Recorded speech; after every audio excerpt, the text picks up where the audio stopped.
Okay, let me get those off you. Can you stand up for me? Face down. I'm gonna get you a bottle of water. Okay? Thank you. Any chance you could get my purse? Yeah, we'll get that from the house. Will they bring it to me? It'll probably be put in your property. There's water for you. Do you want one for yourself? Yeah, you can get one. There you go. Maybe we could turn the heat up in here. Or like, do you have a sweater I can borrow or something? I don't have any sweaters. I'll see if I can turn it off. It's hard to control the heat in this building. That's fine. Sure I don't lock myself in here. So you remember me. Of course I do. I traveled all the way up here to come talk to you. Because,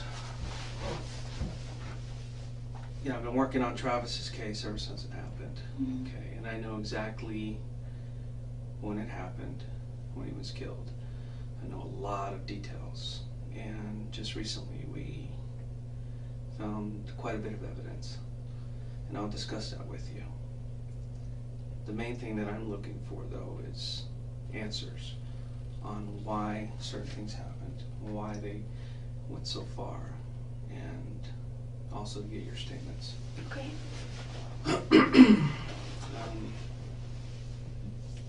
A lot of details on this case that haven't been released to the public and not even to Travis's family. And those details are known only by us and the person who did it. Okay, and that's one of the reasons I'm here, is because I believe that you know some of these details. Okay. And I think you can help us. I would love to help you in any way that I can. Okay. Because we're here at the police department, the sheriff's department here in, was it Siskiyou County? Siskiyou. That's what it's called? Okay. And you're considered under arrest or detained. You're not free to go. And I'm a police officer. I have to read you your rights. Okay. I'm sure you've heard them on TV. You know, I have to read them off this little card here, but they're pretty much the same. And I'll explain them to you as we go. Okay. Let's see.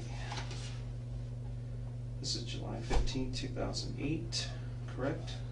Yes. Let me see what time it is here. It's 10:01 in the morning. This is case number 2008-161-0844. Okay. You do have the right to remain silent. Okay. Anything you say may be used against you in a court of law. You have the right to the presence of an attorney to assist you prior to questioning and to be with you during questioning if you so desire. If you cannot afford an attorney, you have the right to have an attorney appointed for you prior to questioning. Do you understand these rights? Yes.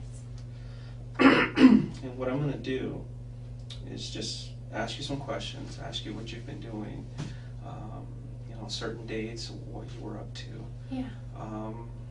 You mentioned you were traveling on some of these dates. I travel a lot. I want to kind of clarify some of these things.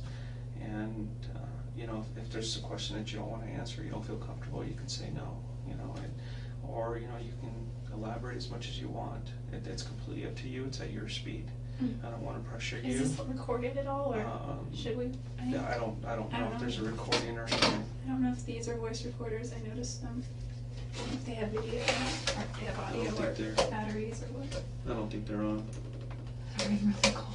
It's You okay. still heat still? Yeah, I haven't touched those or anything, but Oh, okay. I mean, they're not on, so what I want to do is just get to the bottom of it. Yeah. Everybody wants to know, okay? And, you know, so I'm going to ask you some questions. You can voluntarily answer them if you want, okay? Is that cool? Yeah, that's fine. Yes.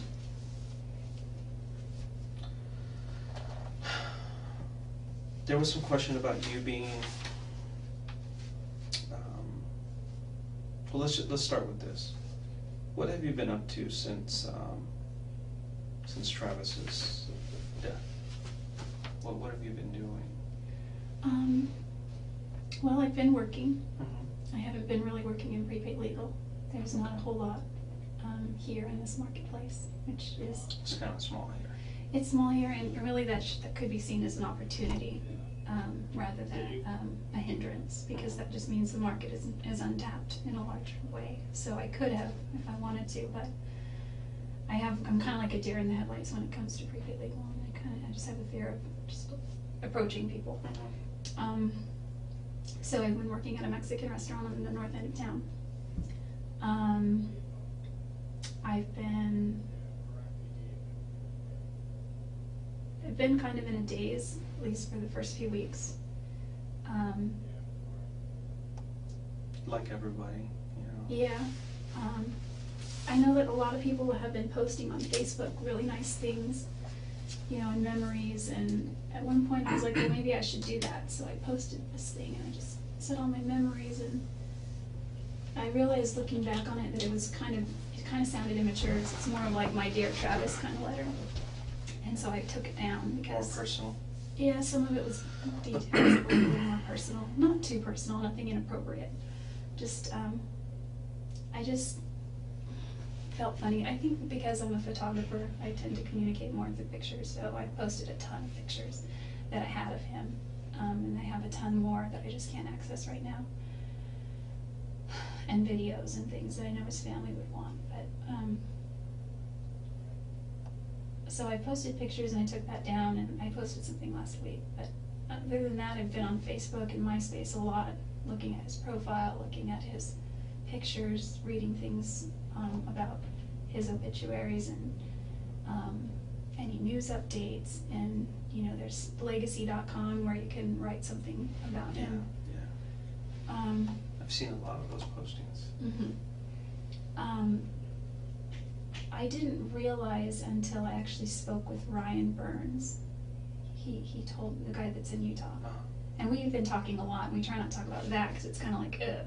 And plus, Travis is my ex-boyfriend, but at the same time, he's my friend. So while I'm mourning my friend, how do you talk to your new potential, possible, maybe person that you might start dating about your friend, even though he was your ex-boyfriend? So it's kind of a gray area.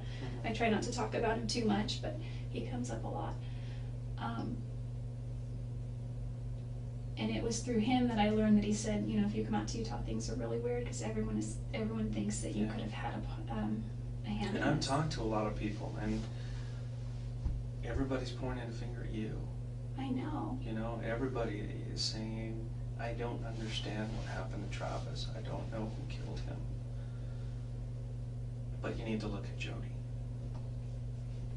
And sometimes the simplest answers are the correct ones. And that's one of the reasons I started looking at you a little bit closer. And over the last month or so, I've gotten into Travis's life, talked to all his friends, his family. I got a really good understanding of who he is now. And I got a very good understanding of your relationship with him. And I'm kind of just putting two and two together. Well, and it kind of matches. So one of the reasons I'm here is to talk to you to figure out what was going on between you two. I know the relationship that you guys had was of convenience sometimes. Obviously you weren't boyfriend and girlfriend anymore, but you were still having a sexual relationship, which, does his family know about that? Just curious. No, his family doesn't know anything. Yeah. I'm interested in protecting how he's remembered as well, and you know, well, I'm sure if Travis could speak right now, he wouldn't care what people thought about him, because they knew who he was. Okay, a sexual relationship here or there, because the fact he was a member of the church really doesn't matter. A couple times I asked him. Whole range of things. Yeah, I think in the broad scope of things that could be right. I just think that the reason I care about that is because he was adamant about that, and a couple times we prayed about it, didn't work, or we didn't stick to our guns on it. And one time a girlfriend of mine just said, why don't you just go to your bishop and talk, and ask Travis the same, and I talked to him about it and he got really angry. He said, I've already had problems with this in the past, I'm embarrassed by it, I don't want to go to my bishop. And so we just kind of stopped for like a few weeks, and then that must have been in, I think that was August, and then it just resumed. Well, the way Travis thought, by getting into his head and everything that he's written in his journals and everything I found out about him, he truly had feelings for you, and for some reason he felt that the relationship between you and him was somewhat unhealthy, but he couldn't stop it.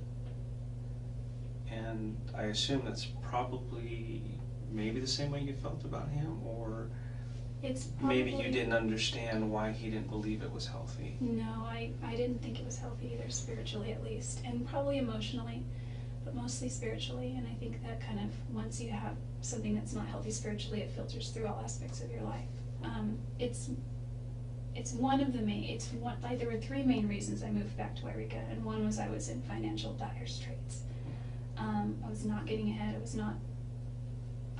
things were not working. Everything in Arizona was like, except for the wonderful friends that I made in my ward, and the opportunity. It's like the Mormon land of opportunity there, which is awesome, but except for all that, like every sign was pointing, just go, I wasn't able to hold a job, and that had never happened before. Too much of my nightlife was about him. He would text me and, hey, I'm getting sleepy, ... Just a bunch of Z's, and that was his code to like, come on over kind of thing. The coast is clear, So, and that was just, I lived 5 minutes away, 10, maybe 10, depending, and it was just too convenient and too easy, and it was fun, and we had fun when we were together, and so it wasn't healthy, and I totally agree with that. So that was one of the financially I wasn't doing well. I missed my family. I moved away shortly after high school, and I come back to visit, but I realized over the years I've missed out on a lot of things with my little brother and sister. I missed out on just their karate or their baseball or cheerleading or just whatever, and my dad is not doing well. He doesn't think he has very long to live, but he always says that. It's been that way for like a decade. He's still here, thank goodness. My grandparents aren't getting any younger, and I just have an awesome family. And I wanted to be able to just be here for a little bit and regroup financially. I owe my parents a lot of money, and I owe my grandparents a lot of money, and I owe friends money. I owe my the guy that I bought a house with, I owe him a lot of money. He doesn't ask me for it, but I intend to pay him back because he really footed the bill on the mortgage for a few months. And the third reason, and I like to put this third because I like to think that second to those reasons I would have been strong enough somehow, but the third reason was to put a physical distance between Travis and I, because I know that he really liked Mimi, and he said he did. I kind of felt guilty. I mean, I know they weren't dating, but I just felt guilty somehow, and I didn't know Ryan at the time. I met him in March in Oklahoma City, and it was just brief, and I remember seeing him and saying, oh, I really want to go say hi to him, but he was surrounded by people, and he was kind of unapproachable. And he says he remembers meeting me too, and it wasn't until Zion, my friend, texted me, and I think I told you that. And this is all after you broke up. Oh yeah. Broke up with Travis. Everything was all over. As far as the timeline, we broke. It was kind of a mutual thing, but I sort of more broke up with him. Yeah. It was hard to do because I really loved him, but I just realized that without trust, you can't have anything, and I had violated his trust. Is that the main reason you guys broke up? Is the trust? Trust. I think that there's not that the relationship was unhealthy because of sexual activity, promiscuity, but just that you guys couldn't trust each other. I think that, and this doesn't make it right, I think that, being a convert, I've had a couple of serious relationships before where I was intimate with a few people, and it's kind of silly, but I used to always joke that regardless of what the Bible says, and yes, I'm Christian, I just live my life by the 10 Commandments, and those are my rules. Thou shalt not this or that, but it doesn't say thou shalt not fornicate. So I just used to joke about that, and it's a bad philosophy. I think that with Travis, there was a part of me that felt really guilty because there was something inside that thought you're this is nice for instant gratification, but you're destroying what you could have with Travis. And that's why we did pray about it. I remember we knelt by his bed once, and surprisingly he suggested it. Normally, I would suggest that we pray before we go on a trip or before we eat if we're alone. It was kind of unusual for him, huh? Yeah, because he was very resistant to prayer with me. I mean, I think in church it would have been fine, and I feel that maybe because we were driving away the Spirit constantly. Or maybe he felt that by inviting the Spirit, he would feel guilty about later on in the evening, or I don't know what the deal was. Or the excuse he used was because I'm a convert, I need more practice saying prayers. He's like, so I'd say, will you say a prayer? He's like, why don't you say a prayer? Why don't you say a prayer? Why don't you say a prayer? So we'd go back and forth, and I don't know, it's just one time when I was on a trip at Havasu Pi, we were all getting on the road, and I think it was with Dan Freeman and his sister Desiree, and they were all like, Jodi, will you say a prayer? And I said, sure, and Travis was like, anyway, I didn't want to argue with them, so, anyway, what was I saying? Well, he's, the whole trust issue keeps coming back into my mind. That was the big reason. He was a big time flirt, and that's the one thing everybody says about him. He flirts a lot. Does he mean anything by it? No, not really. That's just who he is. He did have, girlfriends here or there, and he was at a point in his life where he wanted to really start settling down. He felt like he needed to kind of grow up. Mm-hmm. Become a husband, become a father. That time had come, and he felt that that time had come and gone, and he was falling behind. He told me that too. He said he felt like his time was running out, and I told him that, despite the fact that he's not going to be in a singles ward very much longer, he still has a lot of options. He's still a very eligible bachelor. And he just didn't see it that way. He was like, you understand. He's like, that might be true, but my chances are severely reduced once I turn 31. It was like this ticking time bomb. Finding a good Mormon girl, was difficult because in that church, that most of the girls get married in early 20s. Yeah.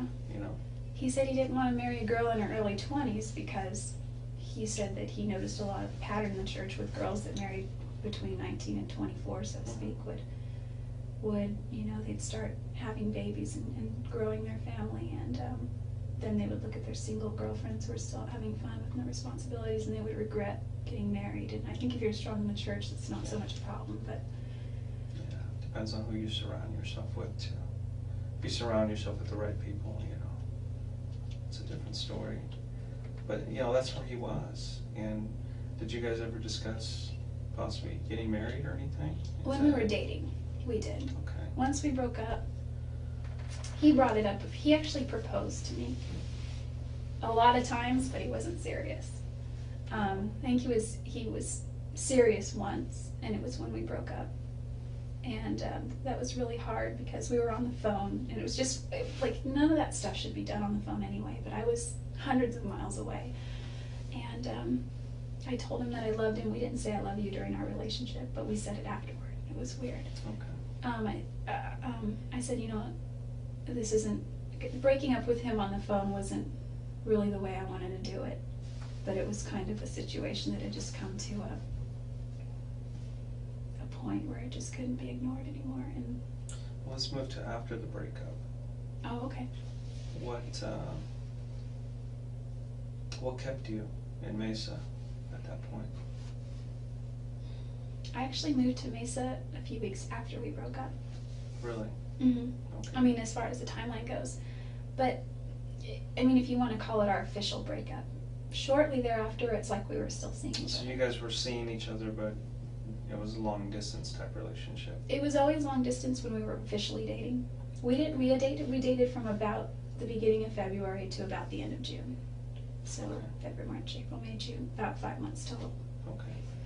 In June of 2007, you guys broke up, and then June you moved 29th. to Mesa. Yeah, I moved to Mesa sort of. Most people, when they break up, they kind of go their I own know, way. and it was, and the plans were already in order for me to move there. I was already speaking with a friend who was, you know, was gonna be her roommate, and I was her roommate for a short time. She's kind of flighty. She's a great girl, though. I had talked to Travis about maybe going to Southern California instead. Okay. And he's really persuasive. He persuaded you to stay there in Mesa? He kind of was playing up all the advantages if I did come to Mesa. And if I did, you know, he said, you know, it's a great place, we could still see each other and hang out on occasion. This church is very strong, you know, you'll make a lot of friends. And I already knew all this stuff prior because we talked about that. You know, and so I went ahead and just made the move. It sounded at the time like a good idea. And you guys continued to kind of see each other at that time? Yeah, at the time I was sort of living more across town over by Greenfield. Do you know where that is? Yeah. It was up Greenfield near Broadway. Greenfield and Broadway were the nearest cross streets. And that's where the girl that I was originally talking with, I moved in with her. Yeah, it's kind of far from Yeah. Travis. Yeah. The thing about her, and just to give you a background of why I moved suddenly, she approached me the weekend after I got there and said, hey, she knocked on my door, can I talk to you for a second? I said, sure. And she moved in with her boyfriend, and they were engaged. Okay. And she said, hey, I just wanted to let you know that Scott and I went to Vegas last weekend to tie the knot. And I was like, really? She's like, yeah, we haven't told anyone, but we didn't want to live in sin, so we're gonna, and she had already been sealed in the temple once and was waiting for her cancel, or Yeah. her Her sealing to be yeah, to be canceled. So they were gonna have a civil wedding, on a beach in Oregon, and they did that the following weekend.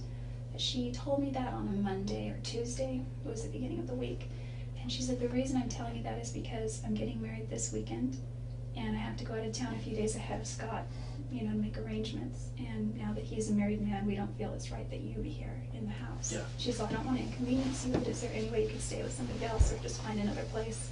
At the time I was waiting on a house in Gilbert, because I already knew they were getting married, so I was kind of looking anyway, and there was a great girl named Brenda, and she was waiting on her keys for the mortgage to go through, and it was a great ward, and it was a great house, and it was brand new construction and all that. It was really nice, but she didn't get her keys for months and months. I think she's in the house now, but I don't know, I haven't talked to her. So I scrambled. I went to the Institute, I wrote down a bunch of phone numbers, I called them all, a lot of them, I got voicemails. One girl that answered, her name was Tiffany, and she knew Travis, and she was at his services in Arizona and as well, and we've just remained friends sort of like on MySpace and Facebook and that kind of thing. But she said, hey, sorry, that's an outdated posting, I forgot to take it down, but go to this website. So ldshousing.net, I went there. I made 3 phone calls for the places that were within my price range. I didn't think to look where they were. The one girl that called me back, her name was Shannon Darricott. She said, Yeah. here's my place, here's the directions, go ahead and go out and come see the house. It was available, so we did. No, go ahead. You have to get that? No. Okay.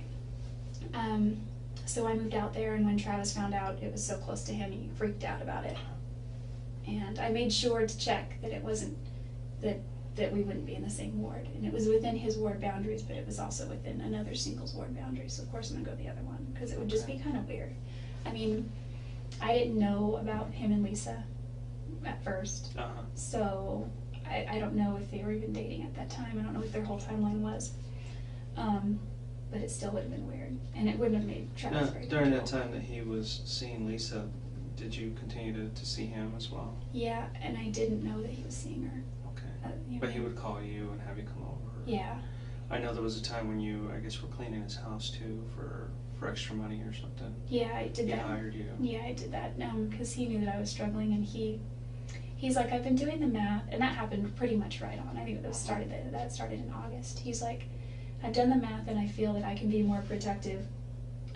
My time is more valuable than X amount of dollars per hour, so why don't I pay you this per hour, and I'll work, and you can make a little bit of money. Okay. So that helped. That makes sense. It And that was a around the win-win. same time frame as the move and back and forth? Yeah, it was like a few weeks after the move. Okay. I was still living with Rachel Okay. over on Greenfield. Okay. before, when that started. And he sent me this picture, and he's like, this is your uniform, have it by Friday, or Thursday, or whatever, and it was this French-made thing. I was like, no. Yeah, that's him, typical. Yeah. Like I said, he's a very flirty guy. And He is. now, obviously the Rachel relation, or not Lisa? Lisa relationship didn't work out, and then there was a time period he really wasn't seeing anybody, and then Mimi came into the picture. What did you think about her? And that I whole didn't know a lot about relationship? her. She seems like a really nice girl. He showed me her picture on Facebook, you know. I don't think she had a lot of pictures on there. He said that he's not sure why, but he's pretty sure that she could be it. And I was happy for him. I didn't find out about Lisa. This conversation you had face to face with him? Yeah, or? yeah, it was in his Okay. room. And he had his laptop, you know, just on his bed. I didn't find out about Lisa until after we had this conversation where we decided to all just come clean. And that was quite a conversation. Because I was never unfaithful, but there, you know, when we started dating, that timeline around February. The reason I remember February is because he had told me in December, you know, go date other people kind of thing. And so I did. It was January 10th that I went on a date with my friend John for lunch. We just went out and had sushi. Nothing romantic happened. Yeah. We didn't hold hands. We didn't kiss. I think we hugged. And I guess it was considered a date because he asked me and I accepted and he paid for it. And that was in Pasadena. Yeah, if he pays for it, it's a date. Yeah. That was in Pasadena, and the following evening I went out with my friend Abe, and he drinks. He just got like a Maker's Mark, I think, is what is his drink, and I got cranberry juice, and we just talked forever about it. He talked about politics, which One of is these guys in the Marine Corps or something? they're both in prepaid legal. John Dixon is not in prepaid legal anymore. He's moved on to other ventures. No, but the Marine Corps, are they in the service at all? No. Okay. Abe is he's a little bit older. He's just sort of businessman.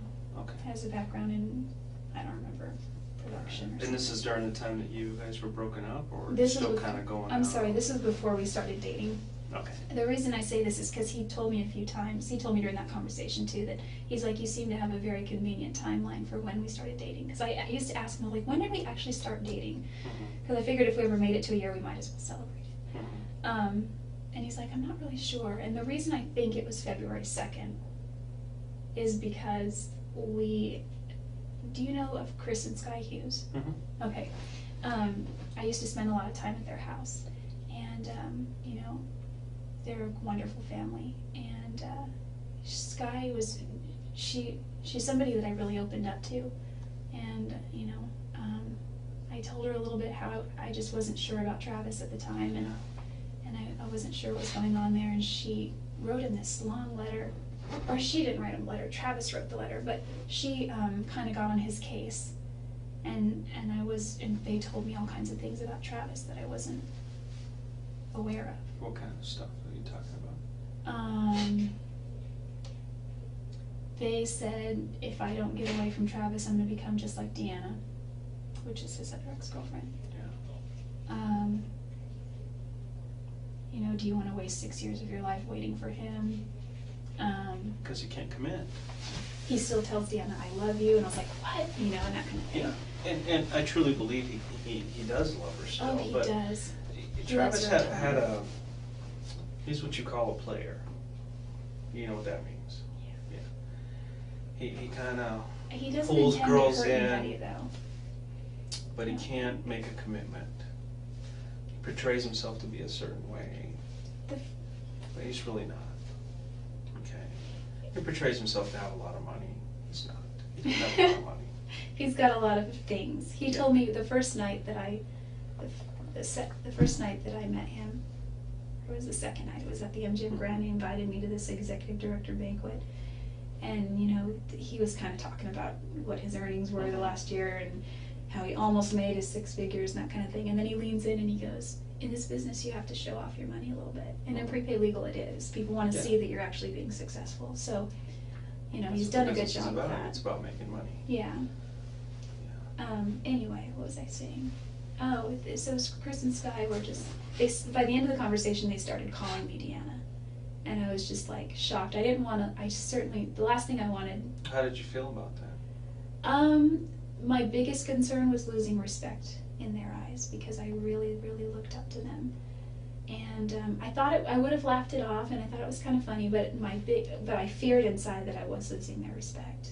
Mm-hmm. So when I talked to him next, I was like, what do I do? What do I say?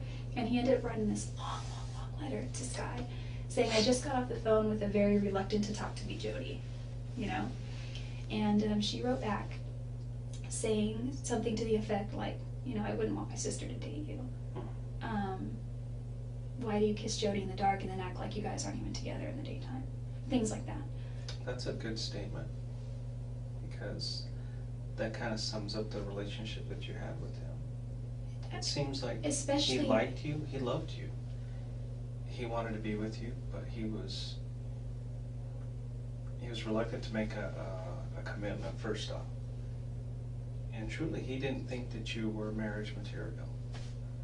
And I don't know why not. I mean, I see you.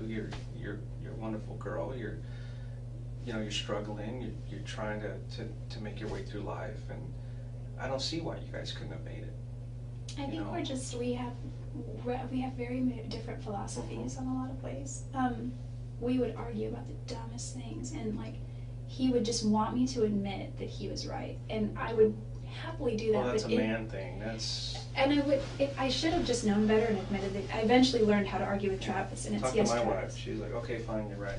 Yeah, eventually that's what I began to do with him. It's like the more I just agree with him, the sooner the argument gets over, and the sooner we can make up. And the makeup was always great.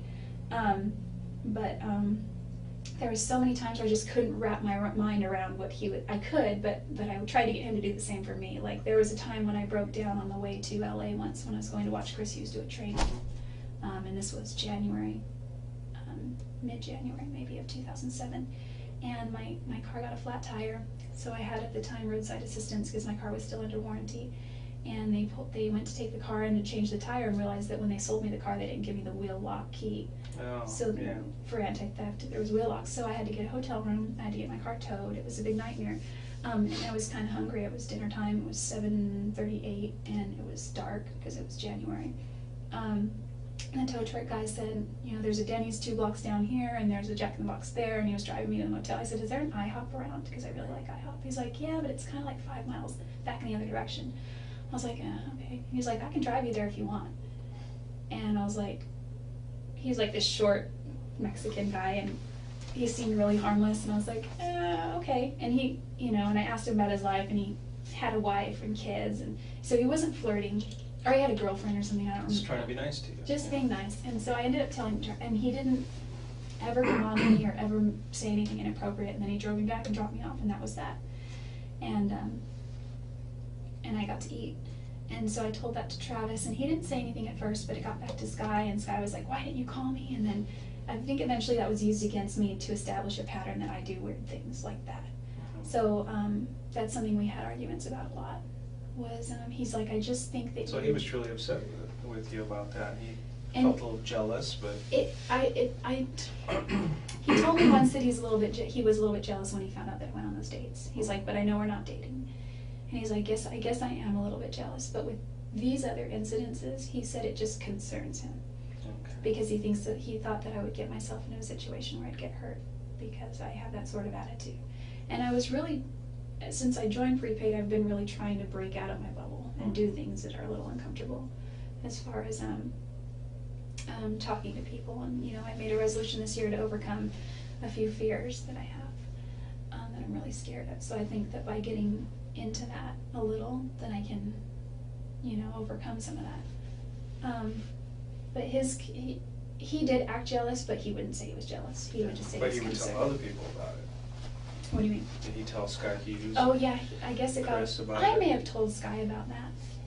But they probably had a conversation with him, and he probably voiced his opinion. They had on how many he didn't conversations. I know that him and Sky had a lot of fights and arguments, and I was the root of that a lot of time. But I think all in all, they, especially more recently, they got along a lot better. I think she gave him a really hard time about our relationship. So that's one of the reasons he really wanted to keep it under wraps. So, you know, moving over to his trip to Cancun that he was going to, when did you first find out about that he was going with Mimi? Oh, I found out about that at his memorial services on Monday. It was the Monday night memorial service. So you didn't know that he was going to Cancun? I knew he was going, yeah. Okay. You didn't know he was taking Mimi? I didn't know that. I think that's awesome, actually. Yeah. Well, unfortunately, Mimi had called him a week or two before, and I told him, look, if you want to take somebody else, it's fine, but I have something to tell you. I don't look at you that way. I don't look at you as a boyfriend. If you want to be friends, we can be friends. And that really broke his heart. I know. I mean, he didn't tell me that, but I found out from his bishop afterward when I talked to his bishop. And his bishop did say that Travis really took that one hard, and he said he took it to heart. And he said he realizes that it's, speaking from a bishop's perspective, he said it's because, you know, Mimi is of a certain caliber when it comes to her spirituality, and Travis was just in another place. He's struggling. And that's something he struggled with for a long time. Well, I feel responsible for that partly. Why do you feel responsible? Because I had moved away, but I had participated with him in so many things that kept us both down spiritually for a long time. I mean, if I had just cut ties completely, I could probably be married right now. I could probably be working on my own family. What kept you there? What kept you to him? I don't understand. Well, moving is expensive, for one. So once I was there, I was kind of stuck there. But why do you continue to go back to him? You know what he wants. You know that it's not healthy, but yet you continue to go back. And it brings us to this point where we are now. Okay, I mean... I guess I physically... You keep saying you knew that it wasn't healthy, and you knew it was contributing to something that wasn't good. And, I think at the but time... yet you guys continue to do it. Yeah, and part of my perspective now has to do with the fact that I'm going through a repentance process that I've worked out with, with my bishop, and he's given me, certain scriptures to read and ponder and pray about, and it brings me back to where I was prior to all that.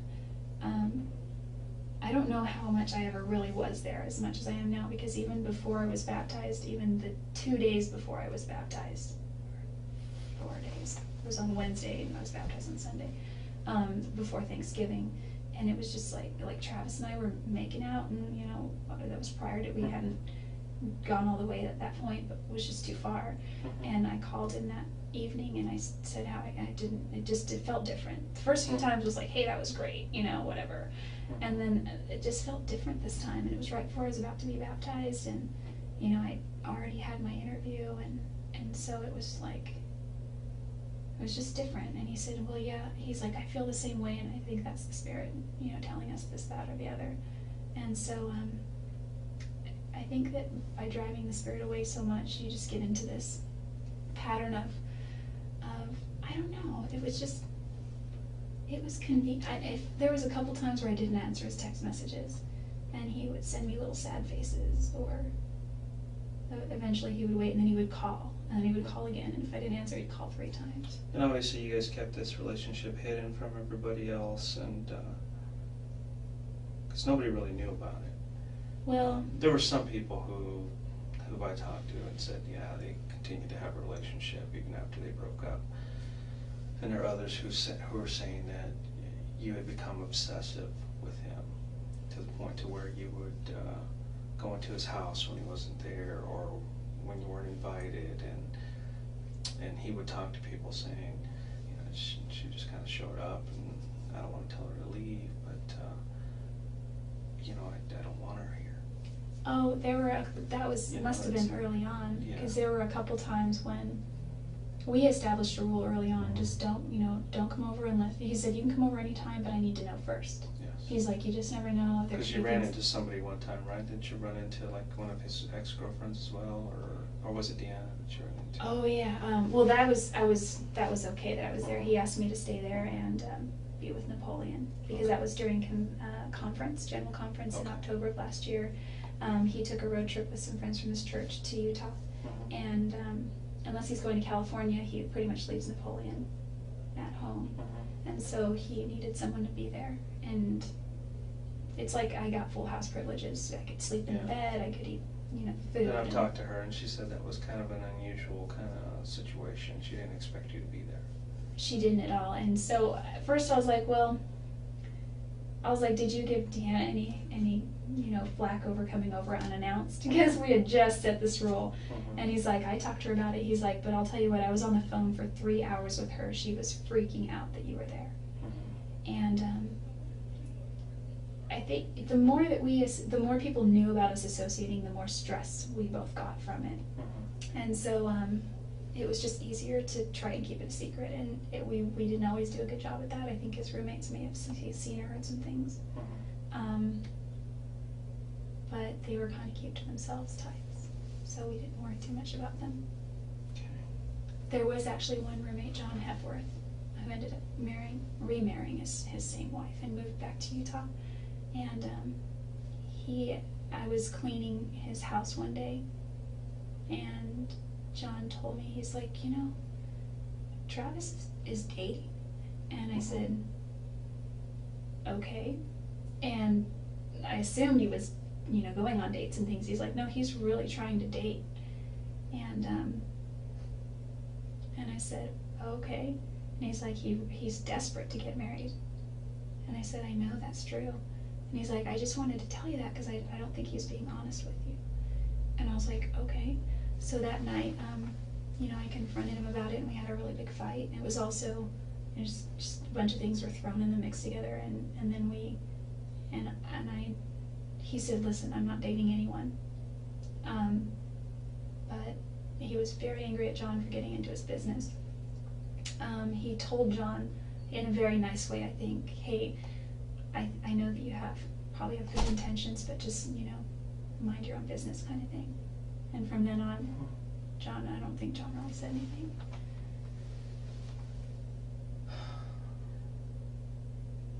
And that was in October, I think. You've kind of given me a really good rundown of your relationship and how you guys thought of each other and stuff. And I was pretty close to right on with my theory on how you guys, why you continued to see each other and what was going on during that time. I think there's some other things that you're not telling me. I think maybe the jealousy probably continued even after the fact that you moved away. For instance, was it the week of the first week of June, you took a trip to Salt Lake City. Remember that trip we talked about? Oh, this year? Yes. I'm thinking back. You had left, I think it was like a Monday. No, I left Monday, June 2nd. Monday, June 2nd, in morning or afternoon or something, I can't remember what, late morning. I think it was morning. Okay, and you'd gone down to Redding and rented a car. Where did you rent that car? The Redding Airport. Okay, do you remember what car company it was? I don't remember the rental company, but I remember the make and model. It was a Ford Focus. Yeah, I got that from people in Utah. They said you showed up in a Ford Focus. It was white, 4-door. No cruise control. I like road trips. Cruise control is really good. You don't remember what company it was? Who Who rented it? Maybe. I did. Was it your credit card? Yeah. Okay. Yeah, I could look it up. And so Maybe. you took a trip and you decided to go to, instead of going over to Utah, you went straight out to Los Angeles area? I went to Santa Cruz first. Santa Cruz? Okay. And then I stayed the night in Monterey. And the next day I drove to Pasadena, Okay. waiting for Laura to call me back. You didn't contact her at all? She contacted me finally after I'd already left LA. It was too late. You'd already Yeah, left at that point. and we had plans to do that again this And week. which route did you take from there? I was supposed to get on the 15 and go all the way up.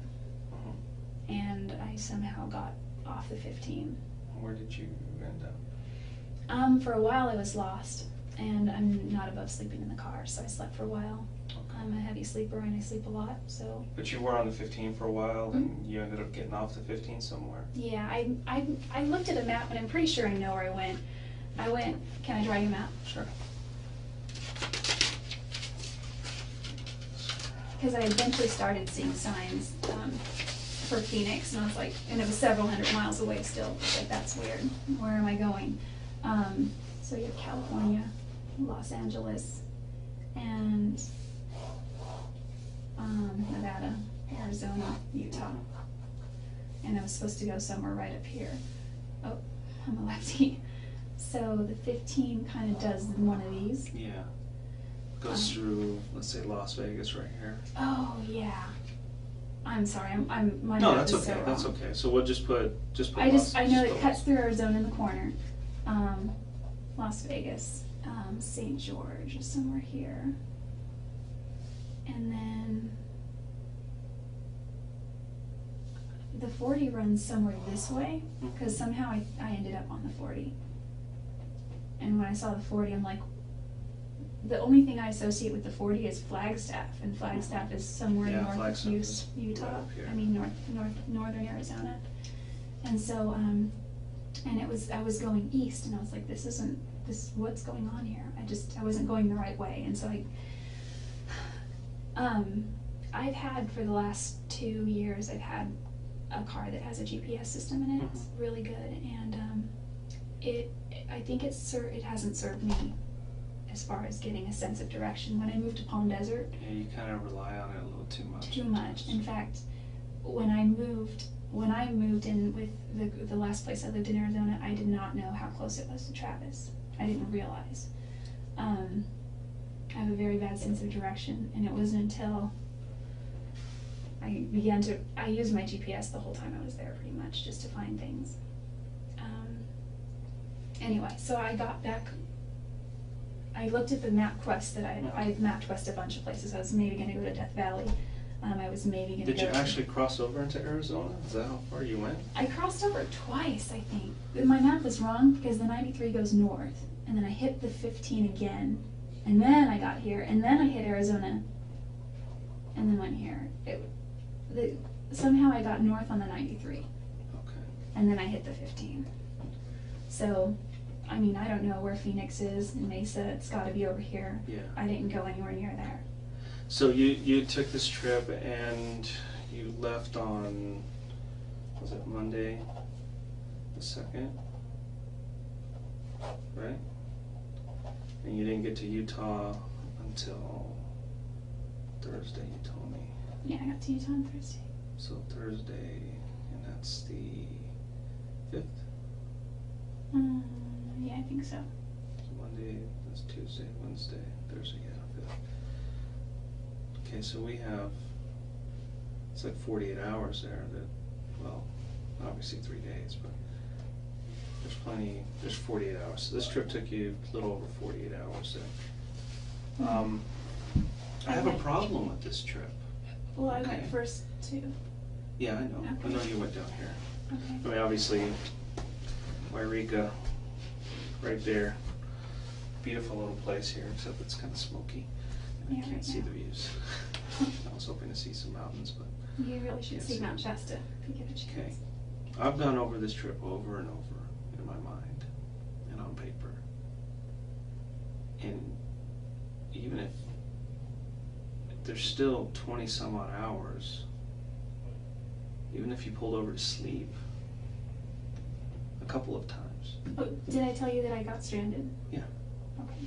you mentioned that. If you slept for 10 hours I only slept for about here 8 and hours. here, it would still leave 18 some odd hours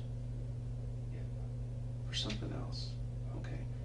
This is what people are focusing on, is this trip that you took. Because they're saying she left, she didn't get to till Thursday. Wednesday? That's when Travis was killed.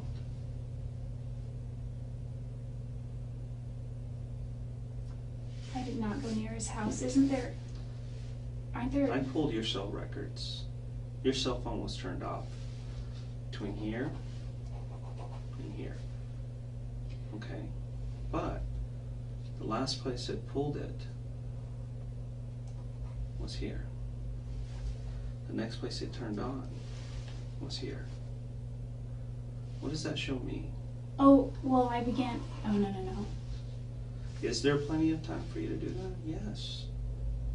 And do I believe that you had come to visit Travis? Yes. I truly believe it. Did you have the opportunity? Yes. You were traveling alone. There's no other witnesses. Your phone just happened to turn off from here to here. Well, I didn't turn it off physically, but it died. And then it magically, you found your charger here? It was packed under the seat of the passenger side.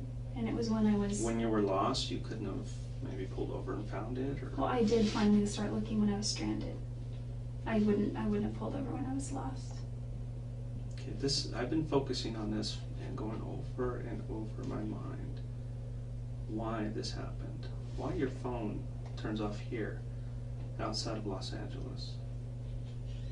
What city is that? Because I Going got towards, as far as There's no cities, there's towers. Oh, okay. Well, Okay, I got... there's towers dotted all over this place. Yeah. One tower hit here, the other tower here on the 93. There is no way somebody can get on that 15 and magically get on that 93. Because that 15 goes right through Las Vegas, right there, and continues this way. It never goes through Arizona again. I got off before Las Vegas. Okay. I didn't get that close. The 15, you'd have to go to Las Vegas and then come down south, go through Boulder City. I went through Boulder City going north. Did you cross over the I know. dam? Uh-huh. You didn't think that was odd? You were crossing it over Arizona? Well, after I figured out it was lost by then, and I found the 93 and then found my way back to the 15. And this tower here, it's not just over the border in Arizona, it's quite a distance inside of Arizona that it hit. Because there's a mountain range all along here. And if you're on this side of the mountain range, pretty good distance, that signal's not going to hit Utah or Nevada or California. It's only going to hit in Arizona. Well, I had somehow gotten off the 15 and got onto the 40. Is what happened. Well, the only way you can get on the 40 is if after you cross the bridge or the dam, I think dam. I think I got on the 40 in California. From the 15. Well, because I actually began to drive the 10 West. But you see what I'm saying, the confusion that we're having? And we'll come back to this. Well, I got on the 40 somewhere over here. In California. Yeah, and continued to drive this way. Realized I was not in the right place at all. And then I got onto the 93 North. And then I hit the 15 again. And then I went through Las Vegas and then St. George and then on to Utah. Okay. That still doesn't make any sense to me. And I can pull the maps and show them to you, and you can go over and over and over again. But I don't think you're being completely honest with me about that trip. I honestly got lost. It's bad timing. Were you at Travis's house on Wednesday? Absolutely not. I was nowhere near Mesa. I was nowhere near Phoenix.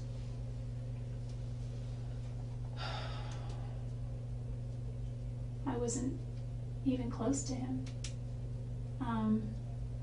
What if I could show you proof you were there? Would that change your mind? I wasn't there. You can be honest with me, Jodi. I was not at Travis's house. I was not. You were at Travis's house. You guys had a sexual encounter, which there's pictures. And I know you know there's pictures, because I have them. I will show them to you. Okay? So, what I'm asking you is for you to be honest with me. I know you were there. Are you sure those pictures aren't from another time? Positive. absolutely positive. The last time I had any kind of sexual contact with Travis was in April.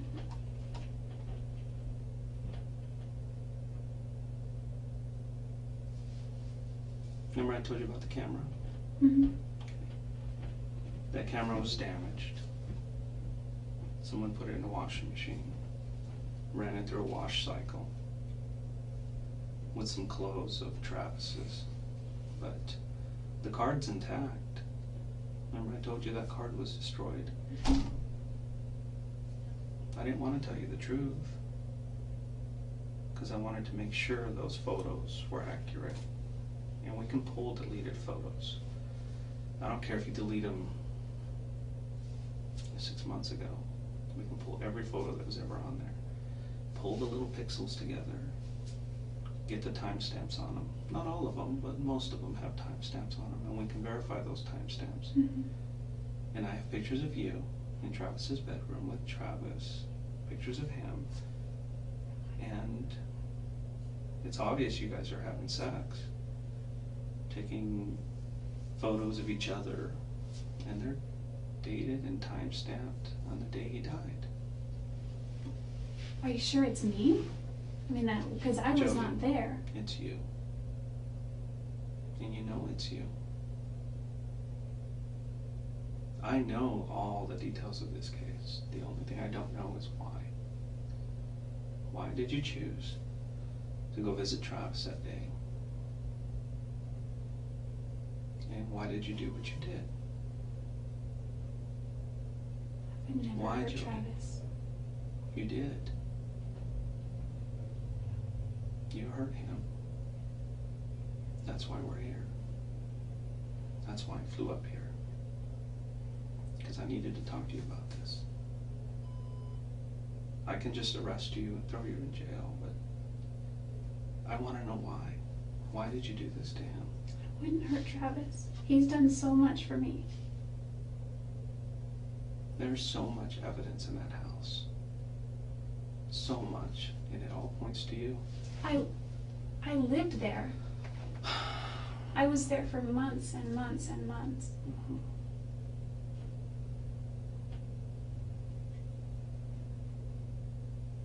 I know you took pictures of him in the shower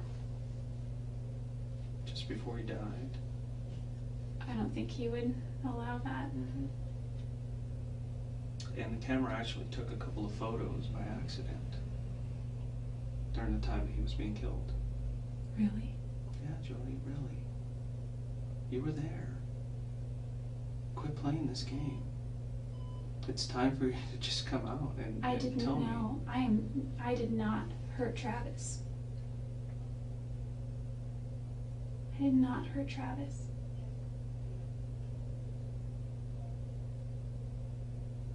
I wouldn't do that to him.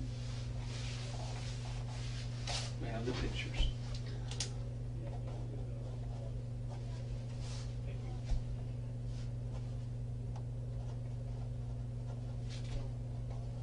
Can I see the pictures? We have your blood at the scene.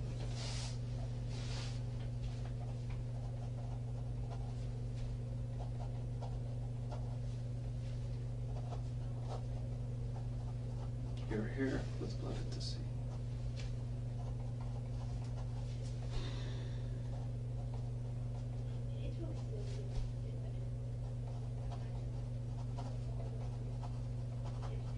Your left palm print at the scene. In blood. What's going on there? Well, I can explain the blood and the hair. I don't know about my left palm print. How can you explain the blood in that? Well, because I used to bathe Napoleon all the time. And, You haven't been there since April, right? mm-hmm. Well, He's had the house cleaned several times since then. And this hair was not just a hair, you know, from the shower or something. This hair was stuck with blood and obviously had blood on it.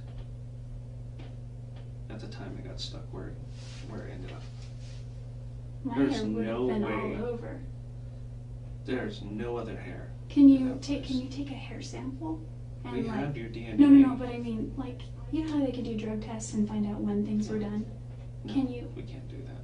Can't you measure the time? We maybe? have DNA matching that hair to you. Okay, I know, but my... And that hair had a follicle on it, and that means that that hair wasn't there very long.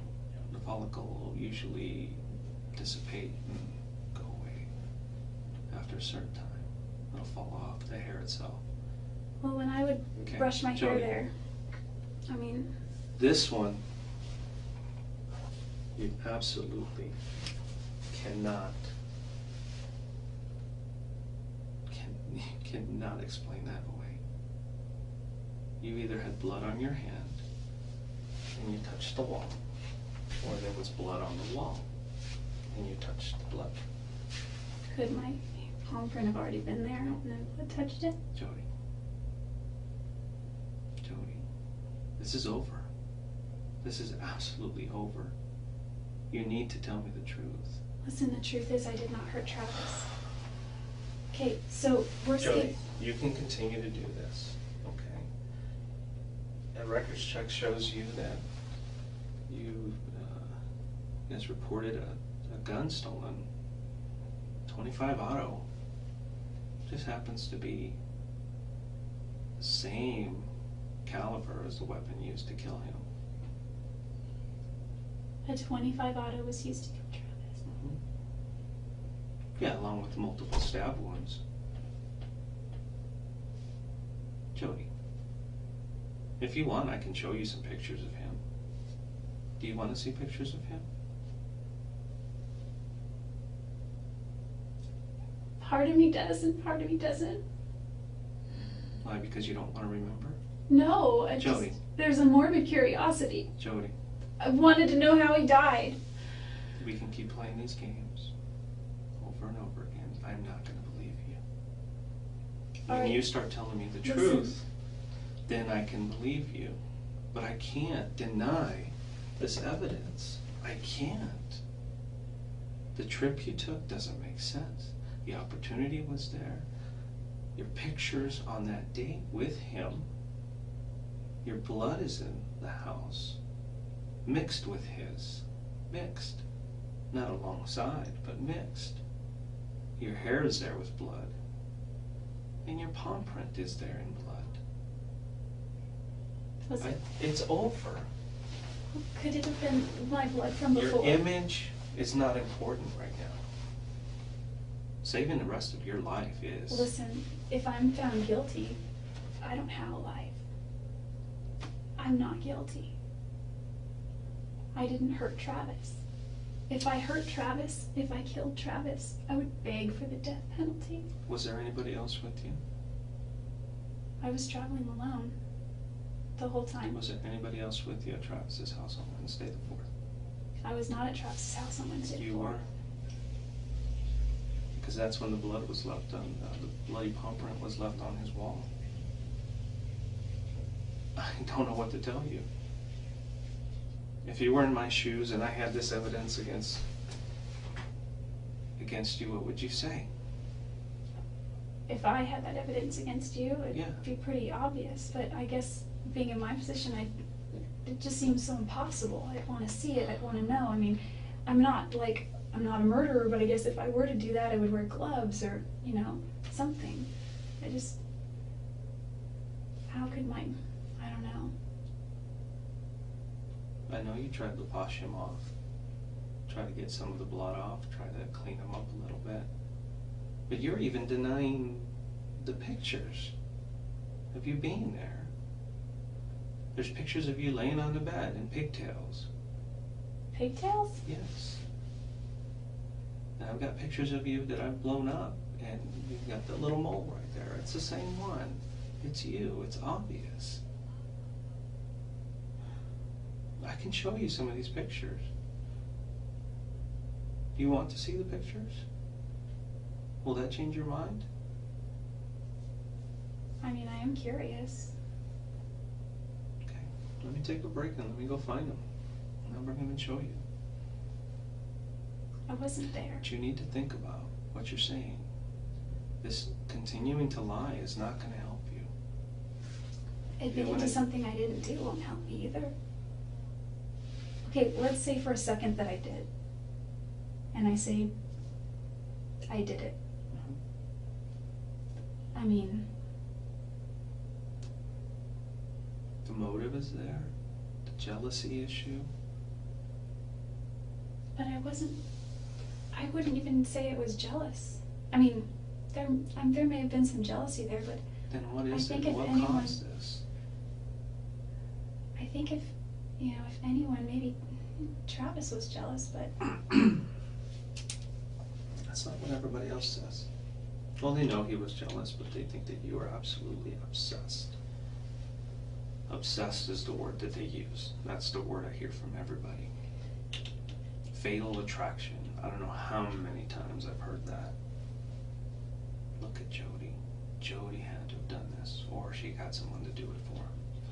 There's not one person that says anything else. Why is that? That's the perception they have of you. And there's a reason for that perception. Maybe because it's true. maybe because we kept hanging out, Mm-hmm. but not because it's true. Cause this. I can prove you were there. I can prove it. But what I don't have is I don't have answers on why it happened. Or, maybe something just got out of hand. Maybe things got out of hand. Did you and- find the gun? Maybe that would. Jodi, we're just playing games here. That gun was in your possession. When did you report it stolen? I didn't even know that there were guns until my grandparents reported it stolen the day that their house was broken into. When was that? I don't remember. It was a few months ago, maybe. What did you do with the gun? I don't have a gun. They're going through your house right now, so are they gonna find anything there that will lead you back to this? I don't think they would. I mean, there's nothing that could link me there. I mean, that's pretty compelling, I have to admit. If you found my palm print there, I don't know. That's, Do you have a pair of sweatpants that's got stripes around the backside with zippers?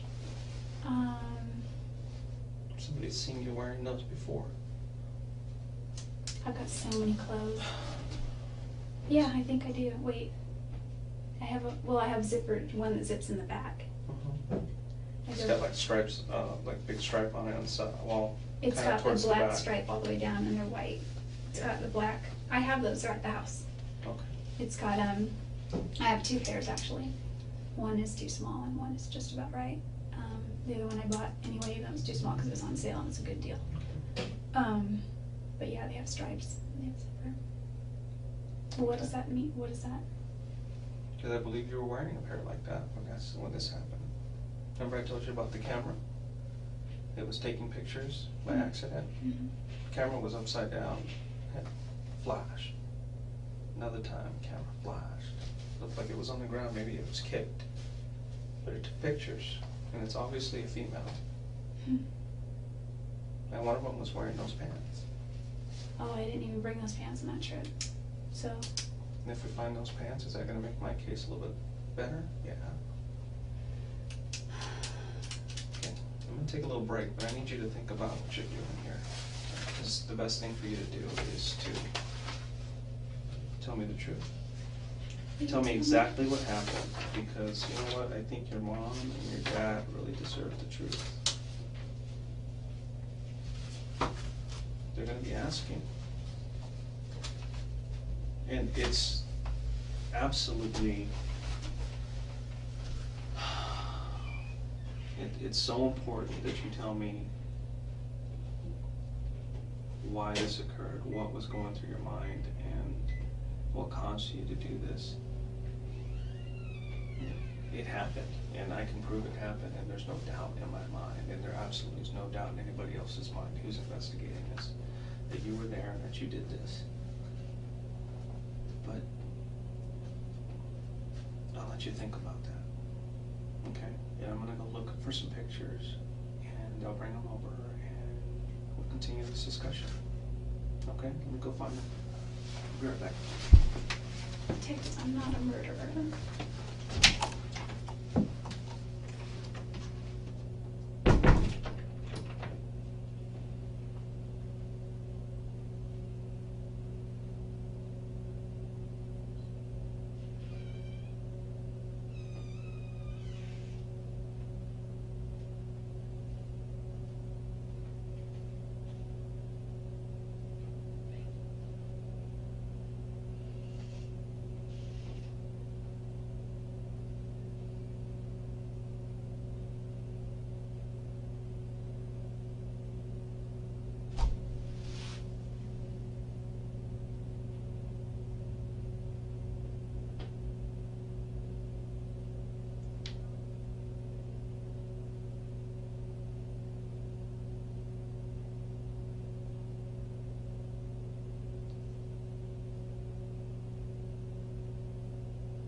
It's a Glock. I just bought a gun. Did you? Mhm. You probably found it by now. Probably. I was taking it somewhere. These are just a few photos. And I want to be careful not showing you certain photos Please because don't some of show me. them are very bad. That's obviously Travis's house, right? Remember that? Yeah.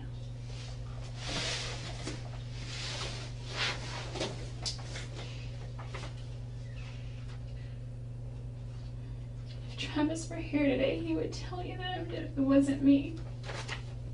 No. My job is to speak for Travis right now. And everything Travis is telling me is that Jodi did this to me.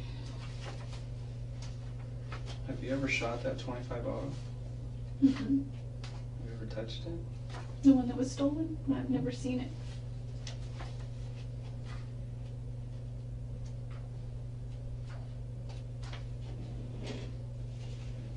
My good grandpa said it looks like a toy gun. Mm-hmm.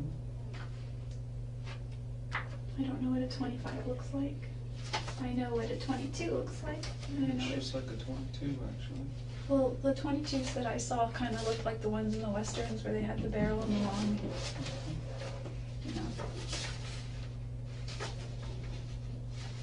But there was another 22 in this store that looked like a toy gun, so it looked like a squirt gun, like a water gun. I don't know.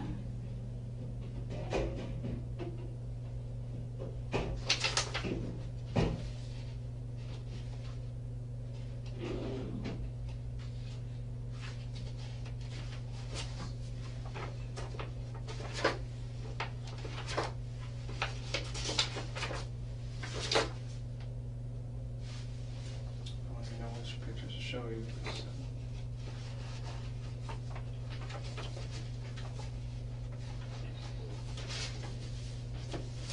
Where's that one? Remember him? Is he naked? In the shower? Yep.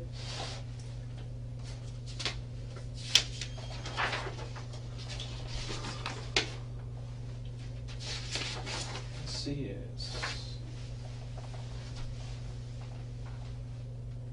this is Travis would never go for that. soon after you and him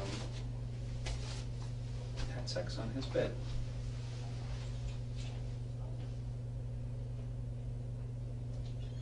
That couldn't have been too soon after. An hour or so. The last time we 2 had sex in hours. his bed was an 8.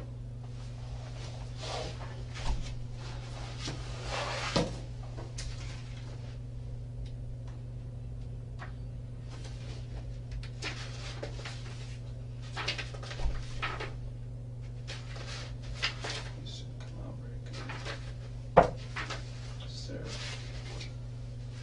copies of actual photos. That's you. I wanted to cover you up because Oh, that's you. All of you. that looks like me. That is you. A mole right there you have on your face.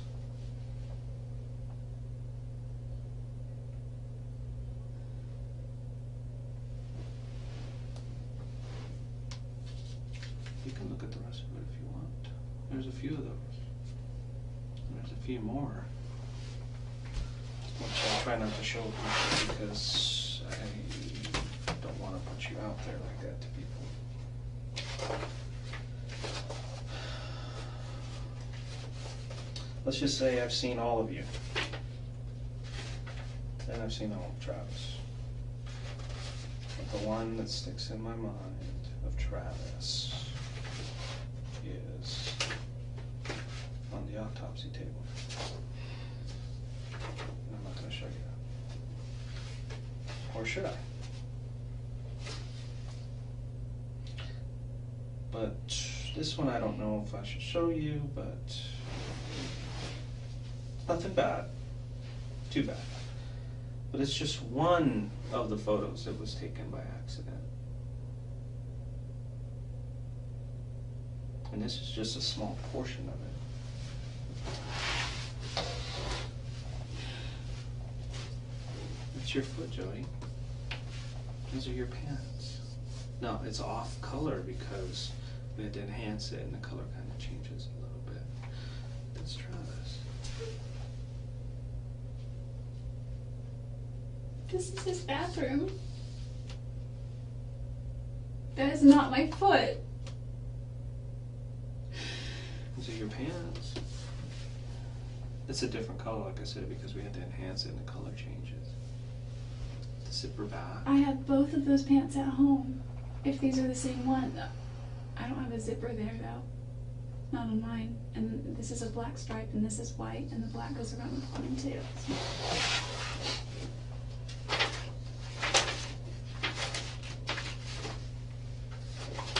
Couldn't even recognize Travis. He'd been there so long. I keep thinking of Brother Hyatt. I had to dress him. No, this is another one that's just a copy, but it's you. Same day. All time stamped, all everything. First picture here, Travis. Let's see. The date. 6/4/08 at 5:22 p.m. That's when it started. Photo of you started, in Travis's bedroom about 1:30, 1:45, something like Yeah. that.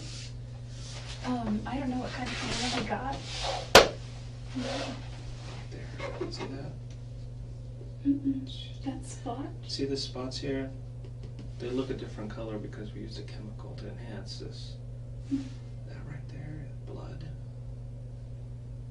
It's a mixture of yours and his. And that's your palm print. Of your left palm. I don't have any cuts on my left palm.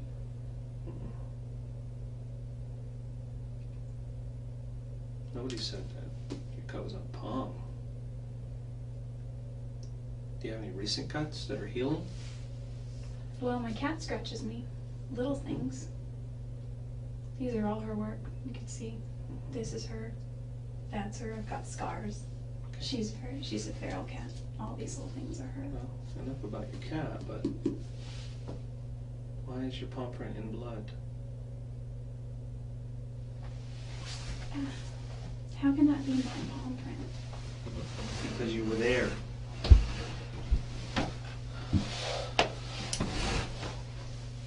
What is this? That's before we used a chemical. We thought we'd get something from there, but this is where your palm print was. Right on the wall. I can go over and over and over again. Over and over again.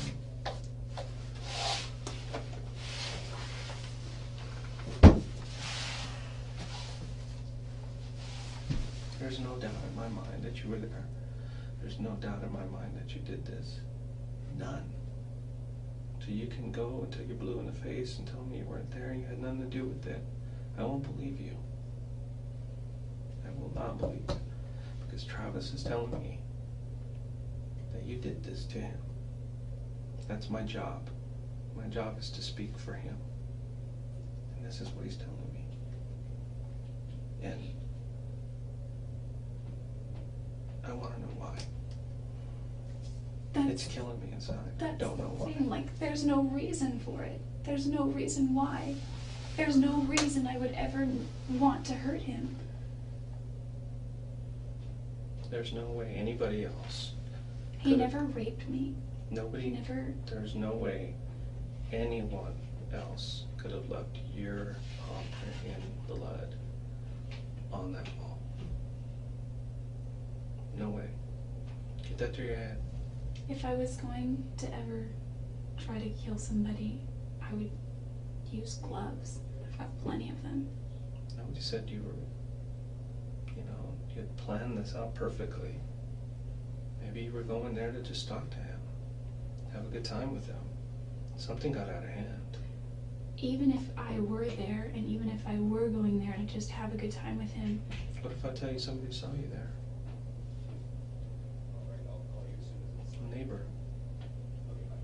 you remember some of the neighbors? Just Who know Dave. you? The next door neighbor? Mhm. And his wife? Mhm. I don't know his wife, but Okay. What about some of the neighbors across the street? no, I've never met them. No. But you've hung around there quite a bit and they know you. Mhm. Yeah, they've seen you there on that day. I wasn't there that day. Jodi, you were there that day.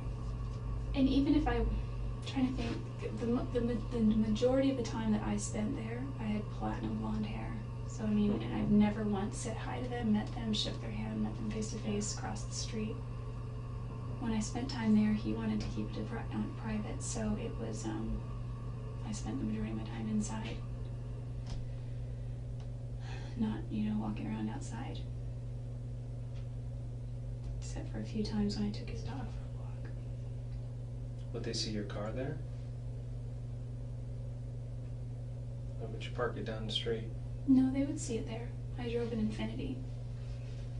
So they would definitely recognize the car, I'm sure. Well, there are a lot of cars there a lot of the time. Where's the Infiniti now? I gave it back to the bank. To the impound yard somewhere? Mm-hmm. Are we going to find any evidence in that car? You're free to look. We're going to look. You can also look in the rental car. What company did you rent it from? I don't remember, but I can check my debit card record. Okay. I remember the make and model. No, we're waiting for it anyway, but you know all the new cars have GPSs in them. Oh. Factory. Not for you to Well, then use, that's good. but for us to use if we need to. Well, then that's good, because I was also going to ask you, I don't know if this is something that you can recall, but a lot of the stoplights in Mesa and things have cameras on them. Is there any way we could back that up? Or, if I were going to Phoenix, going through that tunnel, is that surveillance? No. Is there surveillance anywhere? Unless you ran a red line. Unless you got caught on a speed camera. But nothing beats that stuff. And I have a solid case against you. And I can present it to the judge. As cold as it is now. I don't know why she did it. Or I can present it to the judge with your explanation. With your parents' explanation. What do you mean? Have you talked to your parents about what happened? I told them I was worried about stuff. About what stuff? I said that, well, they knew I was upset about Travis, and I feel really bad by the way I was acting, because there wasn't, especially toward my grandparents, there were a lot of times. Why are they not surprised that you're sitting here talking to me about this?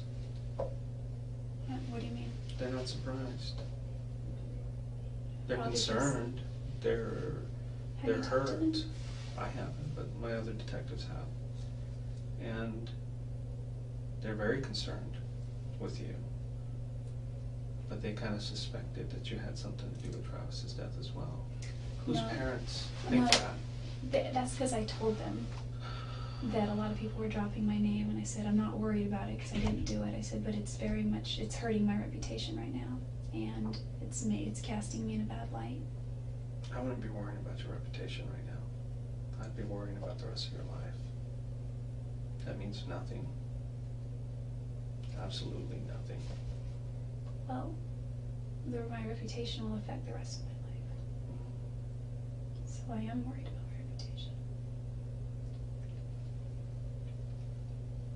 You're going to continue with the story then that you weren't in Mesa on the 4th, you weren't at Travis's house, you didn't have sex with him that day, and you had nothing to do with his murder. Those pictures are, I don't know, to me pictures are very compelling. I know that they can be modified, I know they can be altered, and date and time stamps, I don't know, but I think they can be I tampered didn't with. modify anything. I don't think you would. We take absolutely special care of what we do. I know. We actually take an image of that card, or let's say you get a computer, take an image of that hard drive and make a copy of it. We don't even touch your hard drive. We just work with the copy. And that's exactly what we do with the photos. We don't work with the originals. We just make an exact digital copy of everything. Move it over so we don't touch it. And then we analyze it. And our guys are so good. Every case they've ever done that I know of has never been lost in court. It's been argued and argued and argued. There's no way that they duplicate or that they enhance or that they change or that they do anything to a photo. If I'm found That's not guilty, what true. happens? You don't have to pay the price. Well, what's the price? I don't know. Don't you know what the sentences are? The sentences that are carried for something. It a crime like depends that? on your situation, how old you are, depends on the type of crime. It depends on whether you show remorse or not. And part of that remorse is at least coming clean. When somebody doesn't come clean, I don't see any remorse. I don't know if a judge would see any remorse. I don't know if a jury would see any remorse. But I don't know. That's not for me to decide. My job is to investigate, find out who did it, why they did it, and present it to a court. And that's it. I just can't imagine.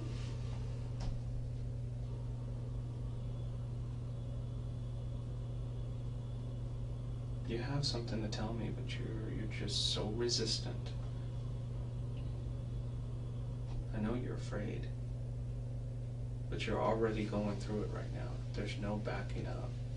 There's no backing up to yesterday. There's no backing up to that day. It's already happened. And unfortunately, you're gonna have to face the consequences. You know, if I did that, I'd be fully ready to face the consequences. I'm not really for things like, you know, I'm all for the 10 Commandments, thou shalt not kill.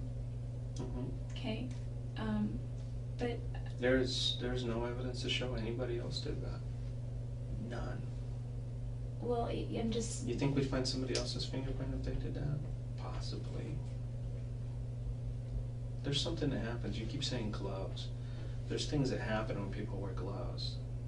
Then we can actually see that, oh, somebody wore gloves in this case. Nobody wore gloves in this case. Nobody. Oh, no I'm evidence of just it. saying that if I were to carry out something like that, I would have worn gloves. I would have a Nobody whole else. box of Nobody gloves. else did this. There's no evidence to show that anybody else did this, but you. You were the only one. That is it. And I'm not seeing any remorse. I'm not seeing anything from you to make me believe anything otherwise. You can continue to say, I didn't do it. Well, But you're the kid that got caught on videotape stealing the candy. And you continue to say, it wasn't me. I have the proof. I have the pictures. It wasn't me. I don't think you would admit to it if your own mother saw you do this and she told me, yeah, I saw her do this, you would say, no, it wasn't me. Why won't you admit to it? I just can't. I didn't kill Travis. I just didn't. I did not take his life. Did you have anything to do with the death of Travis? I don't think I had anything directly to do with it, but I feel responsible somewhat for it. Then what can you tell me about his death? You know a lot more about it than I do. When I say I feel responsible, it's because I wasn't planning to go there at all, and he really wanted me to go. And I told him no, and I would have if it weren't for Ryan. And there's nothing really with Ryan and I. In fact, he has been very hesitant to move anything forward because he's not sure about me. He said a lot of people are talking. I'll just tell you that right now. I really wish this would get solved so that we can just put it behind us. Maybe that's a good thing because he's not an active church member anyway. But The reason I feel is because if it weren't for Ryan, I would have folded and I would have just scrapped all my plans and spent all of my days there. But I didn't, and I stood strong, and he got mad and got sad and he guilted me. He didn't get really mad, he just kind of guilted me. And then finally he was like, whatever, fine, we hung up.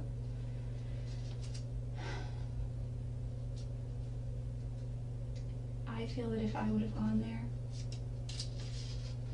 that I could have done something. I could have. But you were there, Jodi. You were there on Wednesday before. Can I ask you, I don't know if you know this.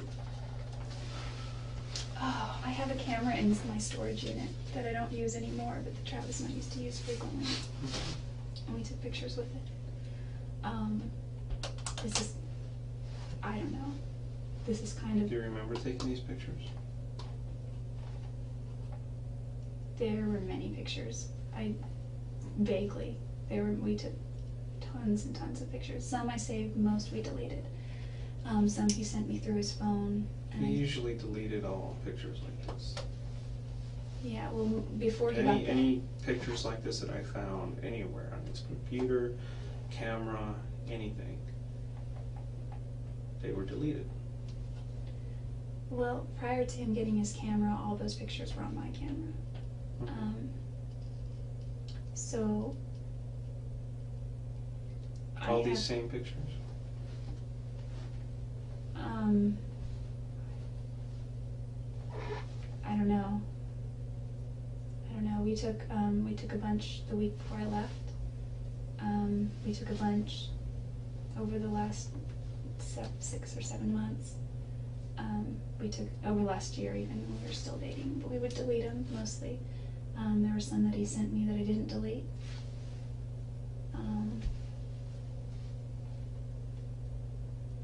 What I'm asking is it possible that, that my memory card would have been in his camera if they're interchangeable?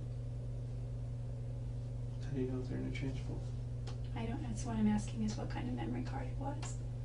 Just a regular little SD card? Well, because I've got one that's like this big, and it's thin. It's like a cracker. And the one I use on my professional camera is like this size, and it's more kind of like that thick. And the little one is really thin. And it's got like little thingies here for reading it, and my big one looks like that on the middle part. So that one obviously probably wouldn't be interchangeable because it's a Canon and it's a nice It's camera. not interchangeable, it is. But the other one, I don't know. Your camera's here, his camera's there. He just bought that camera. Well, the other camera that I used before that's broken now, it's in my storage unit, but it's still there. And you're saying those pictures are on that camera? No, what I'm saying is I had several memory cards for this camera that I don't have anymore. And so I guess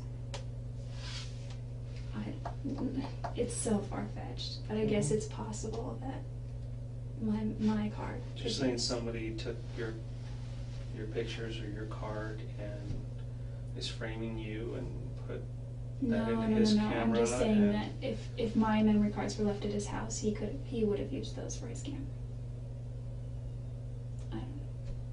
I don't know. I can explain the blood though, and I can explain the hair. I don't know about the fingerprint.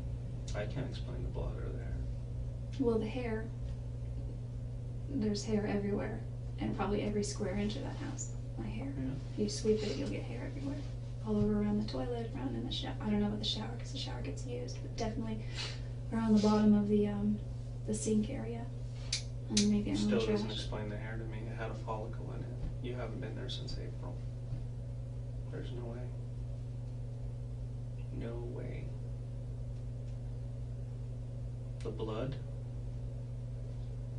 No. Well, The blood is mixed with his, and that's the blood that he bled that day when he was killed. well, Print? I don't know Yeah, absolutely if you can not. check how fresh the blood was. No, we can't check how fresh it is, but we can go by where it is. Oh, okay, because I cut myself when I was. And you're saying that blood that you cut yourself with back who knows when, Well, was still on the wall in the Oh. exact same spot oh, I don't know. about where wall. the bloody palm print was.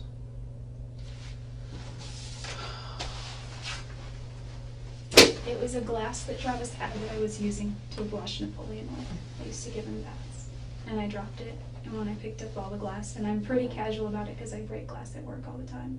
And it's not a big deal, it's nothing to be scared of. And I was probably just being careless with it, and I sliced myself open, and Is that how you want to leave this? Just these far-fetched excuses on why your blood is there, why your hair is there, why your palm print is there, what pictures are there. I don't know about the picture. That's how you want to leave this? I wouldn't want to. I seriously would not want to. You need to come out and tell me why this happened. I will not accept any other excuses. I will just move on with my investigation, with my final report, submitting all the conclusions and all the evidence. And we can just let a judge and a jury decide. You yourself said that if you were in my shoes, you would think that I was guilty. We can leave it in the hands What of about a a lie jury. detector test? We can do that, that's fine. Would that help me at all? I mean, you can't use them in court, but Well, then there's no point in taking it. I thought those things can be used. in certain cases. In this case, If you could it? want, I can check. Absolutely. If I passed a lie detector test, would that help me at all?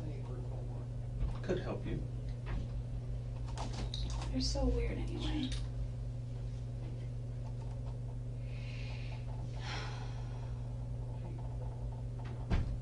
Travis This has is done- your one opportunity to talk to me because it's gonna be a while before I talk to you again. And it's not gonna be in this kind of setting. Okay. Do you understand what's gonna happen to you? Well, we're gonna, since these charges are out of Arizona, we're gonna send you through the court system here. And then we're gonna ask to extradite you to Arizona from California. That just means permission for you to bring you over, because you're out of state limits. And the next time we talk could be in a whole different setting. Could be in a jail somewhere. I think this setting is a little bit better. But it's up to you. Jodi, I know you were there. I know that Travis was either in the shower or just outside the shower when he was shot. And I know somebody who was extremely angry at him took a knife to him and couldn't stop. Couldn't stop. And before you knew it, it was all over. And then you panicked. And then I've never been that angry at him. Not enough for that. I've been so far angrier at other people, at other ex-boyfriends. Then tell me who could have done this. Who did this? I don't know, but if I go to trial for this, and if I'm convicted for this, whoever did this is going to be sitting very pretty somewhere. Glad that it wasn't them. And it's my job to make sure that an innocent person does not go to jail. But I don't see an innocent person sitting in front of me. When I asked you, I always ask this one question. Actually, it's two. First one is, did you kill Travis? And you kind of hesitated a little bit and said, I didn't have anything to do with it. Then I asked you a similar question. Did you have anything to do with Travis's death? You hesitated again. Well, that's because I feel like if I had gone to Arizona like he Most has, people would say, no. Did you kill Travis? No. Well, I didn't, and I didn't have anything to do with it. Now, do I feel responsible? I've been carrying around guilt since I heard about it. Why do you feel responsible? If you felt responsible, it means you know something else. No, because It means your actions led to his death. Because he always has guilted me. He's always guilted me. And The last So you time feel we somebody talked- else? You feel somebody else killed him? Well, yeah. For what reason? I don't know. I don't know Then that. how do you feel guilty if you don't know the reason? Here's why I feel guilty. One of the last times we spoke, he was guilting me about not coming to see him, and part of my heart still wanted to go see him, and another part just wants to move on and pursue this new avenue, which was in Utah. And there is a tinge of guilt, you know, when he would text me and he would say, "Hey, you want to come over and make out, or want to da da da." I didn't respond one night, and I just stayed strong, and I didn't respond, and then he called and called and called, and then the next day he was like, "You don't care about me, you don't love me, you don't care, I was there all alone, and you didn't want to come and hang out, you didn't want to come and keep me company." And he says it not like that, but in that tone, but it's in the sweetest, sweetest way, and it's guilt. I still don't get the guilt. I really don't. You keep explaining it, but it has nothing to do with whether he Because he guilted was me. killed or not. He How is you being there going to prevent him from being killed? Well, I kind of feel that if I had gone, that we could have been out watching a movie, or we could have, two people could have done something more than just him. I just feel like if there was some way that I could have prevented it, there's some way that I could have done something to stop it. And I told that to a few people, and they're like, "Well, you might have been killed too." Maybe, but maybe Travis would still be alive.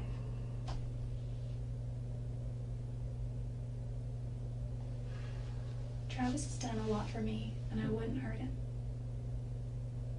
He introduced the gospel to me. Well, I have proof that says otherwise, Jodi.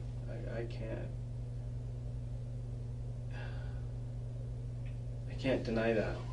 I can't deny that proof. And that proof is not pointing at anybody else. Nobody. Nobody in this entire world except you. Nobody else was in that house that day except you. You were the only one. You and him alone. I didn't even go to Mesa. Can you check the GPS in the car? Yes, we will check that. If it's, you know, and if that comes back and I've looked at the map, and the way that you're saying you travel, there is no way. When the last road trip Travis and I went on, we drove to Utah. We drove to Oklahoma City from Mesa, and one of our stops on the way was Roswell. He drove all night, and I slept. And then after Roswell Museum, it was my turn to drive. And he's like, "Just get on this and drive 98 point something miles, and then we should be there." So I got on the road and I drove 98.6 or 2 or whatever miles it was. And I woke him up and I said, "I don't think we're here." And he woke up and looked around, and it was just like rolling fields forever. And I drove completely in the wrong direction. And I'm not saying, I don't know, I'm just saying I have a poor sense of direction. I got totally lost. I know maybe that's just bad luck. I got totally lost. So even if you got totally lost, it doesn't explain all that time. It does not. I mean, if you went 4 hours here, 5 hours in the wrong direction, it still would not explain at one point that I time. wasn't going anywhere because I ran out of gas. I was totally stranded. I was sitting like a sitting duck, and that's when I began. It was a little bit warm, and it wasn't too hot, but that's when I read for a little bit. I already slept, and that's when I just started looking around the car and organizing stuff and getting trash together, and had a couple bites to eat from snacks that I had. And when I was cleaning out under the seat, I found my phone charger, plugged it in, powered it on. There was no cell phone reception anywhere. So you've never seen his camera? His new camera? I don't know. He described it. Did you ever touch his camera? I've never seen it. Okay, so there's no reason your fingerprint should be on it. Mm-mm. Okay. Because that thing's off at a lab right now. And they're hopeful that they can get some prints off the camera. Okay. And if your prints come back on that camera, what are you going to say? Well, they won't come back on it because I've never touched it.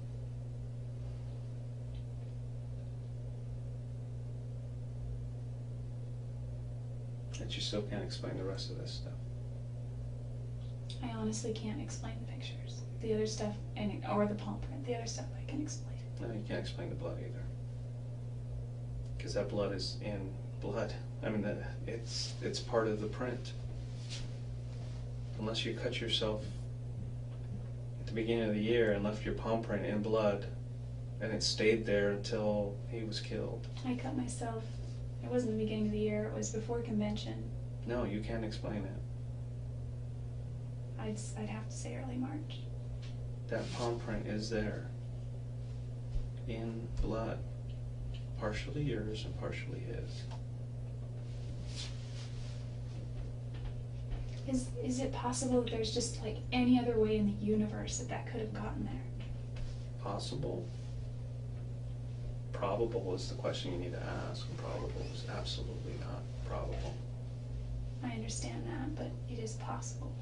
Anything is possible.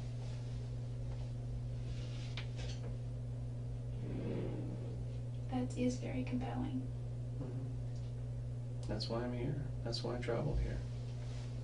Because I came here to arrest you. And get an explanation from you. That's the second reason. And since you're not giving me an explanation, I guess we'll just continue with the I just have first no reason. reason to hurt Travis. You do have a reason to hurt Travis. What would my reason possibly be? There's a whole history of you two.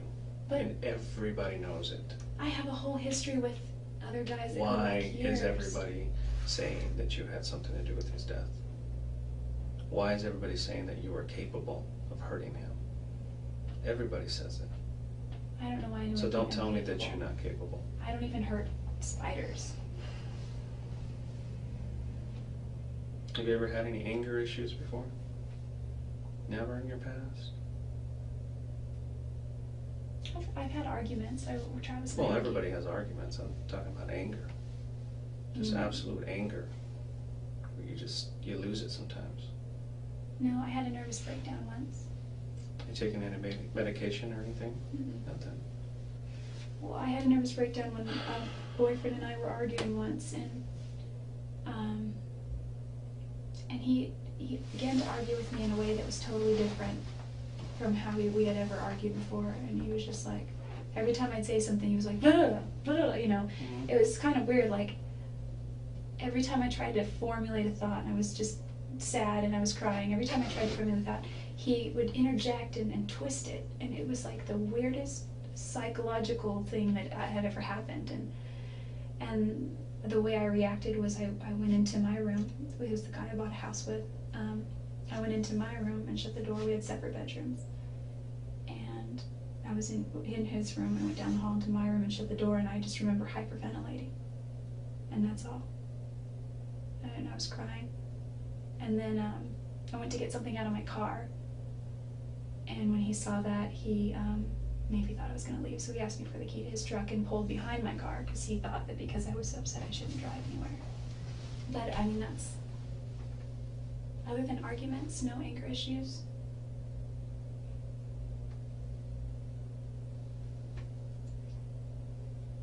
That I can remember. Oh, I kicked a dog once. I was a freshman in high school, and I love animals. And we had this dog, his name was Doggy Boy, and my parents, until this dog that they have now, have never been able to, and I don't mean just them, we as a family have never been able to care for a dog properly as far as give it attention and take it for walks and be consistent. So this dog stayed in the backyard a lot, and he stayed tied up on, in the shade with plenty of, leeway. At one point though, he was untied, and I took the trash out, and this is when my little brother and sister were still in diapers, and he tore this, it was the diaper trash, and he tore diapers all over the yard. And of course I had to clean it up, and when diapers get wet, and they're like this jelly, spongy, weird stuff, and I got mad, and I just kicked him with my right foot, and he just moved a few feet, and he didn't yelp or anything, but he ran away, and I never saw him again after that. And I mean, that's probably an anger issue, I guess. But well, one time kicking a dog is not an anger issue.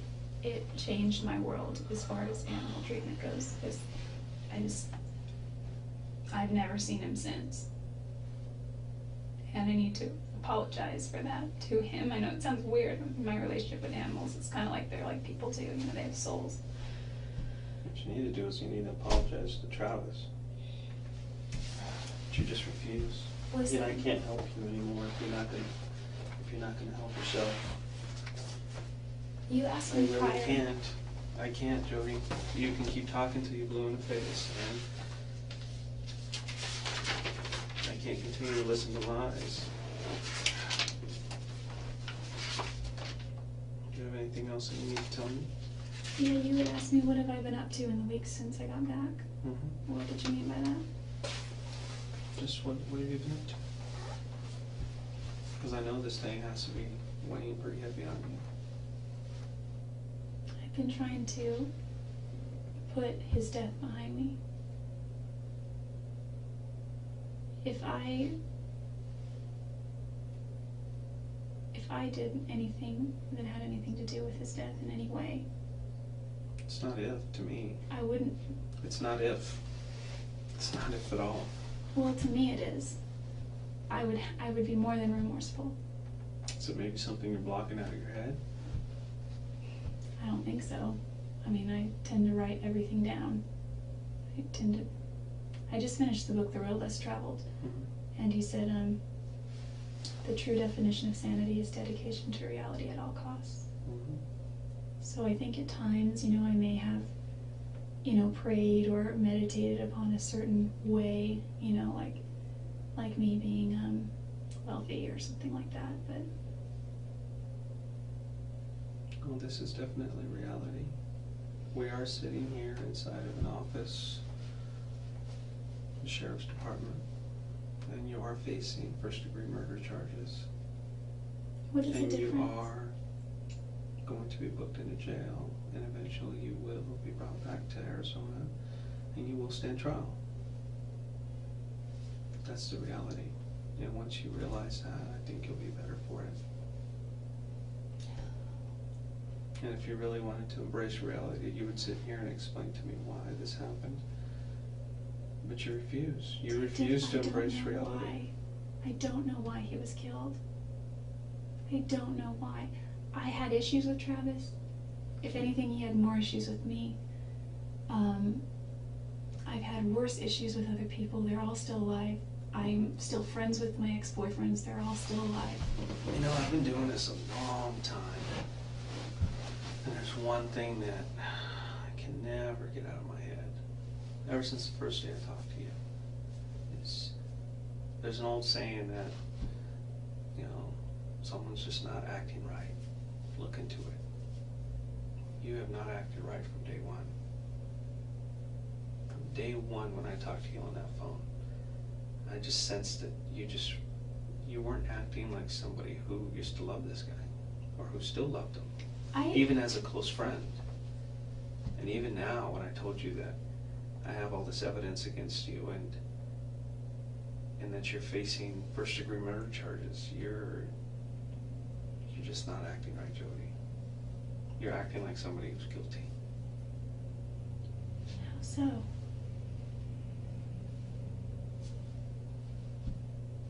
You tell me. I know because I've been doing it a long time. It's It's taken not me a that I long don't- time to figure it out. But within the first 30 seconds to a minute of a conversation, I know when somebody's acting right. There's a certain way people act. How did I act Okay, that would it's make not you like- think? It's not like TV, it's not anything like that. It's not what you see in the movies.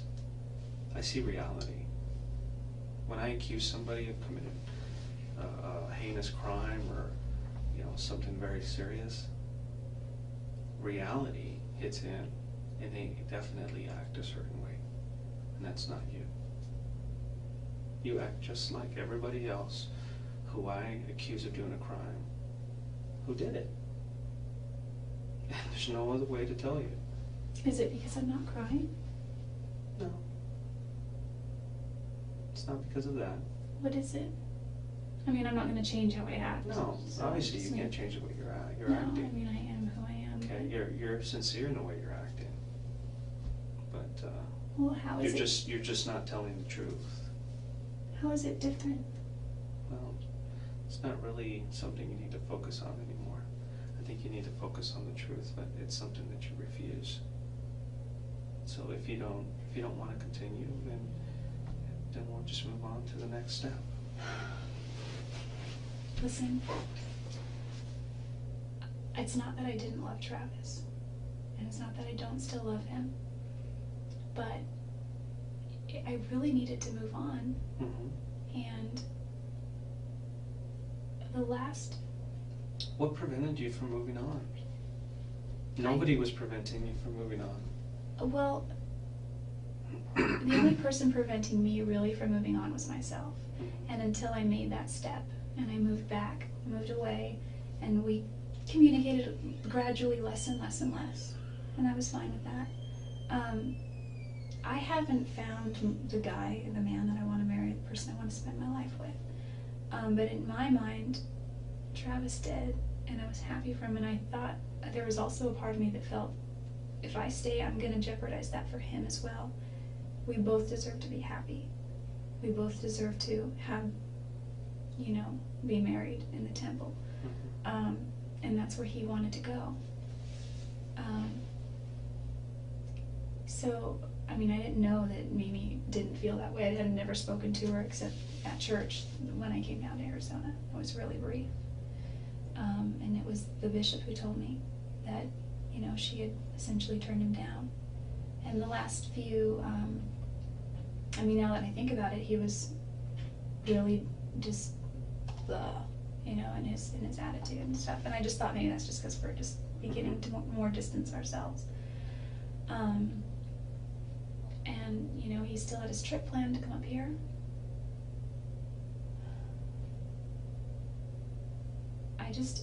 The reason I don't know. It's not that I'm not remorseful that he died. I didn't kill him. I didn't take his life. Did you have anything to do with it? I had nothing to do with his death at all. At all. The reason I hesitate is because, maybe this is something that's wrong with me psychologically, is I think of the butterfly effect. And it's like, you could say that the guy pumping gas down at the gas station could have potentially, because you see all these movies, these funky movies where it's like this affected this, which affected this, which affected this, if he had never done this. I know if you had never met him, he'd probably still be alive. That's true. Yeah, but that's because you killed him. No. Jodi, you did. I did not. Jodi, you can't convince me otherwise, unless you come up with more proof that you didn't. But I can't prove that anybody else did. No, it couldn't have. Well, what about if the car comes back that it was never even in that area? It still doesn't negate the fact that we have this other evidence here.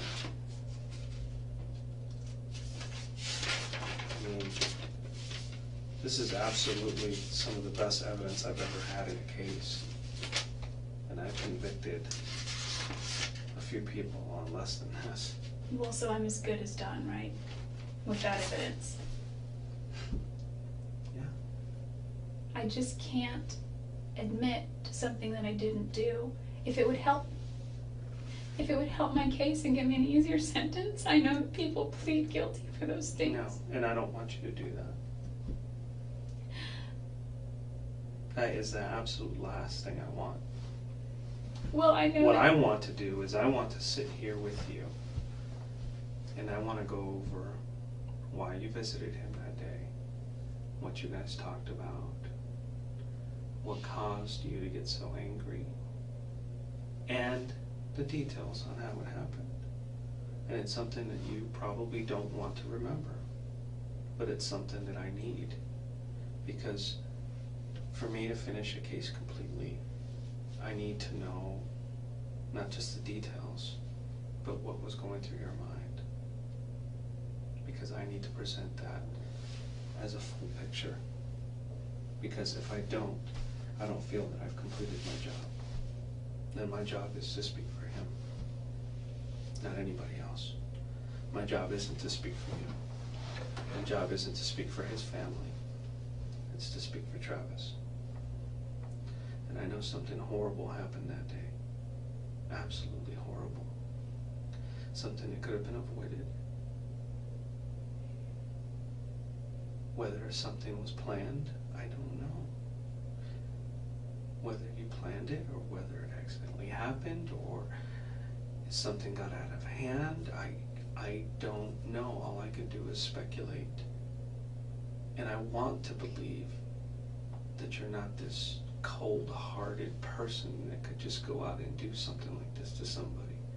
I want to believe that, like a lot of people, things got out of control, and before you knew it, it was too late. That's what I want to believe. And that's truly from my heart.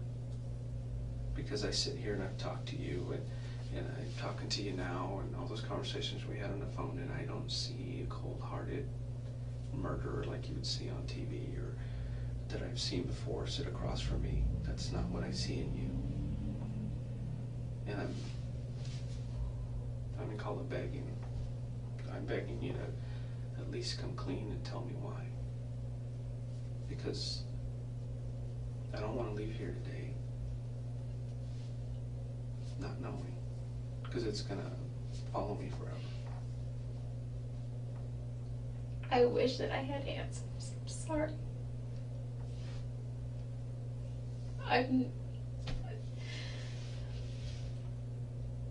You need to just let the answers come out. There's just no reason. There's just no reason. There's no good reason why this happened. There's never a good reason why somebody dies like this. How many times was Travis stabbed? More than I want to remember.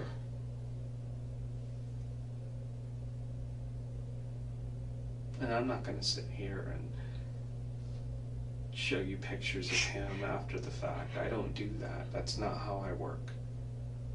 That is not for me to do. But eventually those photos will come out. Jodi.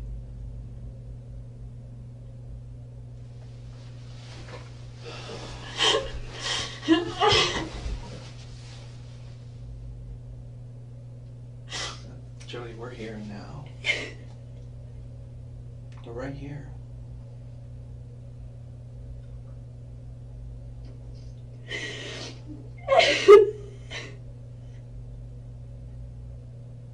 I think you're feeling the reality in the moment now.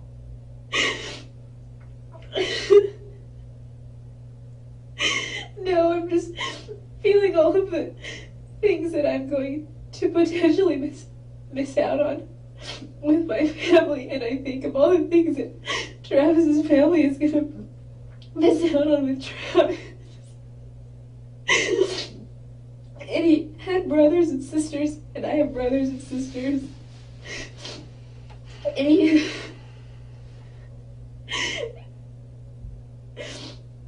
It's not fair.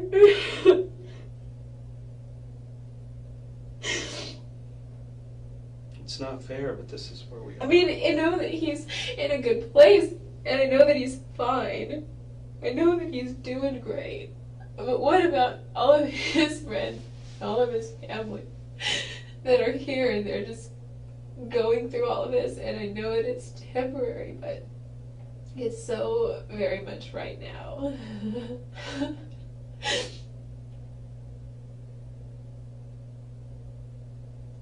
There's just no reason I would ever want to hurt him. Well, whether you wanted to is a different question. I'm just saying. I don't think you wanted to. I really don't think you wanted to.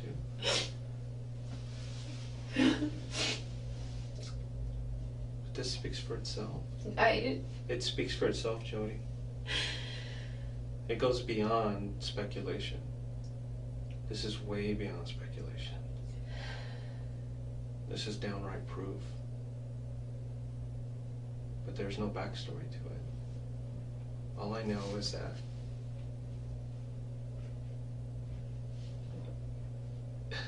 I need a story, or else it's just cold. It's so cold. you don't look like the person that would plan something like this. You're just not that person. I can believe other things, but not that. But without the truth, I can't paint another picture.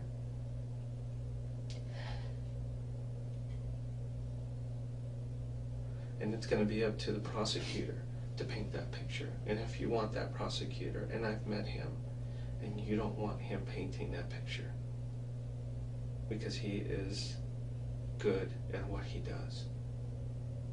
I've worked with him before. And you allow him to paint that picture for you, it's not going to be good. It looks like you don't really need anything. It just looks like, I mean, it looks like you don't even need a good prosecutor anyway. So, I mean, You're right.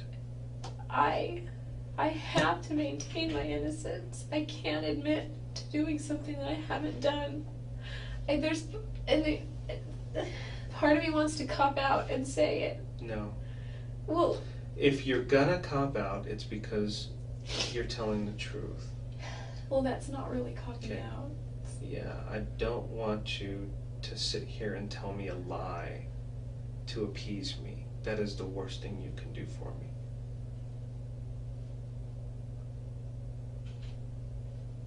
But back there in that mind of yours is somebody screaming to get out and tell me what happened, but you just cannot.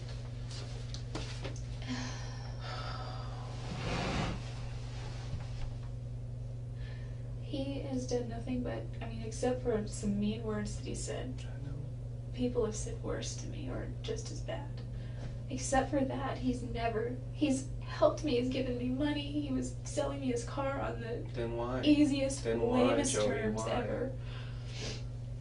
There's no reason why. It just happens.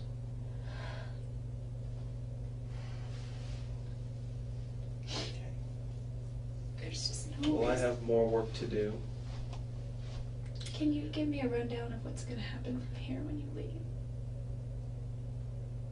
Yeah, you're, Like, just today, for example. well, you'll probably be taken across the street to the county jail. You'll be processed through there. You'll be set in front of a judge, at least within 24 hours. And there's a warrant for your arrest, and the bond is $2 million. If you can come up with a $2 million bond, then the judge will decide whether to, accept that $2 million or not. At that point, we're gonna file extradition papers. Basically, our courts are saying that, hey, you have someone in custody on one of our charges. We want them brought back to Arizona, or at least allow us to come pick them up. And that's called an extradition hearing. You will be given the opportunity to either waive it and say, that's fine, I'll just go on my own free will, or you can fight it and say, no, I don't want to go back to Arizona. What if I say I go on my own free will? Of course I would go. Yeah. At that point, the judge would say, okay, she's not fighting this, so come get her. And then we would go. What if I did fight it? Then what happens? Then you would have a hearing, Oh. like a little trial. So it just Not a delays the trial. inevitable, basically. It delays it. And costs people, taxpayers money. And then you'll be transferred over to the Maricopa County Jail in Phoenix. And you will start your court proceedings there. And, I've already filed these charges. It went to a grand jury, and a grand jury indicted you. So it's all public now? It's public record. So does everyone know? If somebody goes on, checks public record, they can check it. And they would come up with an indictment against you for murder. But it's going to be on the news tonight. We don't report anything to the news. Has his family called today? No. They don't even know that I'm talking to you But they've been calling every day. every day. Are you going to tell I them? talk to them every day. How would you feel if your little brother or little sister was killed? I've been wanting to call every day too. I didn't want to look obsessive, so I just tried to limit it to once a week.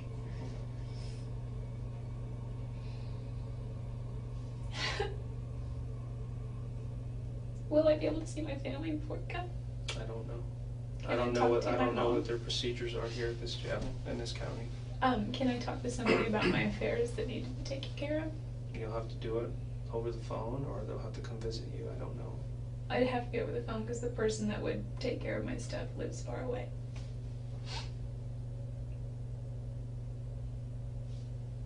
Are we done? How long is it all going to take? You said you already I filed don't know. paperwork. I don't know. I need to go see. The procedures are different here in California than they are in Arizona. I'm used to the procedures in Arizona. So I'm getting help from this county and the deputies here, and they're assisting me. So I need to get with them and find out how long it's going to take. This is a really trivial question, and it's going to reveal how shallow I am. But before they book me, can I clean myself up a little bit? You're going to be taken the way you are. I can't give you anything else. How soon? I don't know. Like 5 minutes? 2 I would hours? say within an hour. Okay, it could be 5 minutes, it could be 50 minutes. I need to go talk to my associates here. And if at any time you feel like you need to tell me something, you just go ahead and approach me. Okay. Can I use the bathroom? Yeah, I'll get someone to come take you. You know, I'm not like violent and I'm gonna run. It's Wairika. So, I mean, do I have to go in handcuffs everywhere? That's just procedure.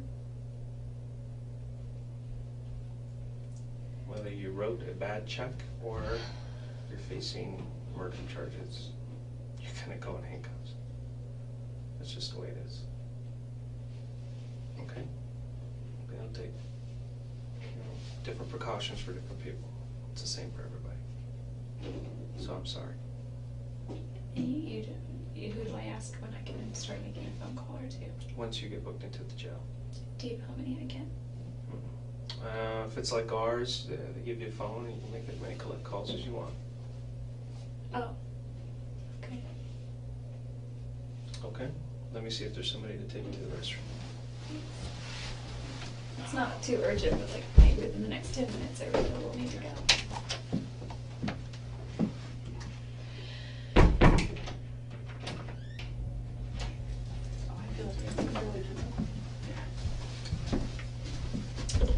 Alright. If you want to go ahead and stand up for me.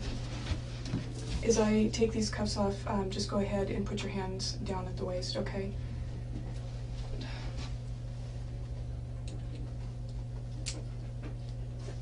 You know, especially these types of cuffs aren't the most comfortable. I don't think they're really designed for comfort. Nope, they're not.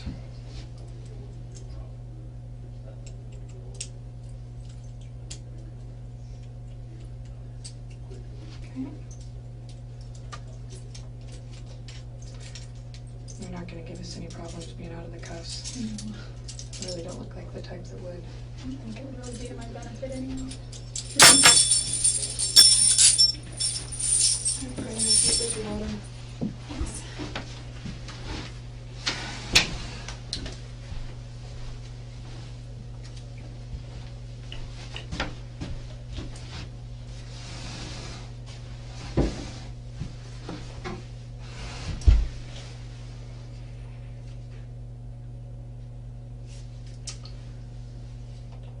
Okay.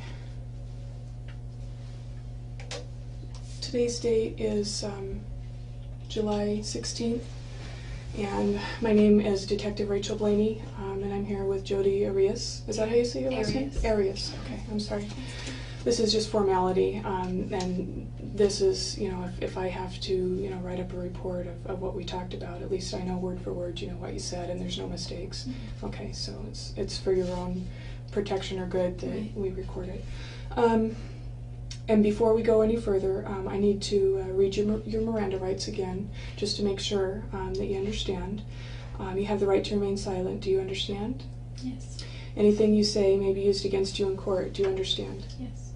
You have the right to the presence of an attorney before and during any questioning. Do you understand? Yes. If you cannot afford an attorney, one will be appointed for you free of charge before any questioning if you want. Do you understand that? Mm-hmm. Okay. The reason that I wanted to talk with you this morning, there's a couple of reasons actually. I have been privy to the investigation and all of the evidence in this case, and to your conversation with Detective Flores yesterday. And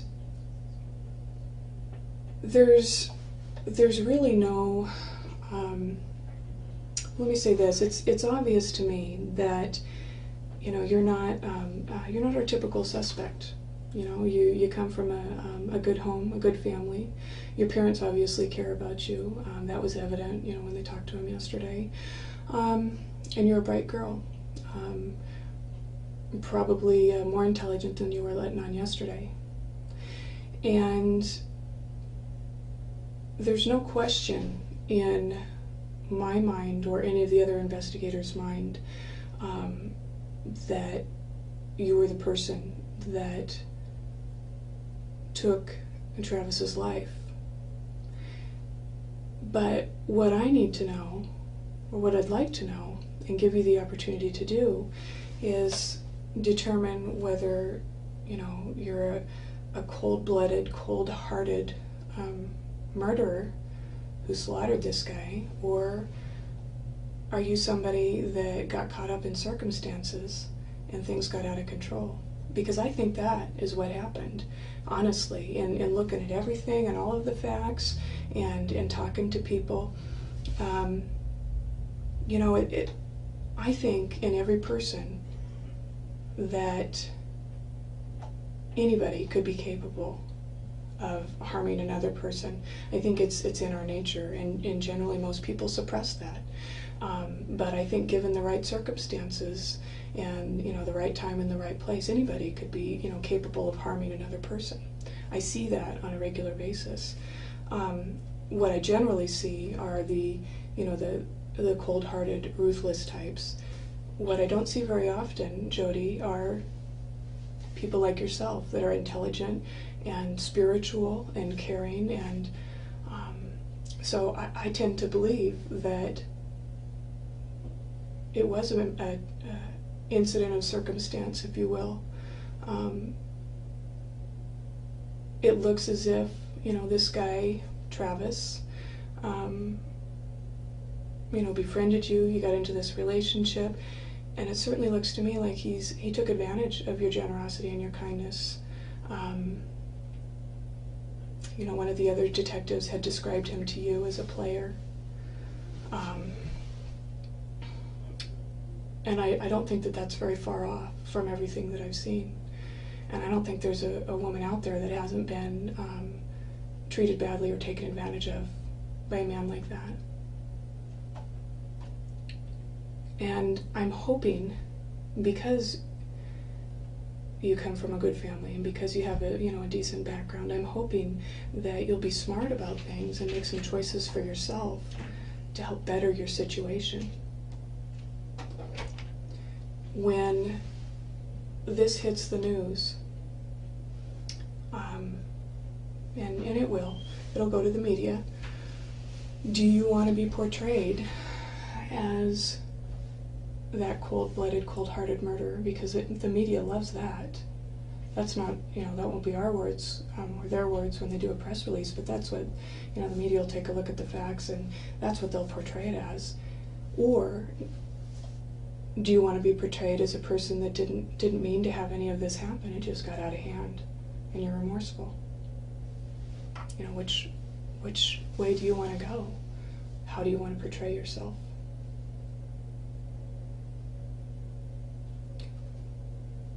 You're a businesswoman, is that correct? Okay. And you have a couple of different businesses going, right? So you're a smart girl, Jodi. Smart woman. You got to have a lot on the ball to be, your own businesswoman and balancing everything the way you do, because it sounds like you got a lot going on and a lot of juggling and balancing. You're obviously very organized, well-read. I would say well-read, but not organized. Not organized? Why so? I procrastinate, so papers pile up and things don't get filed on time, and I lose stuff, and then I find it later when I don't need it anymore. You know, when I do need it, I can't find it. So Okay. just general stuff like that. Well, maybe you're not as organized as I had thought. It's certainly I human. try. I mean, I go through these periods where it's like today is devoted to organization, and then I'll get organized, and it'll be that way for a little while, and I'll kind of let it slide, and then I'll have to go back and clean up again. All right. So I think that, you know, the reason you're here is I think that you should have just at least one more shot at, you know, the opportunity to do the right thing. You know, you say that you're spiritual, or those are my words, not yours, but that's certainly what I got out of, you know, reading everything and looking at everything, that, you know, you have some sort of relationship with God, or, you know, some sort of deep spirituality, and so did Travis. And it sounds like, you know, you cared about what Travis's family thought of him, maybe what they thought of you. I don't know whether you ever met them. I met his grandmother Okay. a few times. Were they good people? Yeah, wonderful. And I didn't meet his family at his services, but I saw some of his sisters, and he talked about them a lot. And he talked about how proud he was of all of his brothers and sisters, because they come from a rough background, but they've all done really well. I would imagine that keeping all of this in, I can only imagine, because I've never been there myself, but I can only imagine that keeping all of this in is just tearing you apart inside. It's not hard to tell that. You know, you have portrayed yourself as being very strong, but you can see it in your eyes, Jodi. It's not like, you know, it's not that I'm my dad said that Detective Flores told him that I was just cold yesterday.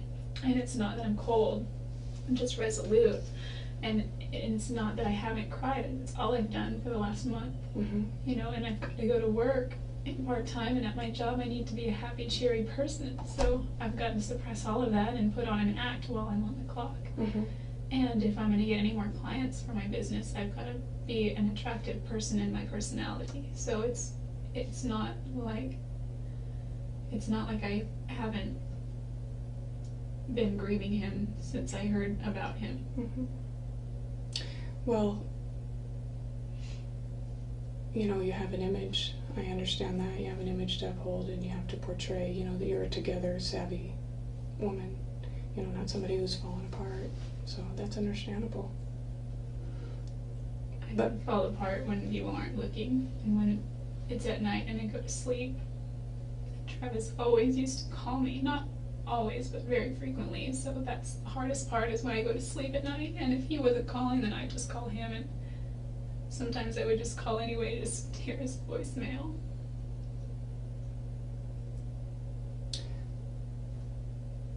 So let me go back to,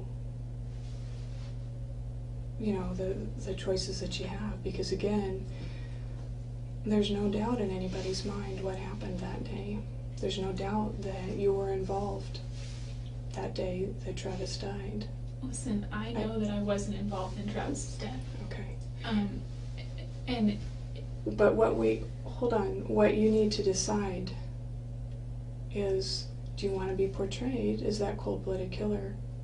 Oh, that's what I was getting at. Or do you want to be portrayed as somebody that was taken advantage of, and you know, things, just one thing led to another. You thought your relationship was headed in one direction and it wasn't, or, you know, I don't know exactly the circumstances because I wasn't there, but I would certainly think that it's to your benefit to appear as this is something that just happened. You didn't plan it. It was, you know, it was a heated moment, and you didn't mean to hurt him. Because you didn't mean to hurt him, did you? I've hurt him very much emotionally, and I never meant to hurt him. Okay. He said that I hurt him more than the death of his father. And I believe that. You know, how are you going to come clean with yourself, you know, between you and God, if you can't even, you know, look his family in the face and show remorse?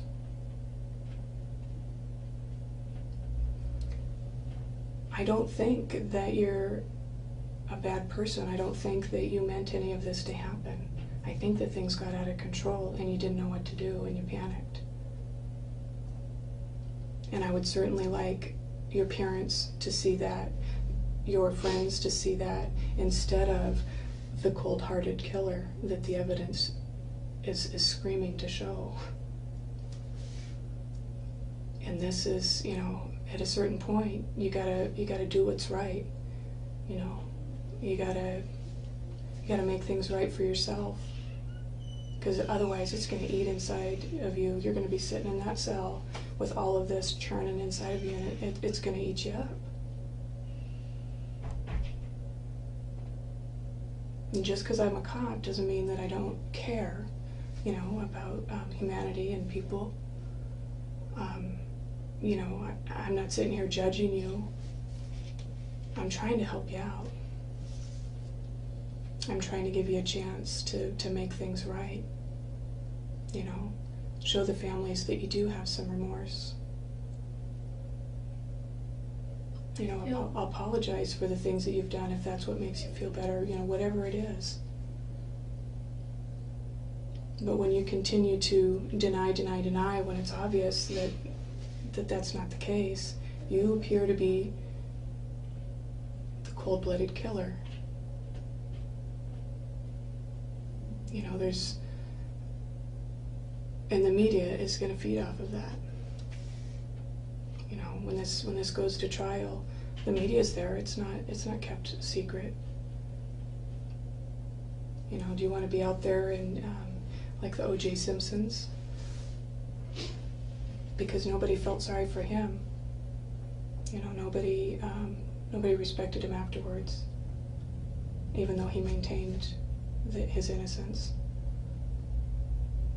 How do you want to be portrayed? Do you want to be portrayed as the person that you are, a decent person who's had some tough times and you know, just didn't make the right choices at the time? Or do you want to be portrayed as a person that doesn't care about anybody or anything?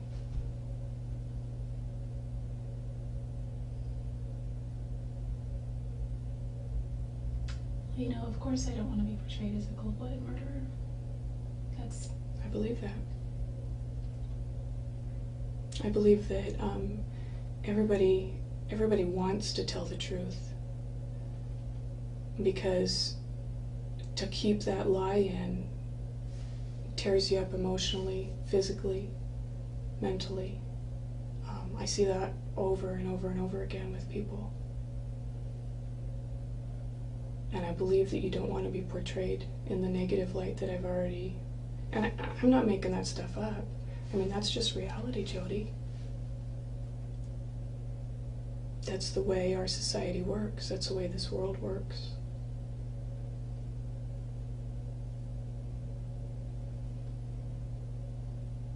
And things are going to start moving real fast here for you.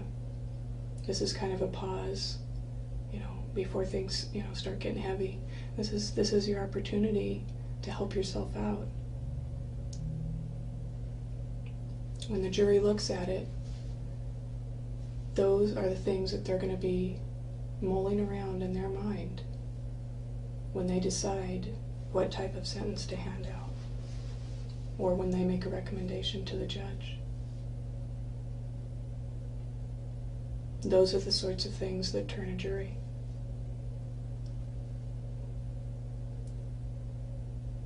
And the juries sometimes can be fickle, but I've never seen a case with so much concrete, hard evidence.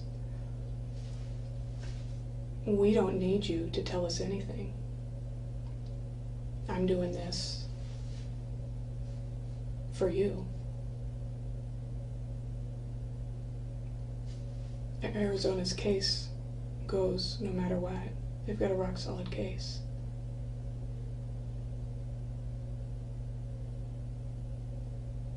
So what you say is basically irrelevant to their case. Not irrelevant, but it's not going to make it any better for them. But it certainly can help you out. How can it help me? I mean, how can what I tell you today affect the media?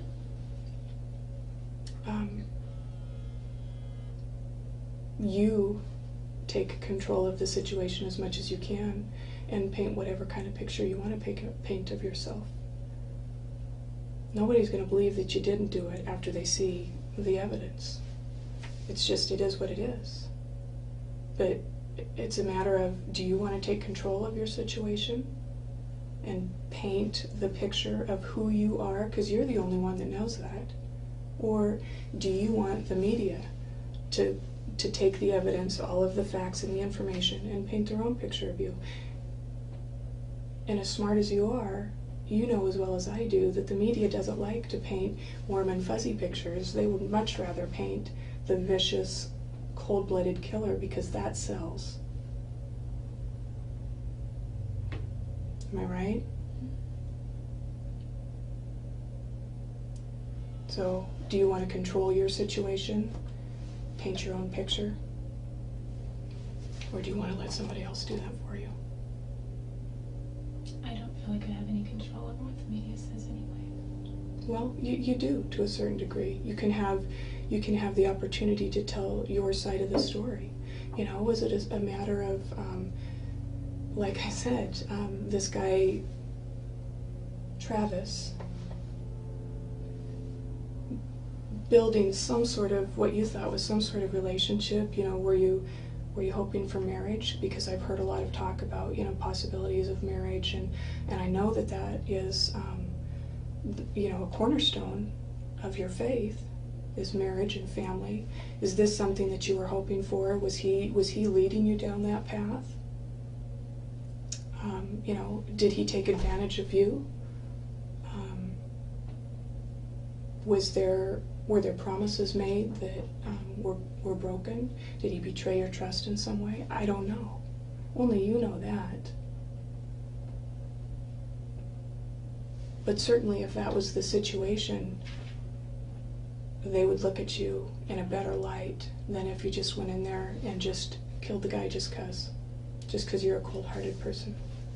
You know, the reasons why are what's going to give you a better portrayal, a better light that you're portrayed in. That's why the reasons why are so important to you, and that's how you can take control. When you leave, you know, Siskiyou County and go back to Arizona, which eventually you will, whether you fight the extradition or not, that's just kind of An inevitability. Yeah,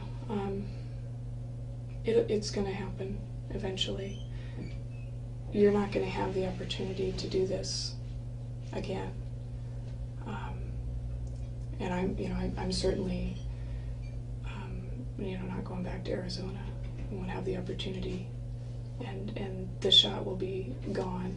What is your role, though? I mean, you're a detective. Mm-hmm. This is our jurisdiction. It's our county.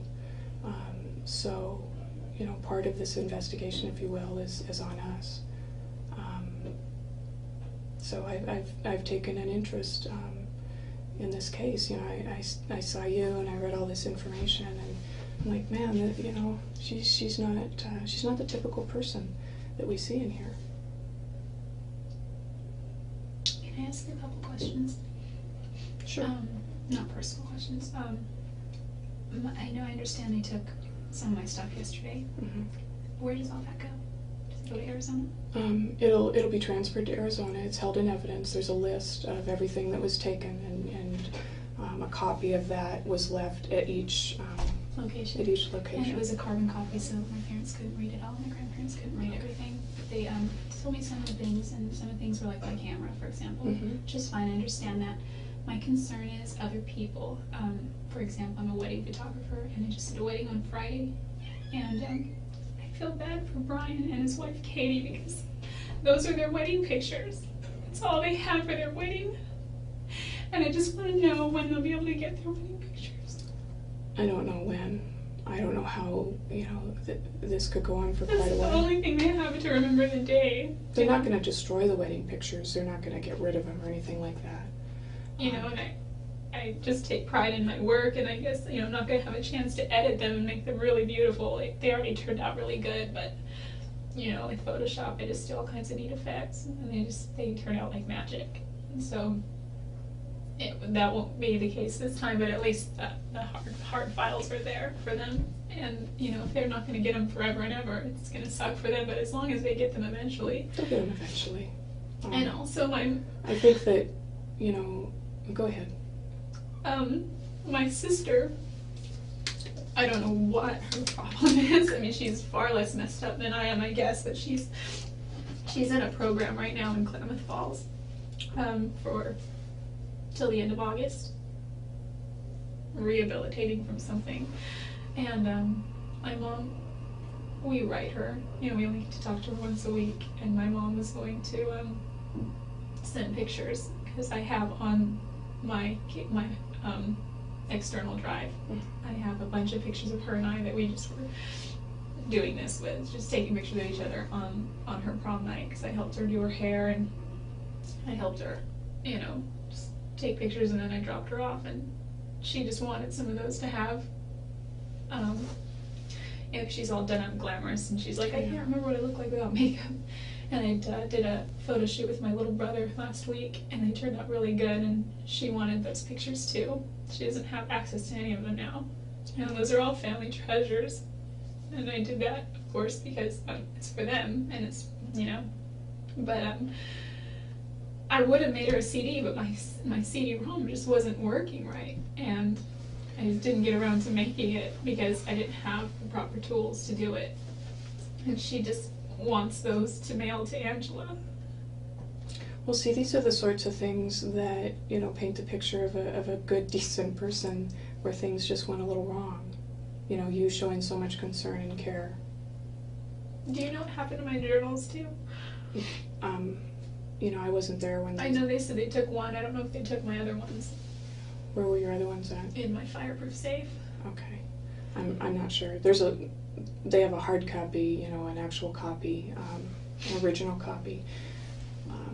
That if you want my journals, it documents the entire time starting from when I moved to Arizona up until 2 or 3 days ago. Where's that safe at? Is that it's at your? Under my bed. They said they looked through it. Okay. Well, then, if there was anything, I don't know if they felt it was relevant, necessary. but you know, I'm sure Travis got a lot of ink in my journals. I don't know. It doesn't matter now because I know you guys think what you think, but it's not. You know, the job of the detectives, any detective, is to determine, you know, what happened, whether a person, you know, is there evidence that would clear you, evidence that would convict you, etc.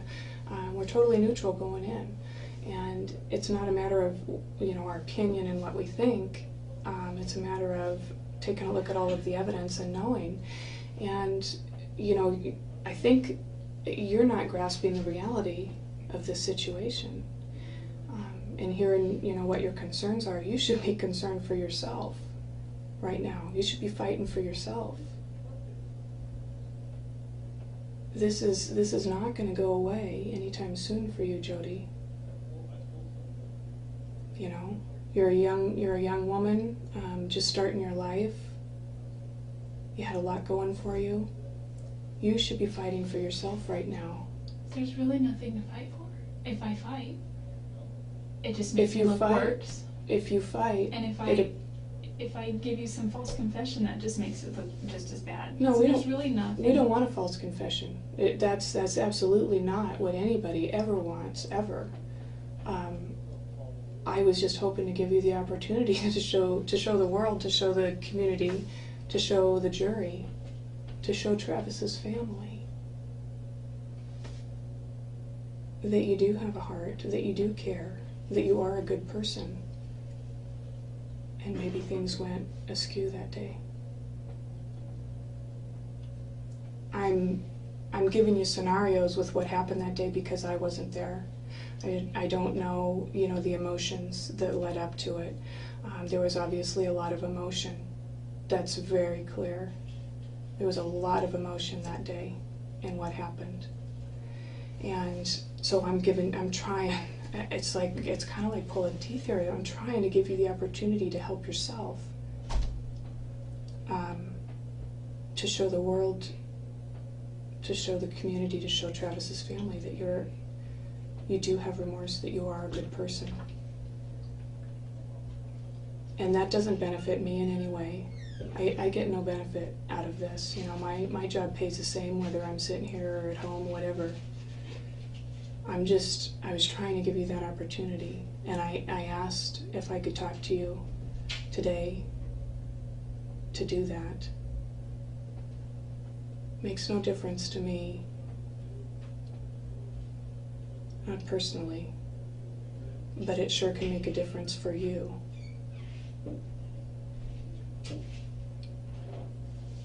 And you let this eat at you, and it's going to destroy you or change you in a way that you wouldn't want. And it comes a time in somebody's life, there's always a pinnacle in somebody's life where you have the opportunity to define who you are. Do you want the murder of Travis to define who you are? Or do you want to take control of that and do it yourself? Everybody makes mistakes, some bigger than others. And I think this is the time in your life. I'm trying to tell you, this is the time, Jodi. This is the time to take control more than you've ever done before. And at least show the people that you love and care about that you have remorse and that you have a heart. Because when they sit there and they see somebody that's just stone cold and saying they didn't do it when it's clear to everybody that you did, that's what they're going to see, is a stone cold person. This is your opportunity to change that. You can't change what happened. You can't go back and undo it. It's a done deal. But hopefully you're smart enough to realize that you can have a little bit of control of how you're portrayed.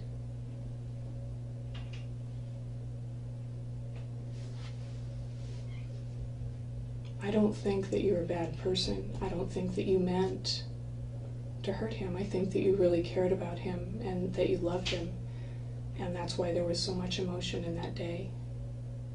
I'm not sure of the circumstances, the conversations that led up to it. I can only see the result. I think that things got a little heated. You were angry or upset or disappointed, betrayed, whatever the emotion was. And things got out of control. We both have betrayed each other, but it was so long ago, you know? The last time we even talked about marriage on a serious level was when we were still dating over a year ago. Mm-hmm. And the last time he proposed to me once, he proposed to me a lot of times, but he wasn't always serious. He just kind of said it, marry me, as a joke. And how did that make you feel when he said marry me as a joke? I mean, did you want it? Not after we had broken up. It was kind of like laughs. Like, it's really kind that he would joke like that. We would laugh, Mm-hmm. And I took it as a compliment because it's when I did something that maybe in his eyes he saw me as a good person. Mm-hmm. And so he'd be like, wow, this is a good girl, marry me. But it was more of a compliment. It wasn't a serious proposal. So marriage, as much as I love Travis, I just have always, there's something inside that says he's not the guy you're going to marry. So then what was it? What was it that led up to all of this? I mean, there's got to be something. So I honestly don't believe that, that you're cold-hearted and you would just go and just, kill somebody on a whim. That doesn't fit your profile. So what was it that led up to that? You tell me. You tell them. You tell, Travis's family. What was it that, pushed you to your limit?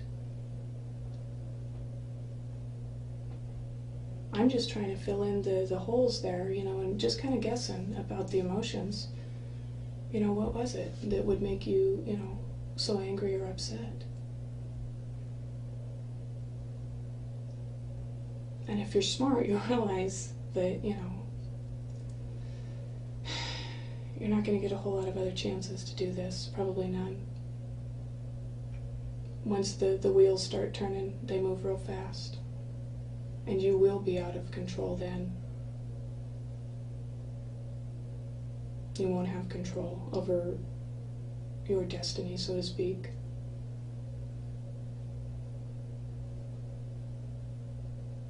You know, what about your spirituality and your beliefs with God? You know, if you continue to lie to yourself and all of us, that's one thing, but God knows.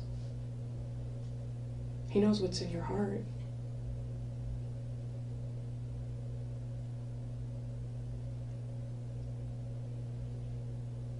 Doesn't the Mormon religion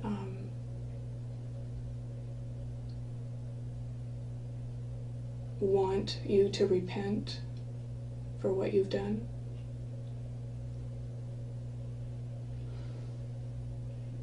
You know, I'm a spiritual person myself, and I don't think that I would want that, you know, inside of me. I wouldn't want all of the ugliness of the lies inside of me.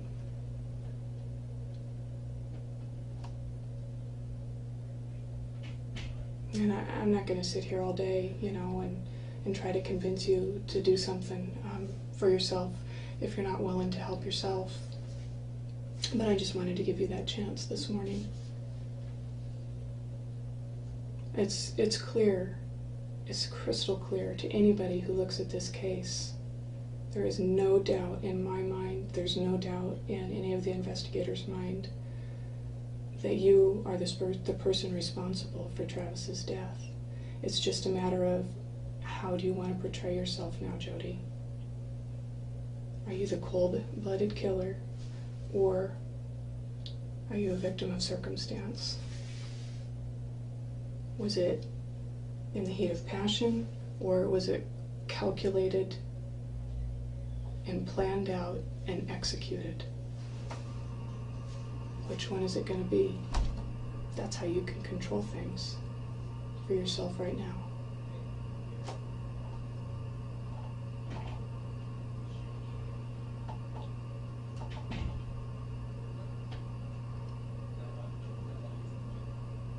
I don't think you're the type of person that can sit there during a trial and see Travis's family sitting over there and continue to maintain that lie in yourself without it tearing you up.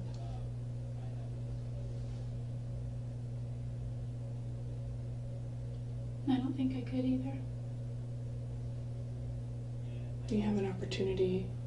You can't bring him back, you can't bring his life back, but you can at least make things right within yourself. And that ultimately is going to probably help out your situation.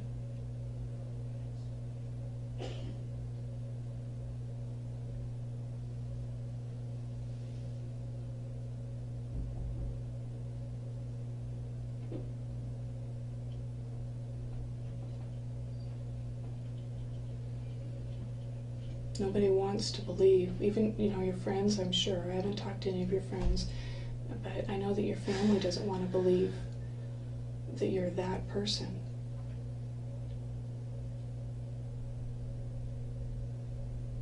Help them understand what happened and why, so that they're not stuck with that image of you.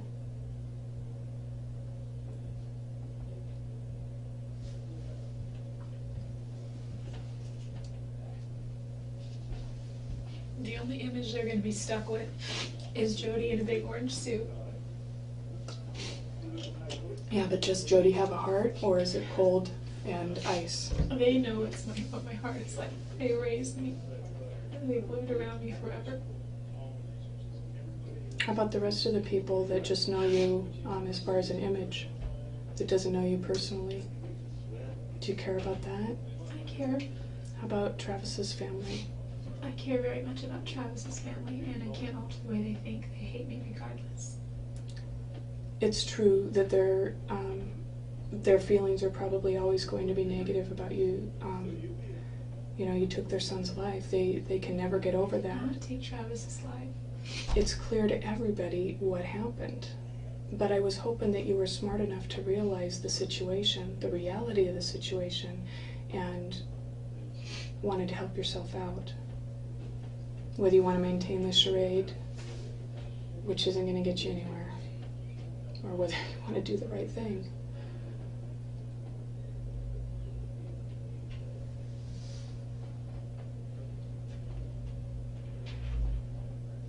You're the one that's got to live with yourself, you know. You're the one that's got to look those people in the eye. I have one more question. It's not that I haven't been listening to what you're saying. It's unrelated. But when they took my purse, I had $240 in cash. And from what I understand, this thing over in the jail, you can have money on your books so that you can get things like shampoo or whatever. Mm-hmm. I don't know what I would even need there. But what happens to my cash, my money? Well, it's, first of all, they count it all out and document it, so there's no question of, you know, what was there. I don't know what the procedure I know is. it's not really, maybe it's not your area or your responsibility, but who do I talk to about that? Because my parents don't have money to just keep doling out and making, collect calls there all the time or whatever, so. Well, I can certainly talk with the detectives and put in a request for you, and I'll do that. I don't go back on my words. And I don't know how much longer, you know, you want to sit here and listen to me talking, but I was hoping to kind of drill something into your head and wake you up and show you how you can help yourself.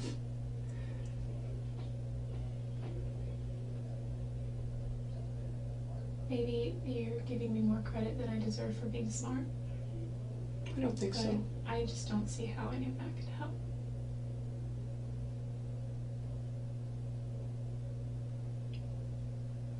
What if it could? Wouldn't you want to do everything you could to help yourself? I don't. I think that my situation is hopeless, and I don't think that I can help myself.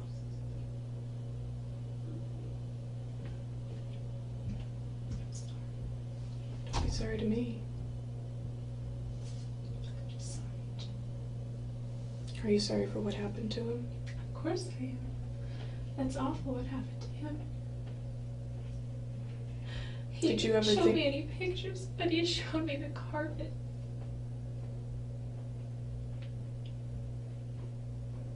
It was pretty horrific. You know, Travis was very strong. I watched him work out a couple of times. It's super intense. My dad has worked out all my life. He's been a bodybuilder, sort of, not professional. He's just always been really big. And I've seen him work out, but I've never seen anyone work out like Travis. And he's just, you know, a couple times he was really into UFC, and a couple times he would show me some wrestling moves, and I was just powerless. Like there's no way out of it.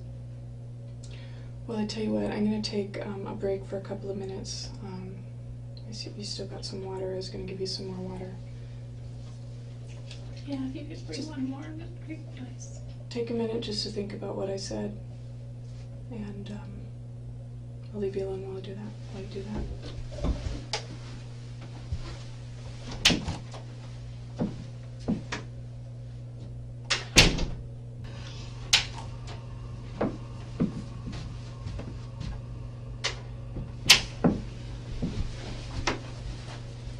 Just more water.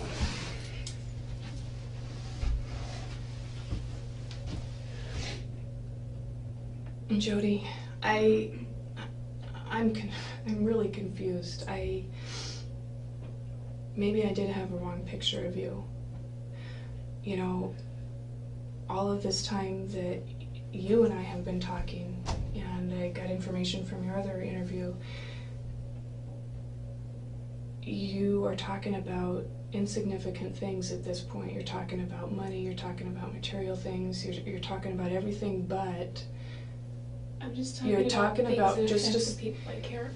You're talking about everything but how bad you feel about Travis. You only respond to my questions. If I murdered Specifically Travis, I about would be Travis. very remorseful. I think that I've gotten the wrong picture of you. I think that, maybe I was wrong. Maybe you are that cold-blooded person that they're trying to portray. And, I'm just really confused.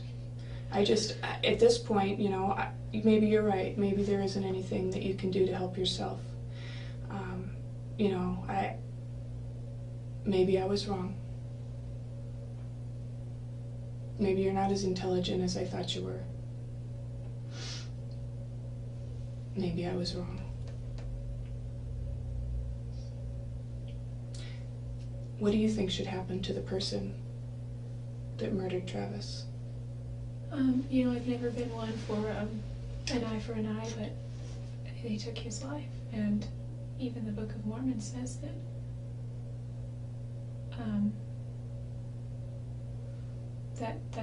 that calls for the life of the person that took his life.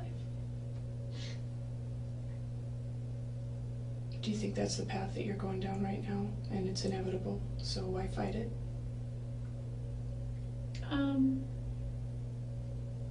Not sure, kind of, but I'm not sure. I don't know where I'm going. So, tell me this. After looking at all the evidence, and what I think is crystal clear, if you didn't kill Travis, then who did?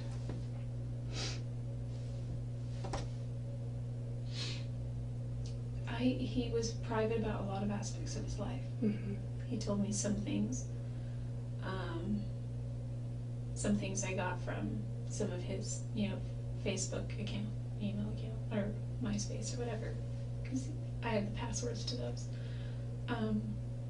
But I don't know, occasionally he would get solicitations, but he would always respond, not to answer the solicitation, but to kind of call a person out.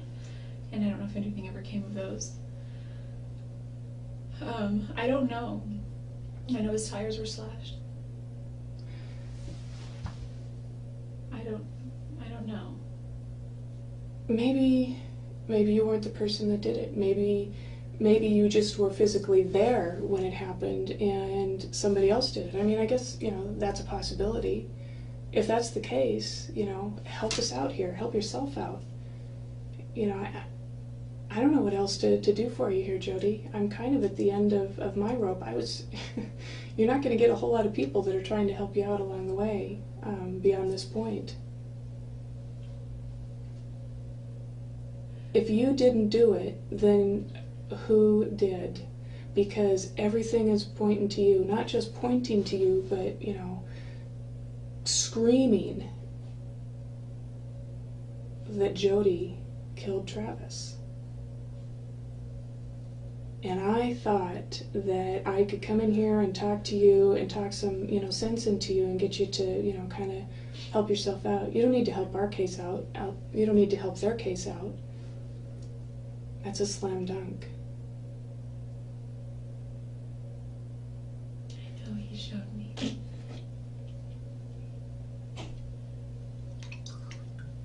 And what I'm hearing is somebody who doesn't give a rip about what happened. I'm hearing somebody that's worried about money, your appearance, everything about you.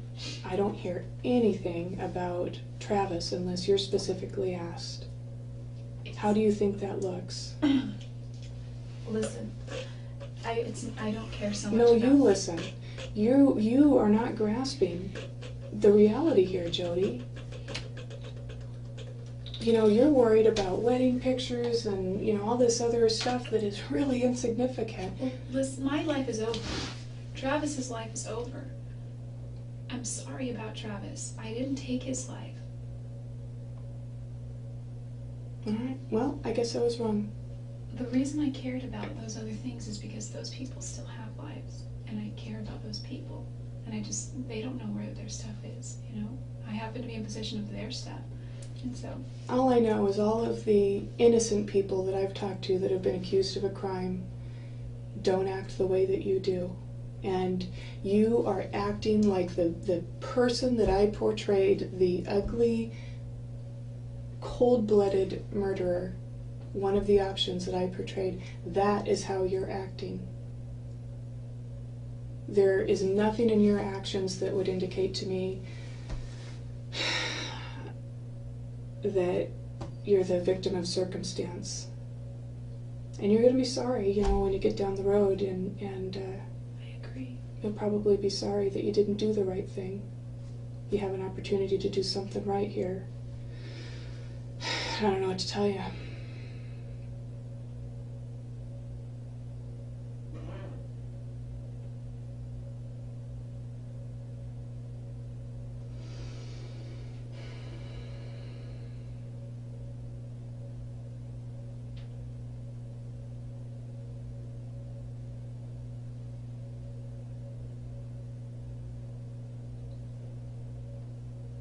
Show me that I wasn't wrong, Jodi.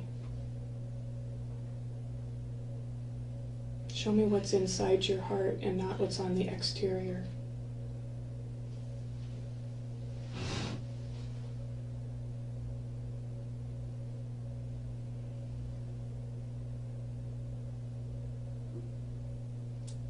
Help me understand why it happened and that it wasn't cold and calculated and planned. Because that's how everything points right now.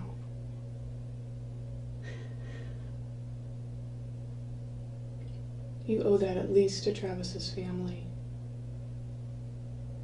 Give them some closure. Because I know, just from working with all these families that have lost loved ones, that they're not struggling with who did it, they're struggling with why. That's what I've been struggling with. Do you not understand why you did it yourself, maybe? Is it something that, you know, is it a part of you that came forth that you've never seen before? I don't know. I know Travis's family is struggling with why, and that would be the one thing that would give them closure. They may never like you, but I think that they would be appreciative of why their son's life was taken.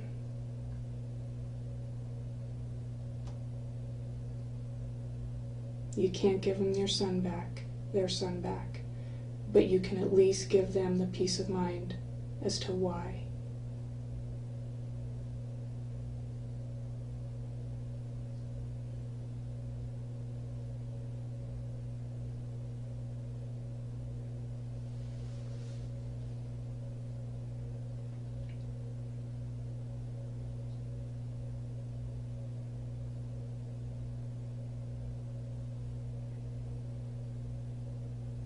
I know if it was my child, that's what I would want.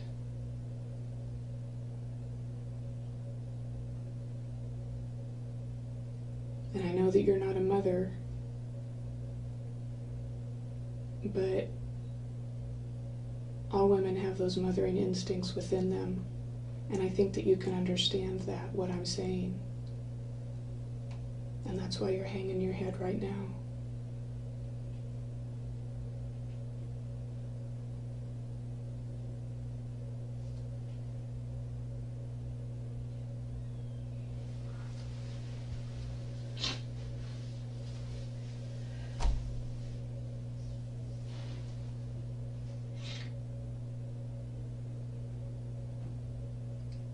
Was I off base, Jodi?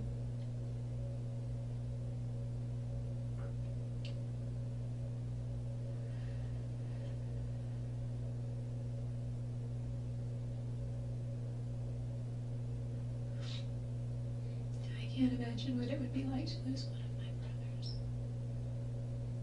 Wouldn't you want to know why you lost one of your brothers?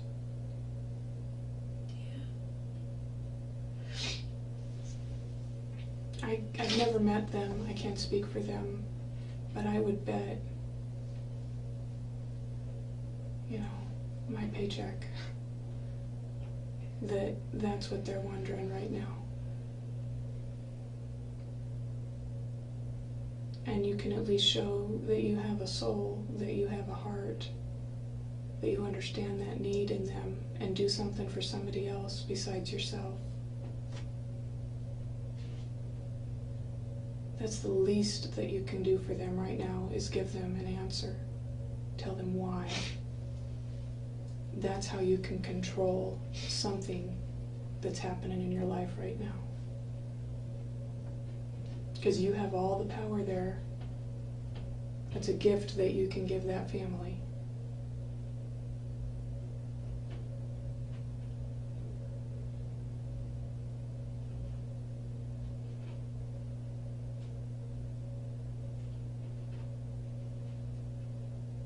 Tell them why. Use me as the voice to tell them why.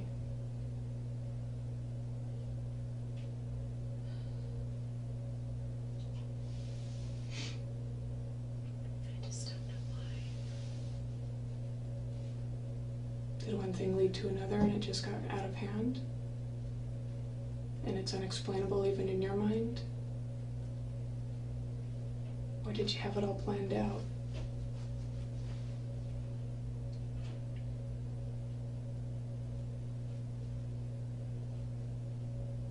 You know, was he roughing you up and you just couldn't take it anymore? You know, was he being violent on his part? He was only that way a couple times. It was before I moved.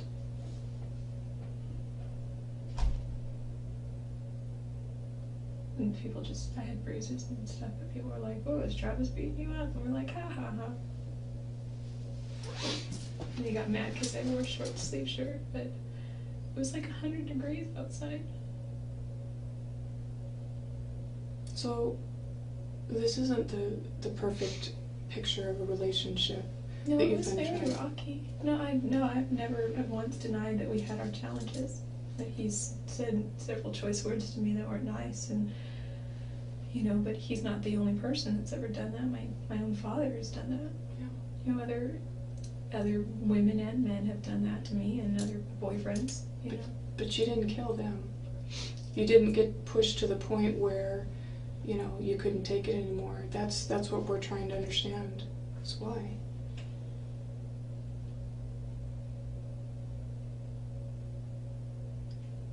Either way, those detectives in Arizona have their case made.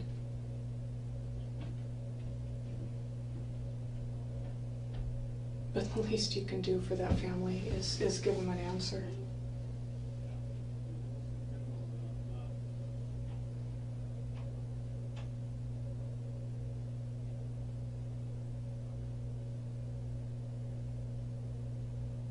I'm not saying portray Travis as this ugly, horrible person, because, I don't know that that's the right thing to do either. But at least let them know that it was a two-way street and it wasn't all your fault.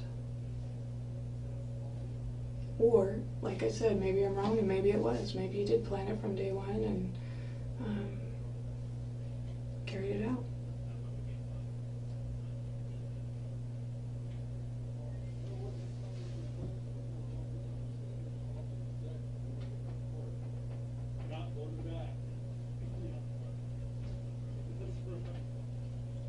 Thanks, Adam.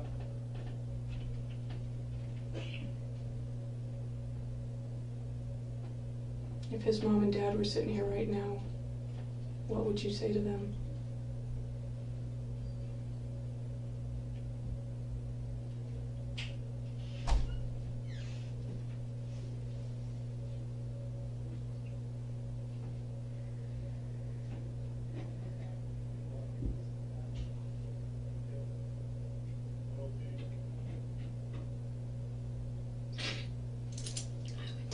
I'm very sorry.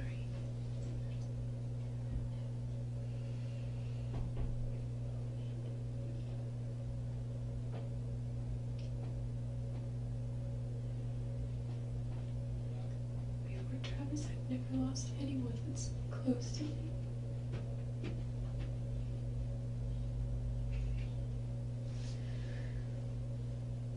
If they asked you why it happened, what would you say to them? I don't have an answer for why. I don't know why he was killed. I don't know why.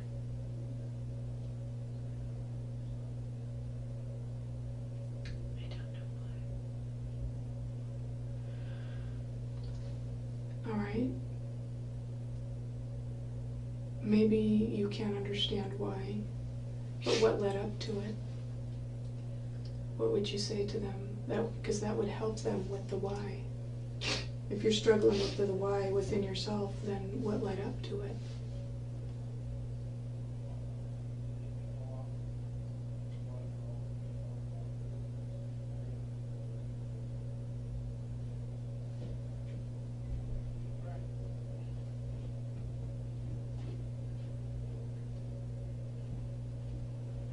How could you explain to his mom and dad what led up to it that would help them understand?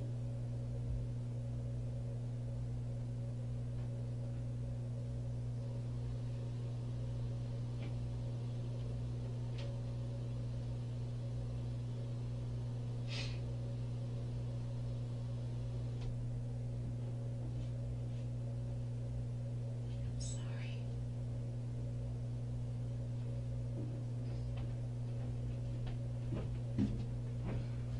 Are you saying that to me, or are you saying that to his family?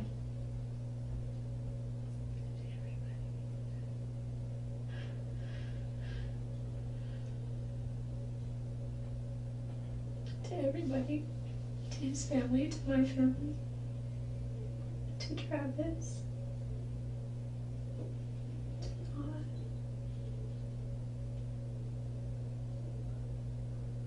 Then if you truly are sorry, Jodi, clear your conscience and give them an understanding of what led up to it.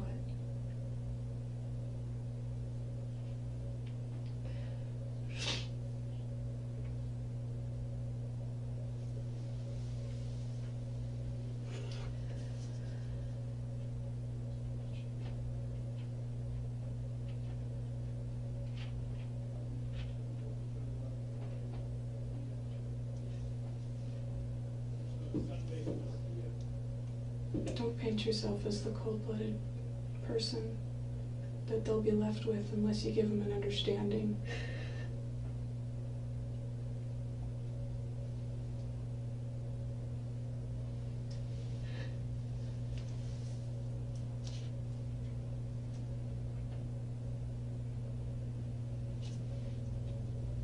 I don't want to believe that I was wrong about you.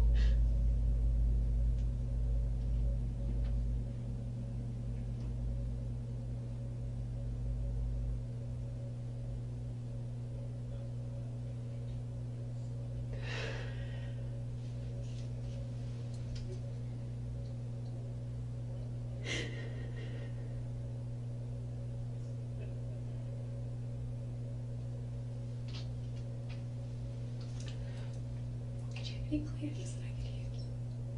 Sure. I'll be right back.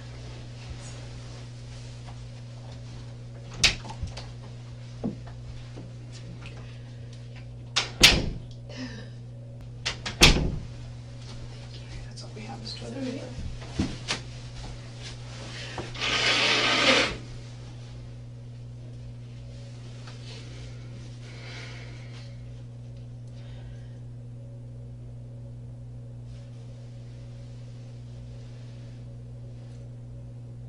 I can see that your tears are real. That obviously is nothing that you can fake. You know, Travis told me that my tears mean nothing. I said that one time when we were fighting. How'd that make you feel? Well, I knew they were real, so that's all that mattered. It just made me,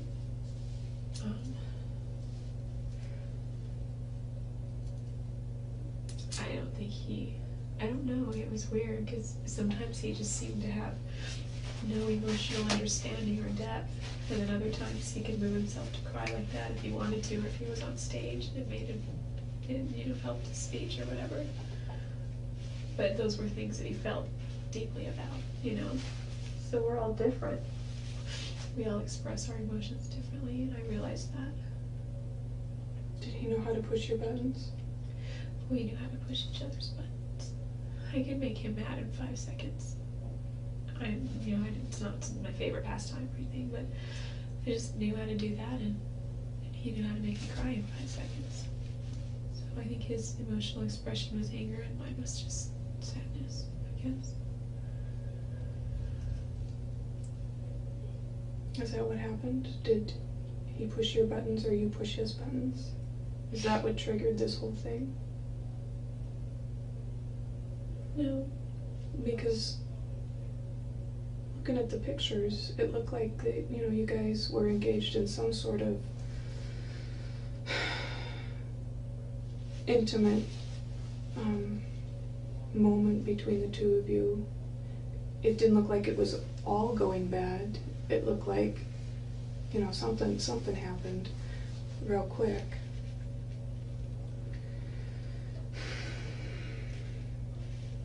And that's the understanding that I was talking about, that you could give to the family.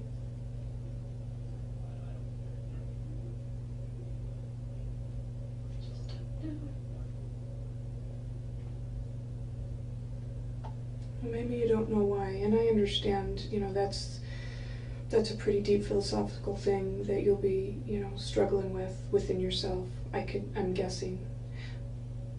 But you know the factual things that led up to it. And then, you know, people can draw their own conclusions from there. But sitting there silent and not saying anything makes you look like a horrible person.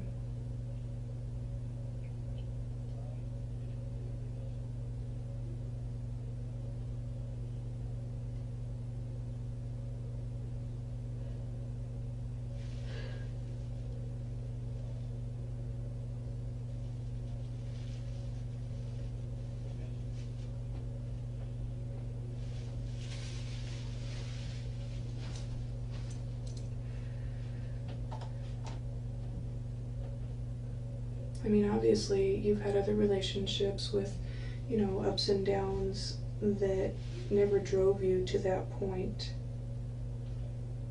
They were So far worse than Travis. So what was it? What was it with Travis that set you off to such a degree?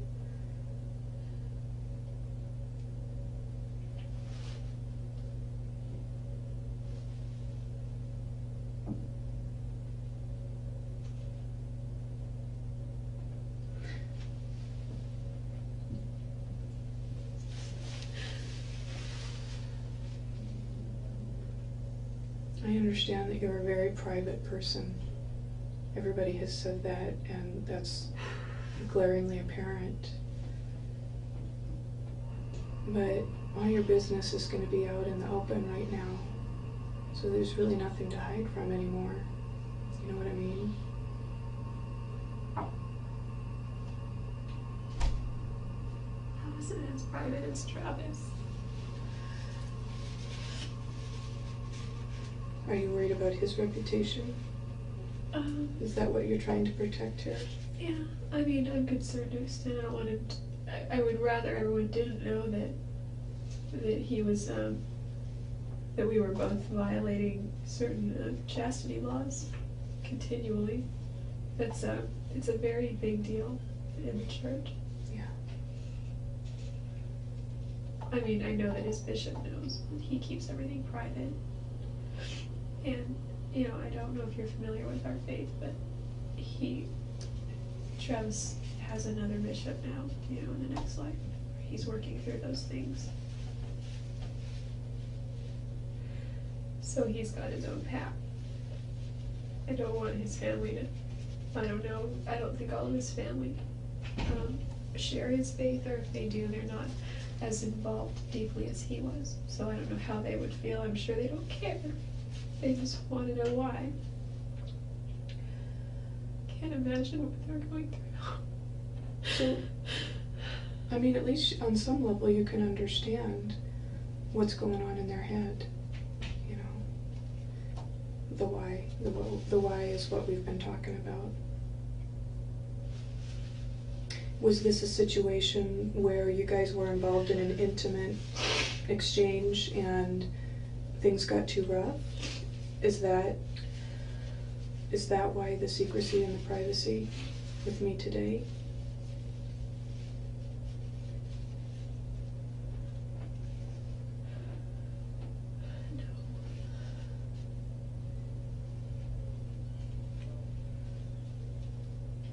Then what's keeping you from unloading your burden?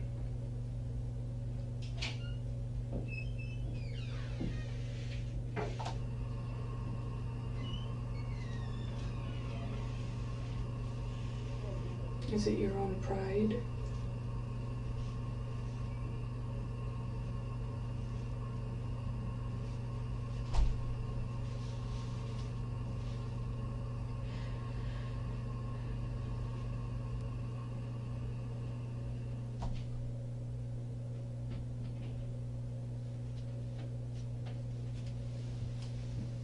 And do you think at this point that your pride matters more than Travis's family's grief?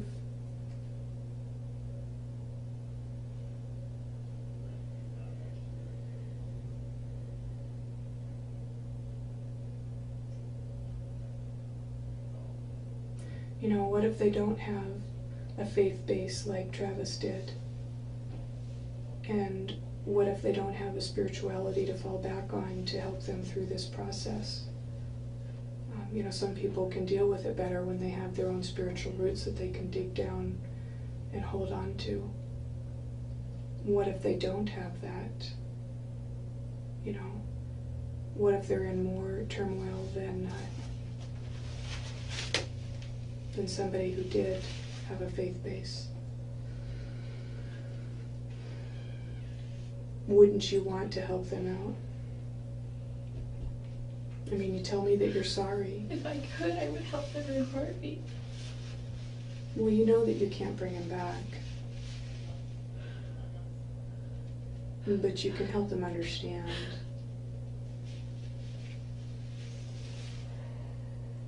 And no matter what you say, it's not gonna change their love for their son. It's not gonna make them dislike their son, no matter what happened.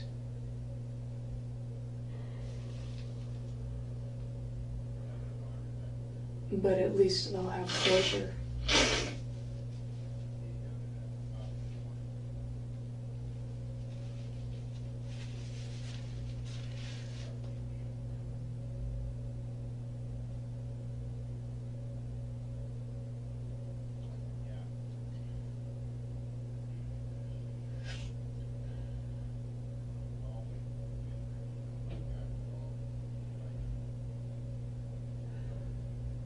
At least they'll have closure.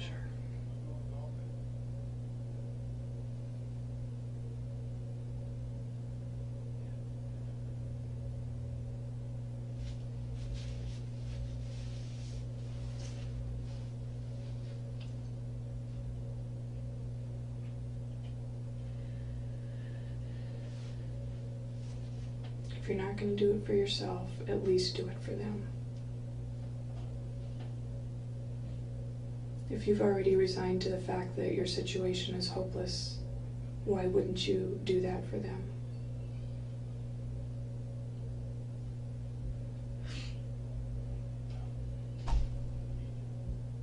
That's a good question. I think I will.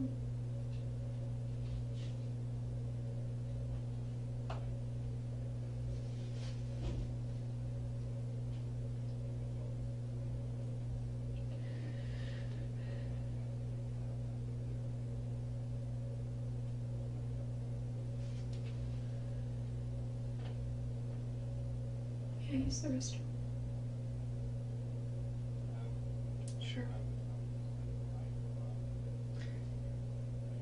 I'm just gonna go fast.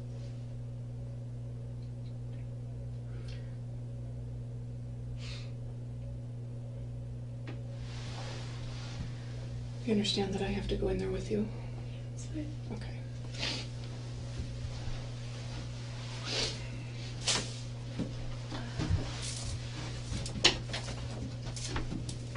I don't know which way it is. Go this way, all the way down into the road.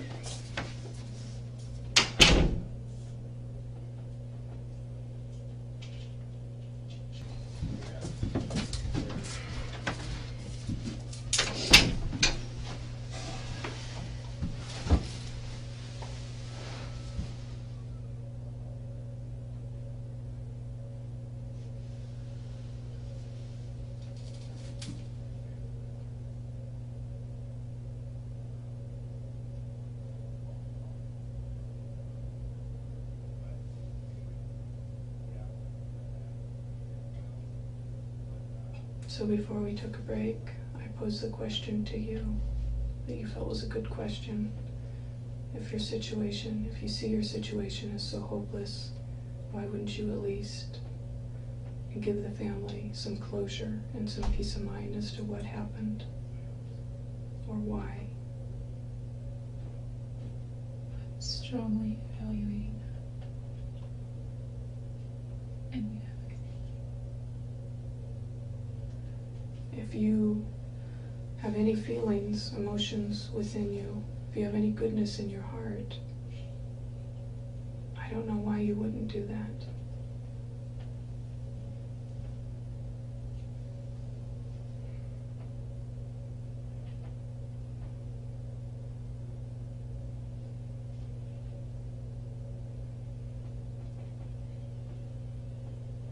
And because if you don't, and you don't give them the information that they seek for the closure, that makes you a very selfish person.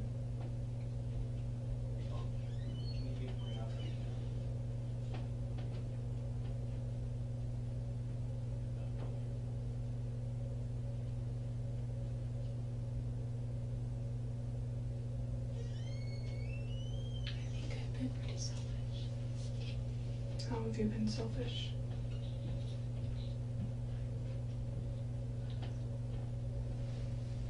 Just a lot of ways. Travis was always so selfless. He gave me everything that I needed. I needed money and he had it, it was mine. I needed food. I needed to borrow his car. I needed to use the internet because mine was down.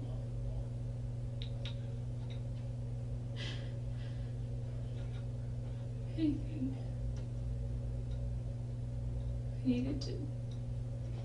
If I wanted to borrow any books, he had a cool library or audiobooks. One time he helped me with my prepaid legal business, and he doesn't benefit monetarily in the least from it. And I would help him too with that each month because you have to qualify for his position. It's a monthly qualification.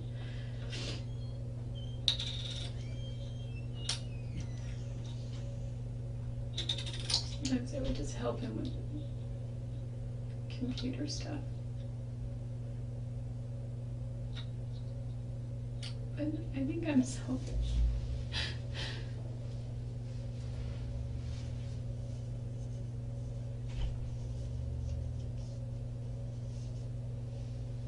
And one time we just met in Ehrenberg when I lived in Southern California.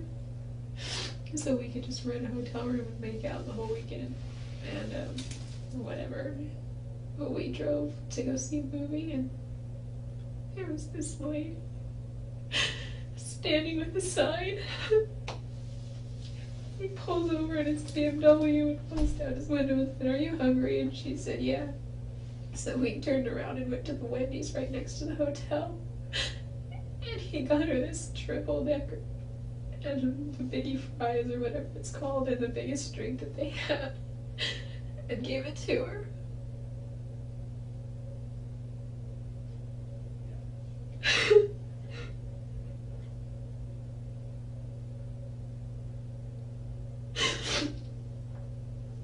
He always did stuff like that.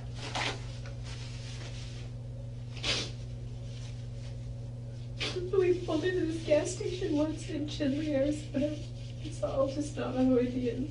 And nothing against that tribe. They've got a very rich culture, but most Navajos that you meet today are really overweight.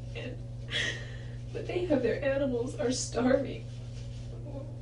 Everywhere you go, they got ribs sticking out. Just to make us both so bad. So Travis bought, we ended up splitting it, but Travis bought 7 cheeseburgers for 300 hungry dogs. And one was a mother puppies, and they just wolfed them down and we felt better, but we just felt like we couldn't do enough.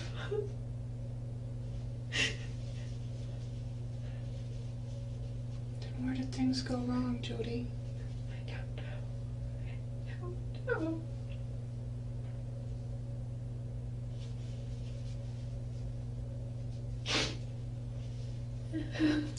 This is your chance to make at least something right. Even if it's on a small scale, it's a big deal to his folks.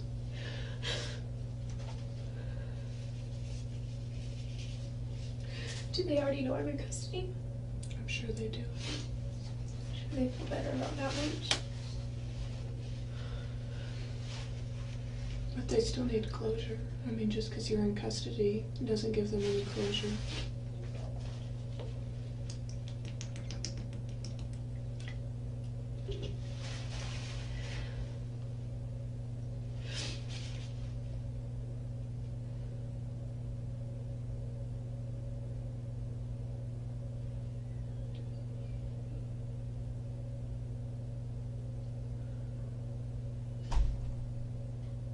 Is this something that you planned from day one?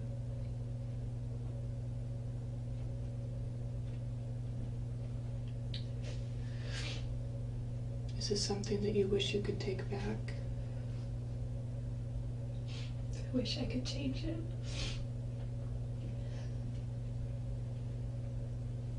I wish I could rewind the clock. What would you do if you rewound the clock? I would have done everything I could to prevent it.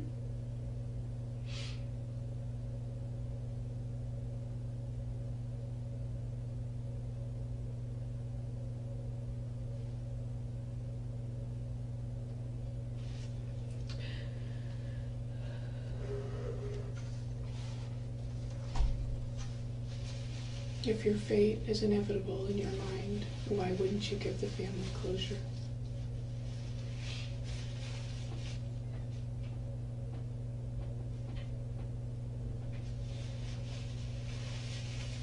I don't know.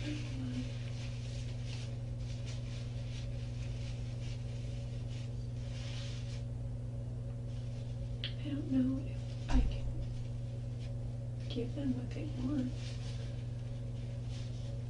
I don't know. Wouldn't you at least want to try and let them make that decision?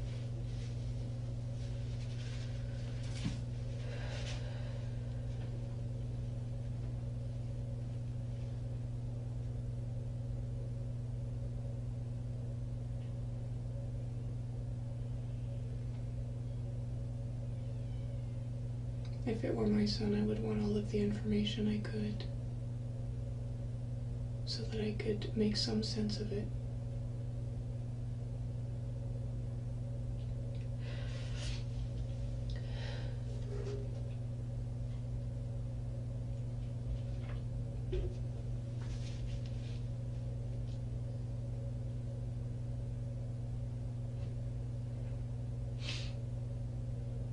Is this something that is so horrific in your mind that you don't even want to think that you could be capable of such a thing?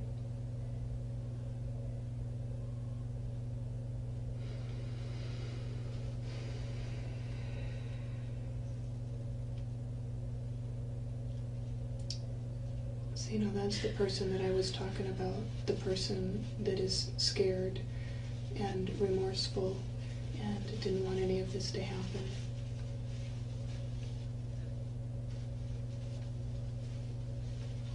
So I don't think I was wrong, Jodi.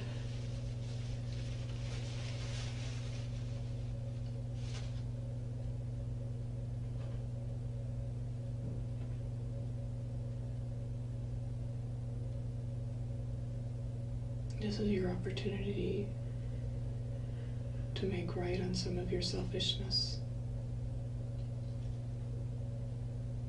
And let the family decide how they're going to deal with that information and how they're going to use it.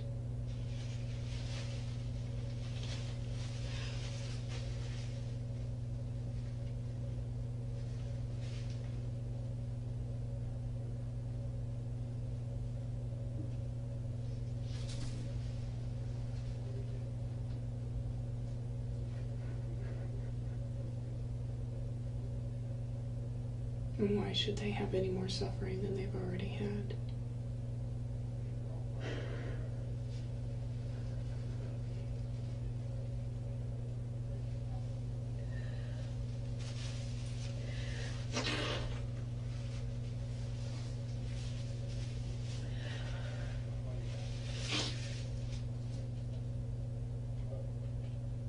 And your religion, and forgive me for my ignorance about it, It's mostly just a Christian-based religion. do they believe that the truth shall set you free?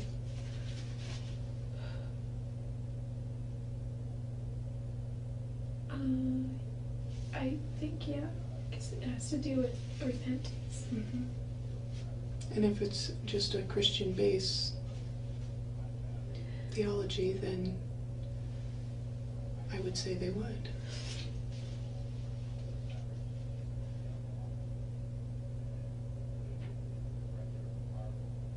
I think it even says that in the Doctrine and Covenants, which is another part of our scriptures. Mm-hmm.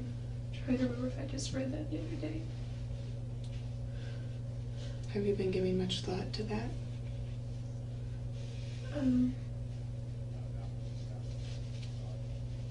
Not within the last 24 hours. I haven't really been thinking about a lot, except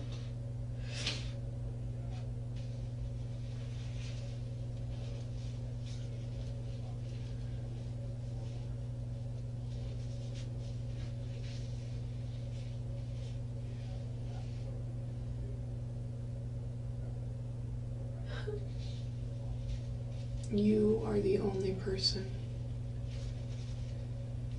that has the information that the family seeks.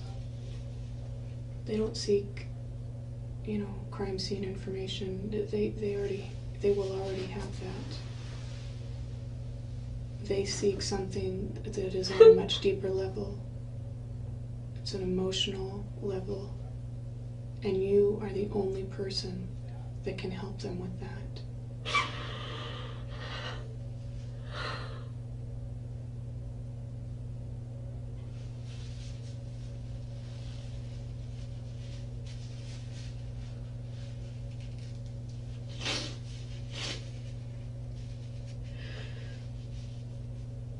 I wasn't angry at Travis. Everyone keeps saying whoever did this was so angry. Then what were you?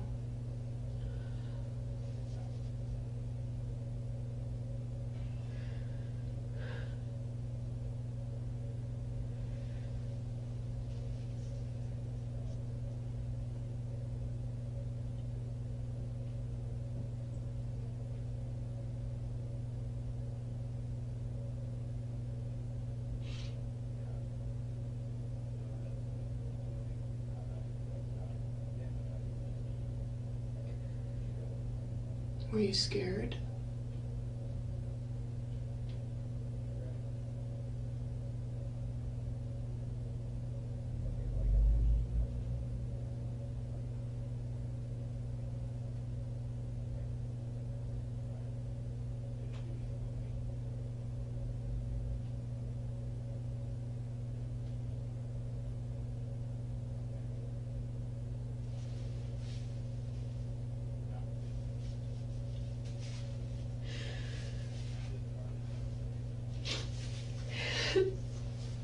Were you jealous?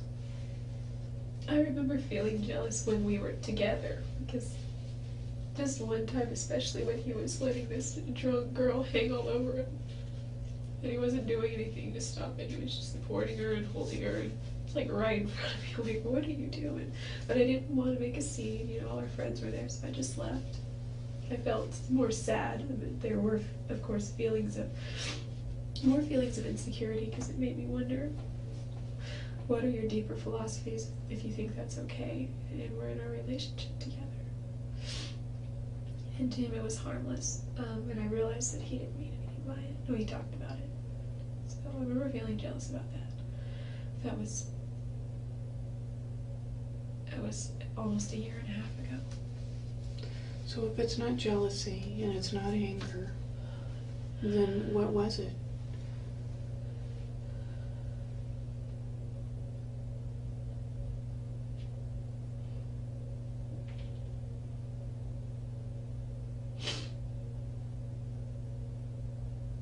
you been asking yourself that same question?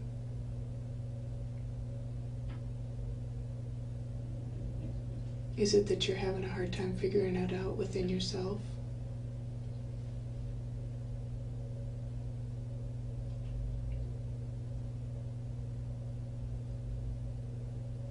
I just don't know.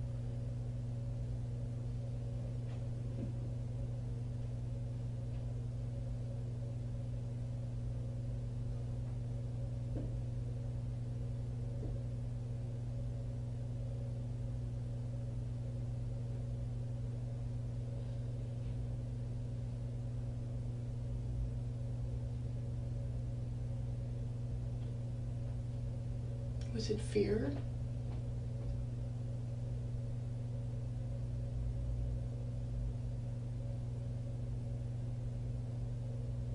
So if it was fear, then what is it that you're afraid of, or were afraid of?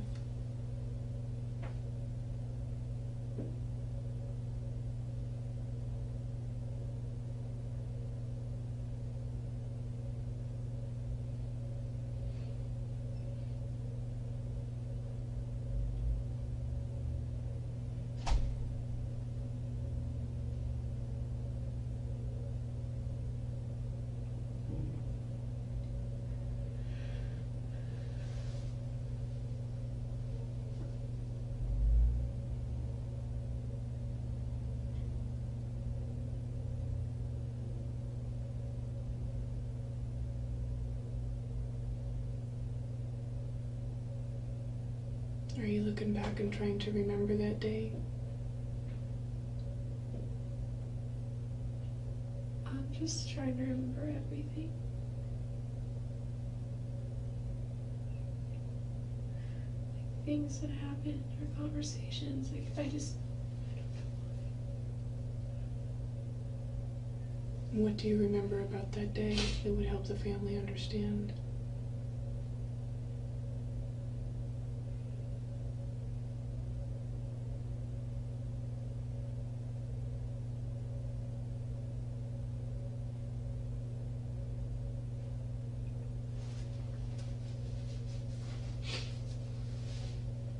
Did you at least start out enjoying each other's company that day?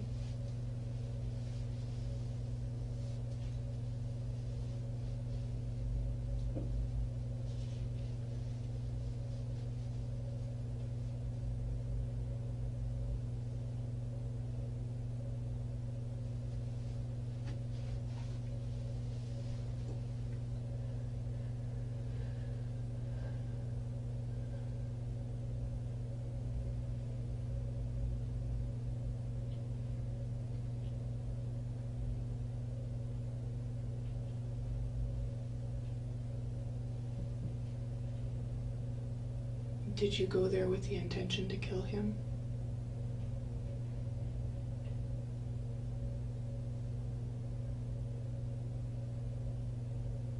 No.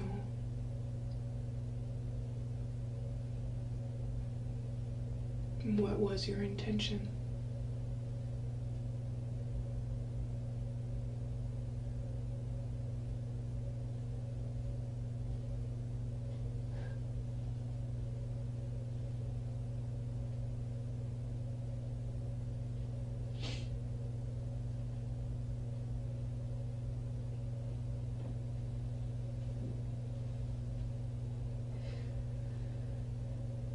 Did you mean for that to happen?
good at expressing myself.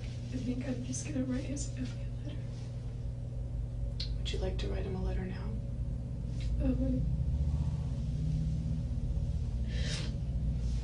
I think I want to. I mean, I could start, but it would just be like a rough draft. It wouldn't be something that I'm ready to submit. I wouldn't. I want to think about it and make sure that that's what I really want to say. And I know that you want everything now, but and if you don't want to do that or help me anymore, that's fine. But I'm still going to write him a letter, I think. Well, I think that's a good idea for you to write him a letter.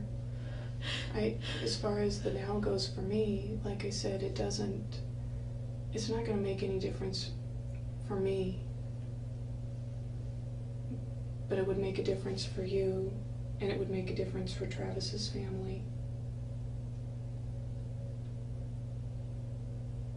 Because I think I'm very safe in my assumption that they're seeking closure. And the more information that they have to understand why will give them the closure that they seek.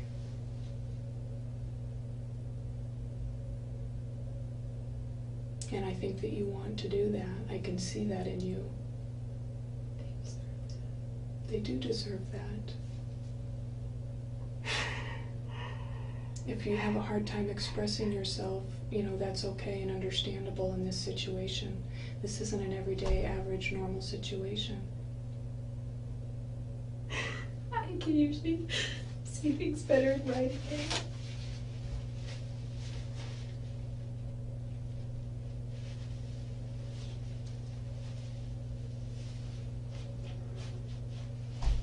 If you would let me help you, I can help you with that expression.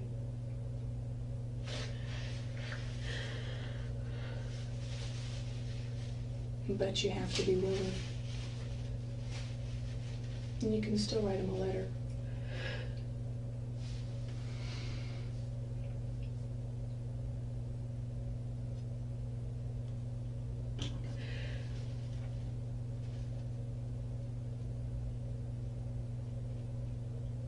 And the least you can do is give the family something. I don't know how many times I can say that enough. You say that you didn't mean for that to happen that day. You nodded your head no when I asked you that. And I believe that. But in order for it to be believable, there has to be some understanding as what led up to it.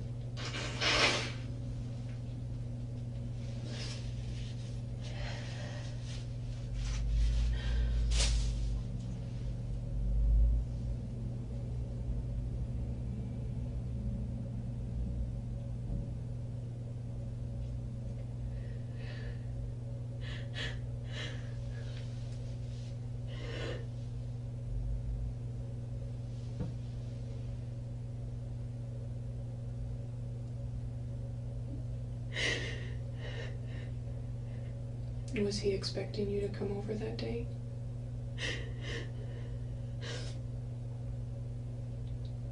He wanted me to. I told him I wasn't going to. So was it a surprise that you actually showed up?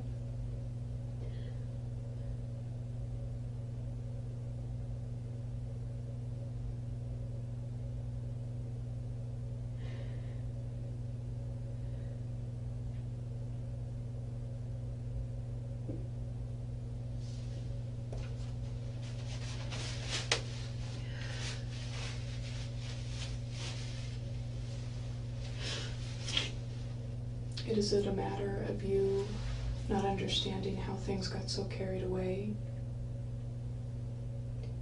that it would end up in a situation like that? I don't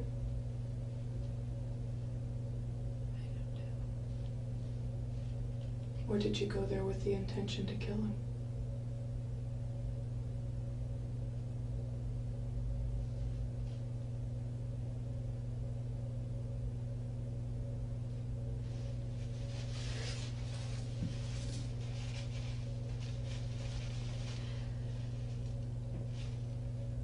want to leave here today with those questions unanswered for Travis's mom and dad?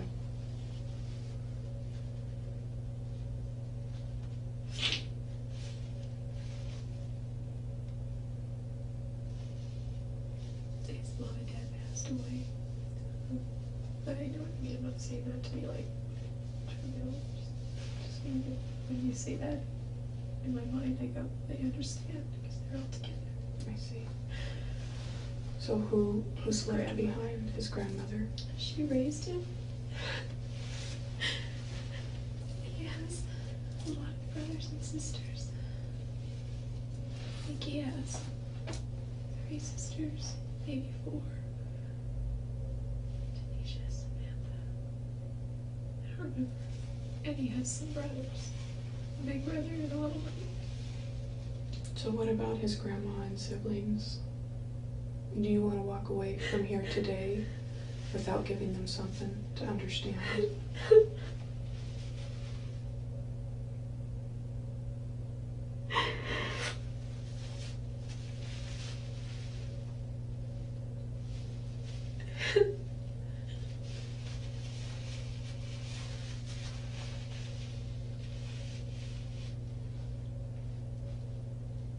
If your fate is sealed in your mind, why wouldn't you give them that?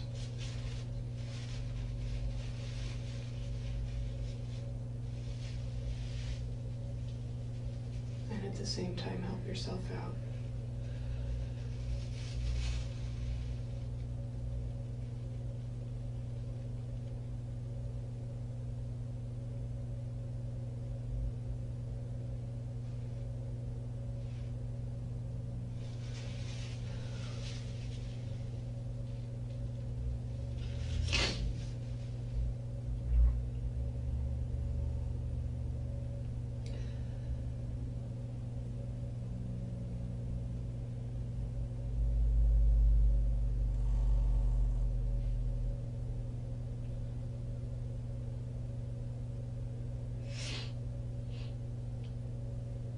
Are you the cold-hearted person that everybody thinks you are?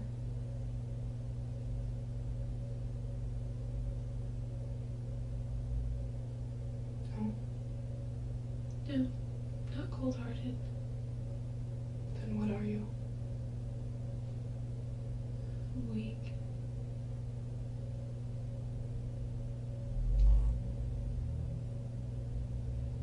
What is your weakness?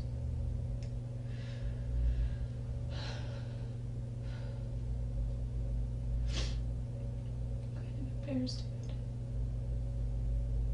I can understand that. We're all human. We all have weaknesses and embarrassing things that we wouldn't want anybody to reveal.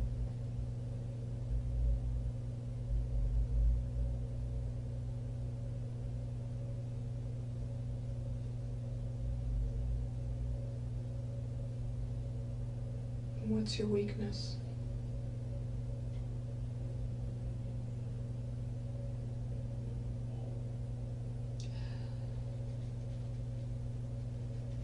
It's stupid and it doesn't really have anything to do with this too much.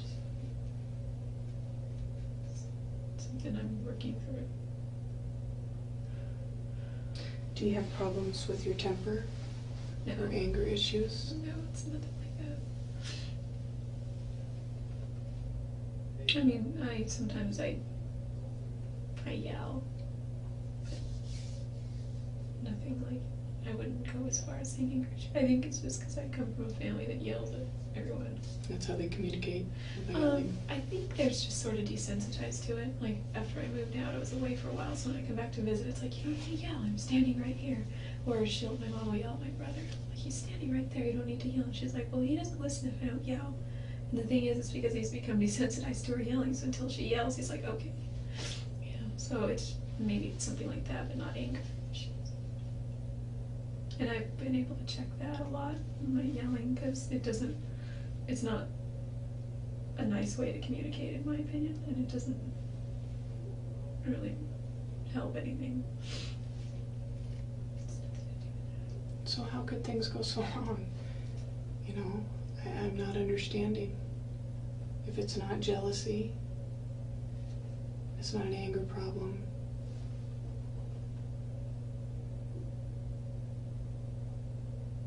You said you were afraid, or you nodded at least that you were afraid.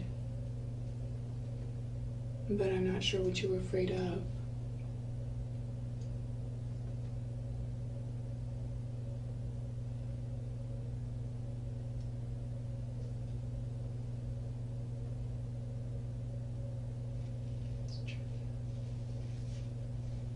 It may not be trivial to his parent or his grandmother, his brothers and sisters.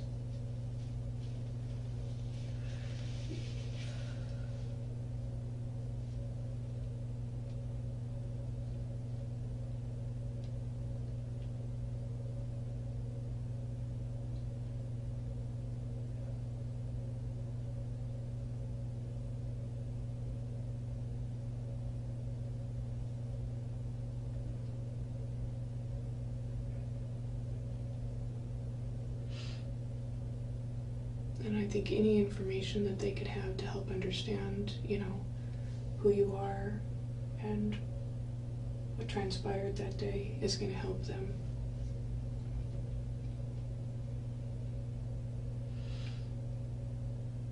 It won't bring their son back, but it will help them understand.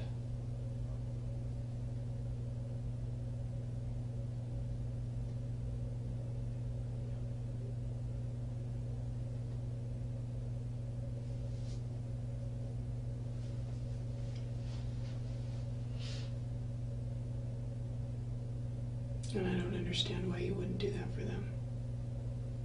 Because you obviously care.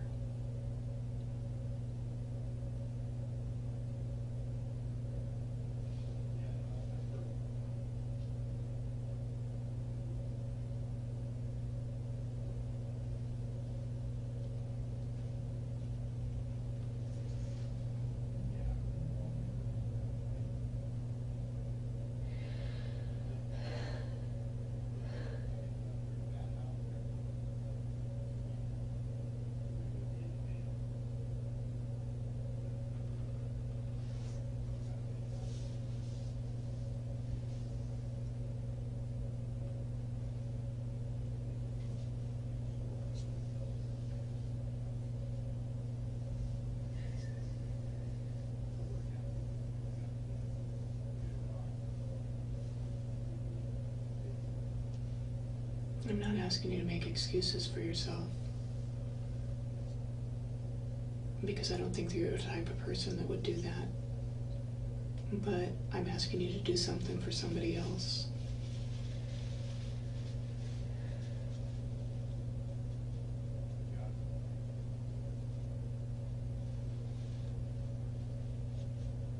Somebody that deserves to know.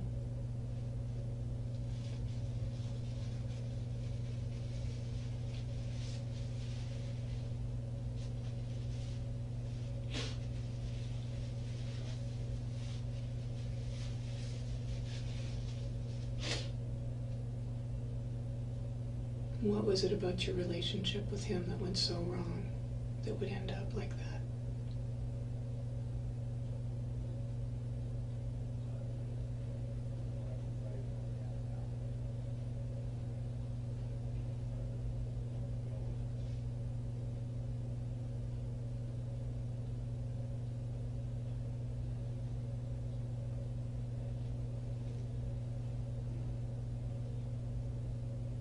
And if that wasn't your intention, then what was?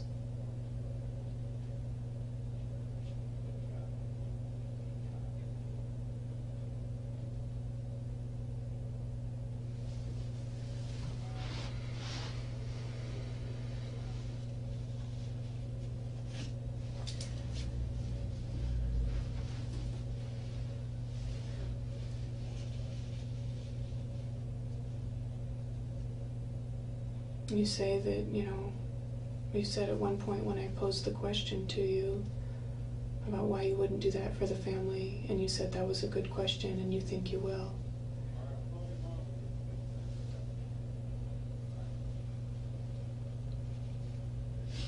pretty sure I will. Well, now's your time. This is the opportunity that I'm trying to give you. I understand and I appreciate that. Then what's keeping you from doing it? I think I just need to sort through things still, because I'm just not sure.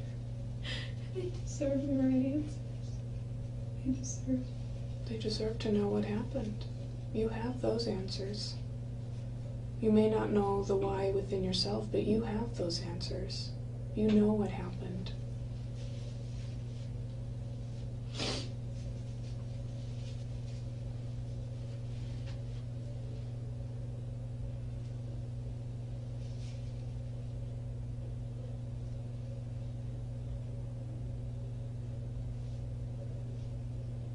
You can still write them a letter when you figure out within yourself, some of the questions that you're struggling with. But in the meantime, you can let them know what happened. The facts of what happened. I don't have all the details. What details do you have?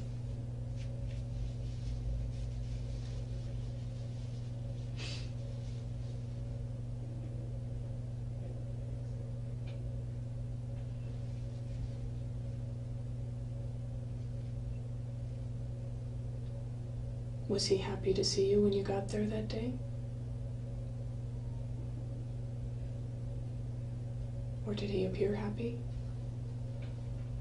Or was he angry that you showed up?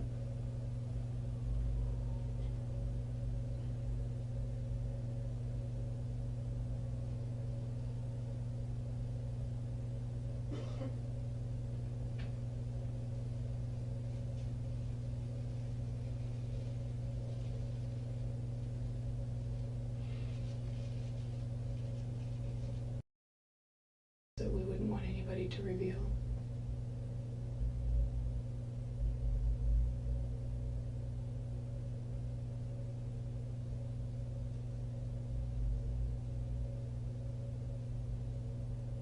What's your weakness?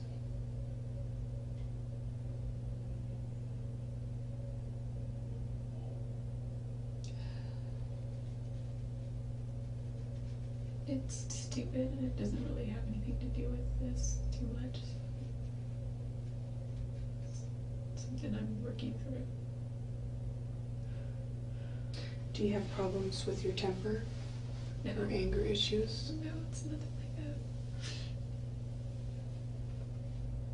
that. I mean, sometimes I yell.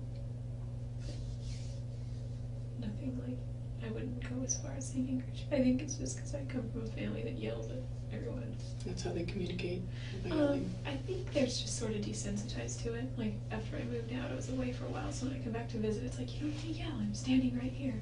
Or my mom will yell at my brother, like, he's standing right there, you don't need to yell. And she's like, well, he doesn't listen if I don't yell. And the thing is, it's because he's become desensitized to her yelling, so until she yells, he's like, okay.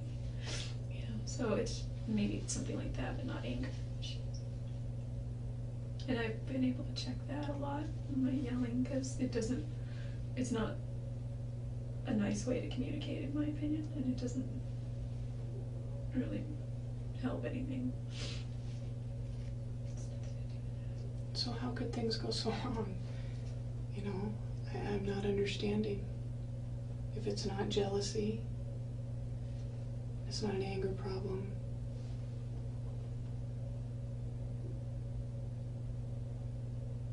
You said you were afraid, or you nodded at least that you were afraid. But I'm not sure what you were afraid of.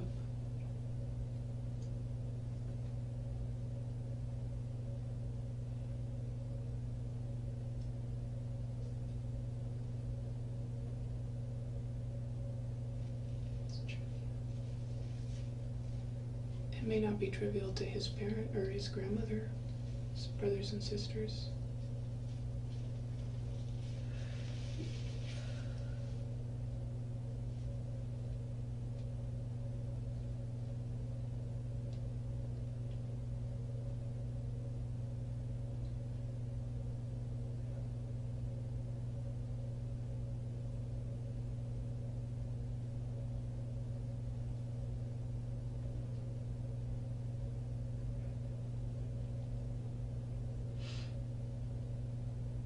I think any information that they could have to help understand, who you are and what transpired that day is going to help them.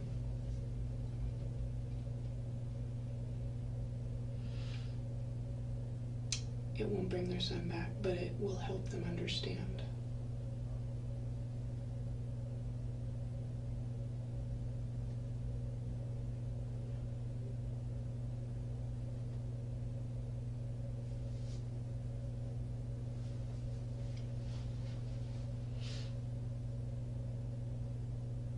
And I don't understand why you wouldn't do that for them.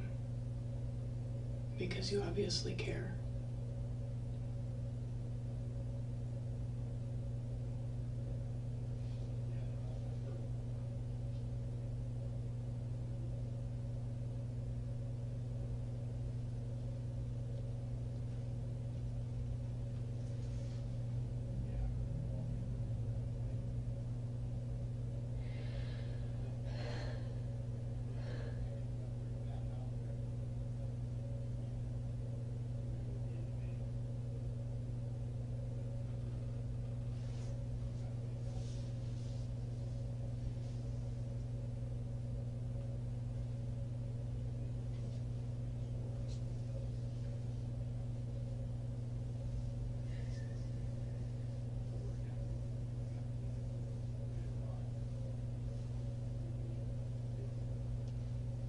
I'm not asking you to make excuses for yourself, because I don't think that you're the type of person that would do that. But I'm asking you to do something for somebody else.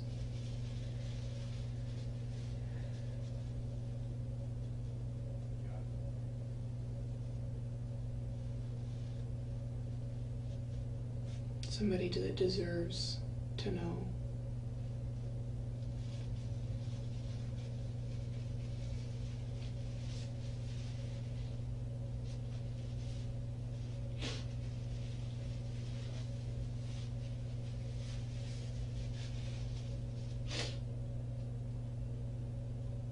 What was it about your relationship with him that went so wrong, that would end up like that?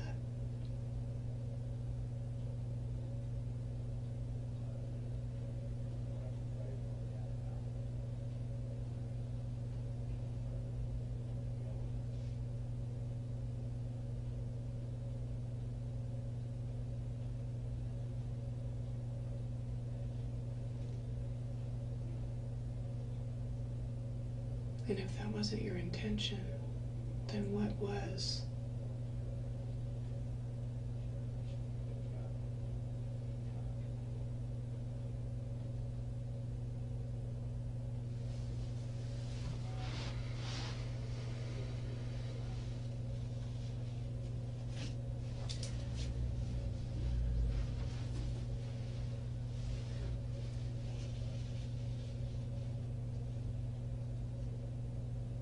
You say that, you said at one point when I posed the question to you about why you wouldn't do that for the family, and you said that was a good question and you think you will.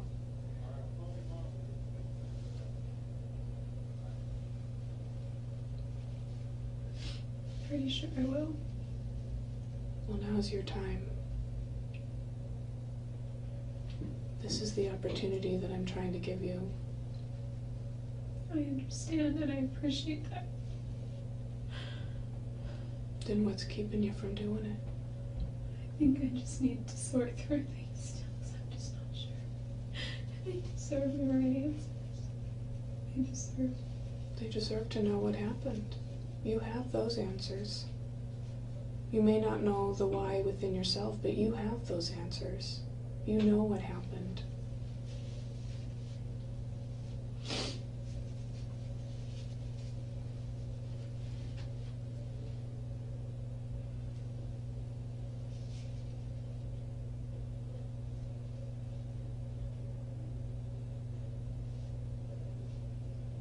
You can still write them a letter when you figure out within yourself, some of the questions that you're struggling with. But in the meantime, you can let them know what happened. The facts of what happened. I don't have all the details. What details do you have?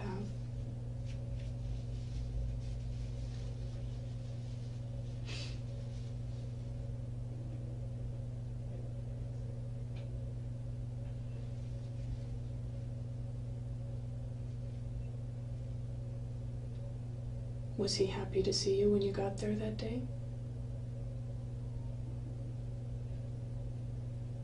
Or did he appear happy? Or was he angry that you showed up?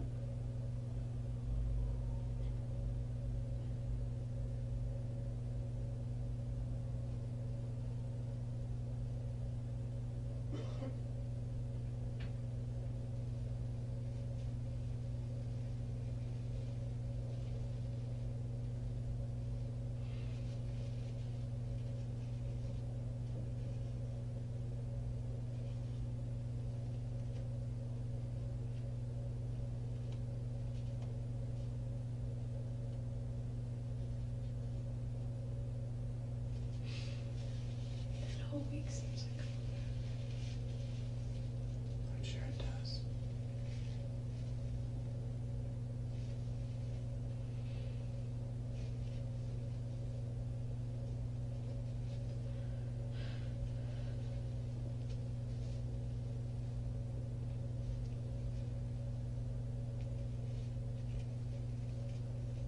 Is there any way I can see some of those photos?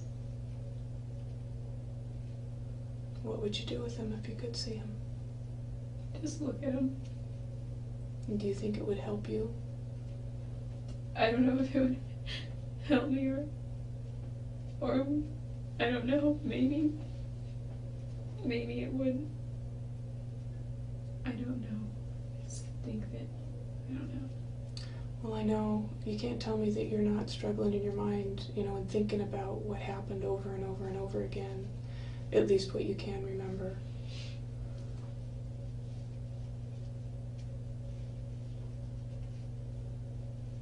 You can help me understand at least what led up to it.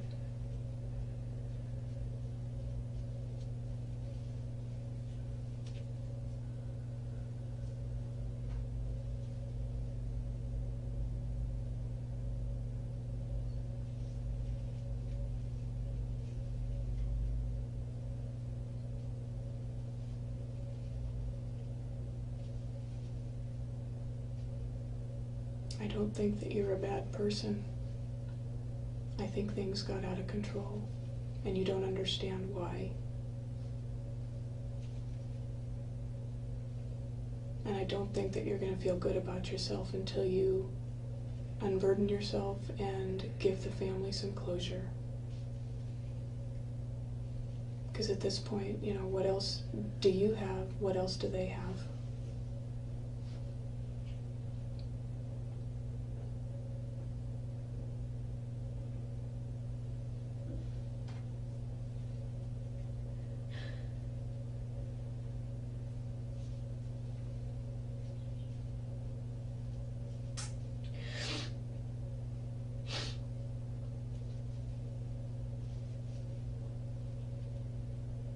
What have you got to lose?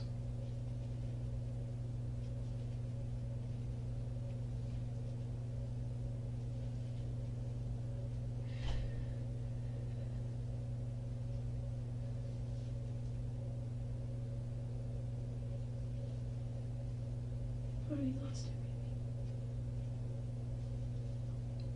Then do something selfless.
Do something selfless, that quality that you admired in Travis.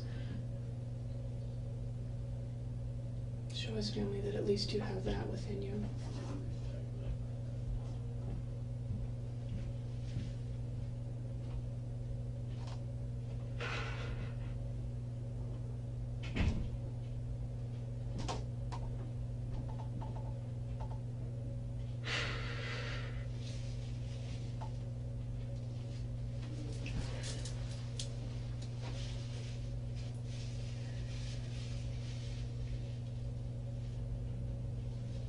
You know, even though Travis was a real jerk sometimes, he really cared a lot about me.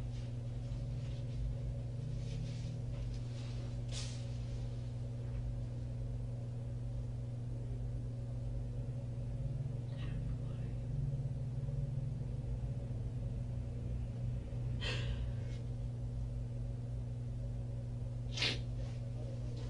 He called it,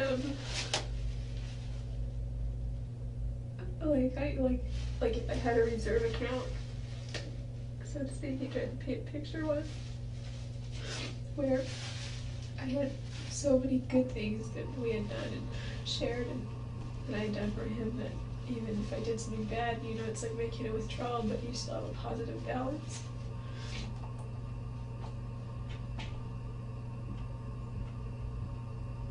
So he obviously saw that good within you. His friends thought he was blind. Well, 2 friends in particular, not everyone.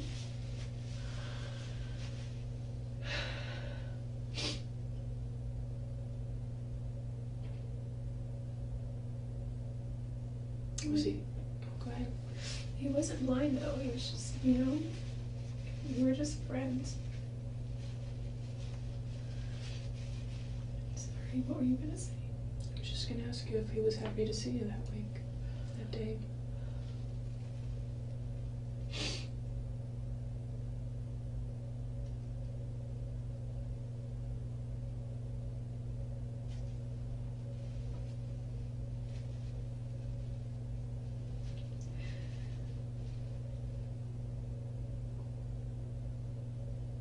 It looked like you're saying, yeah, he was. No, I didn't see.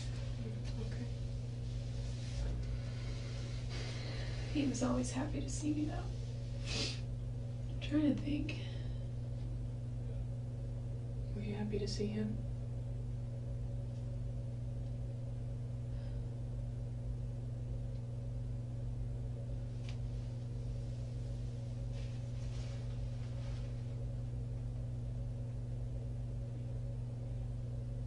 You at least know that.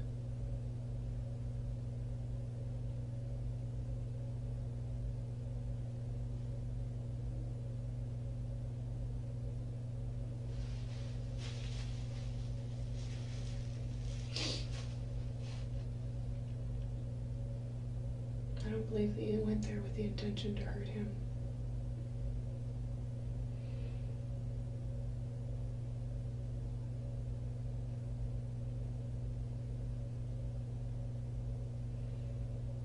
Maybe he did.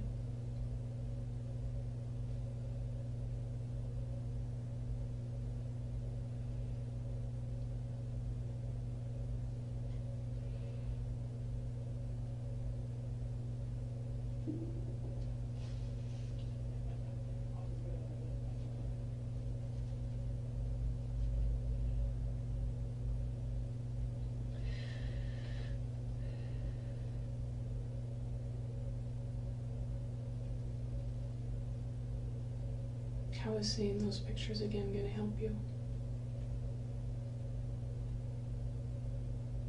I just thought maybe it would help me piece a few things together.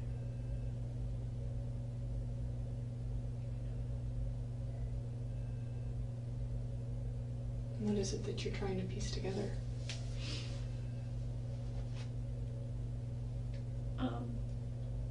I don't know. There's also a bit of morbid curiosity, I think.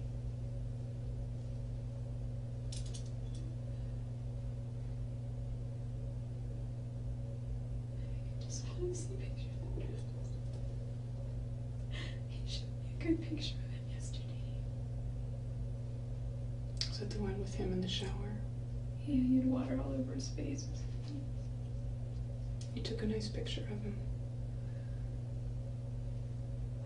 He would never let me take pictures of him in the shower. He was, despite our intimacy, he was really private about his showers. Like he had a room, I don't think you've seen the room, but it was here.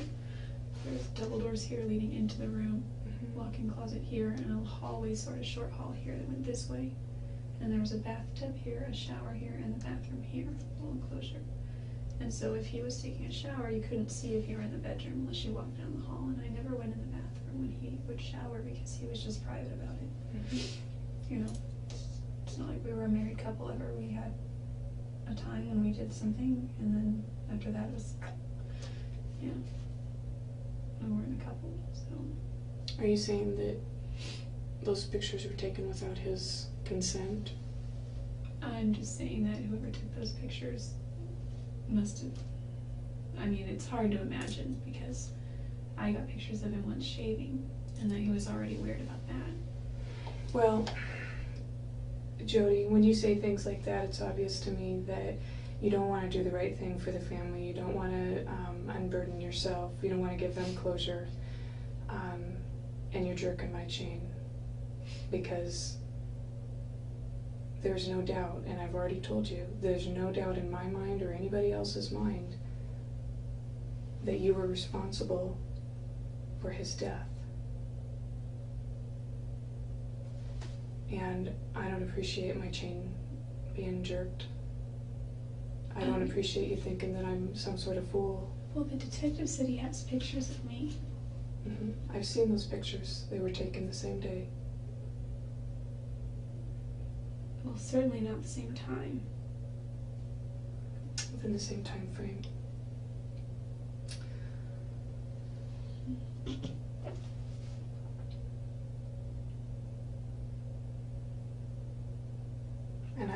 And to tell you the truth, I think that, I think I've done all I can here. I was hoping to, be able to relay some sort of information or message to the family, because they deserve it. And, you have the power there, you have the control. You're the only one that can give that. And I'm tired of playing games. I'm tired of skirting around it.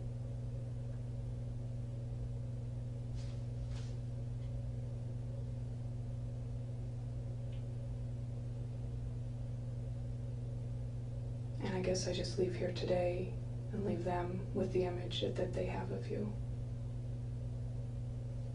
I don't know what else. There's nothing else that I can do. I thought that it would be easier for you to talk to a woman, especially about the, this was a very intimate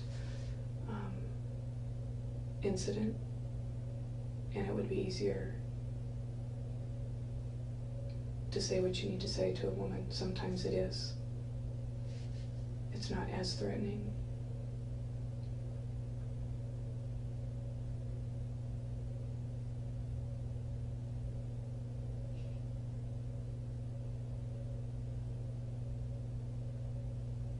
But unless you're willing to give me something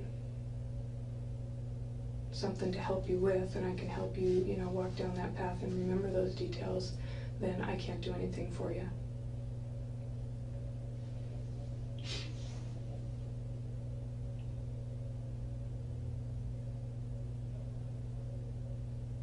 And you need to decide whether you're going to give that family closure or leave them with the picture that they have of you and wondering why their son died. That's it. That's the bottom line. That's what you need to decide. After today, things are going to go so fast for you. You're going to be totally out of control of the situation. The wheels of justice will start turning.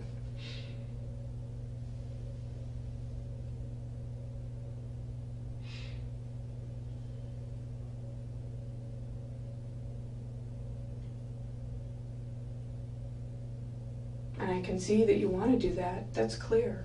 I can see that.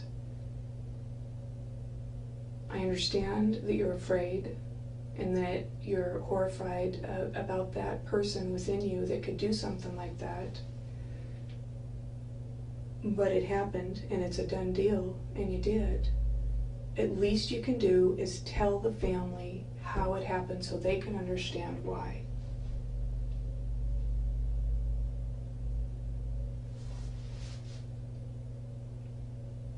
Are you going to do that for them today or not?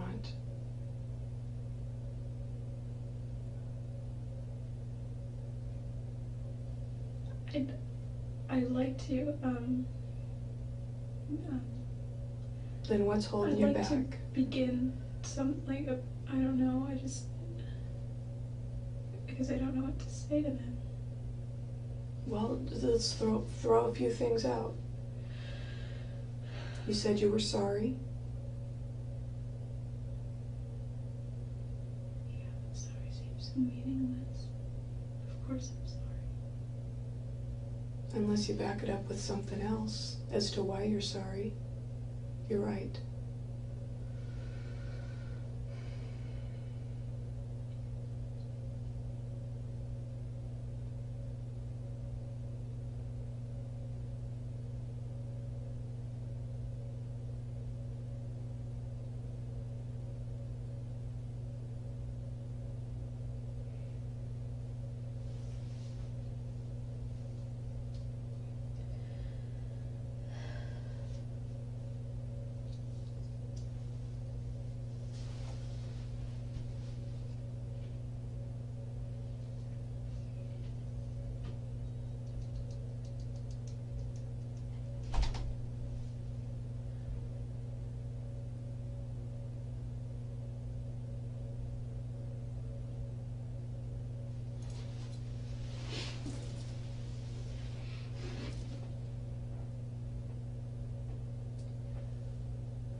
Give them something, Jodi. I mean, did you guys get into an argument that day? Was there some sort of fight? I mean, help them understand.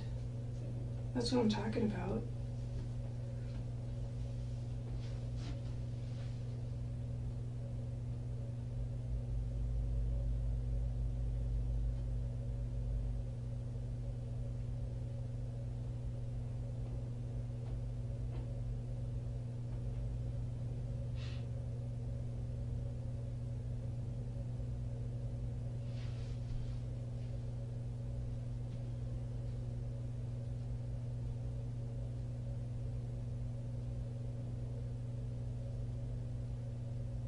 I mean, do you think you're going to get this opportunity again to sit down and just have a free-form discussion?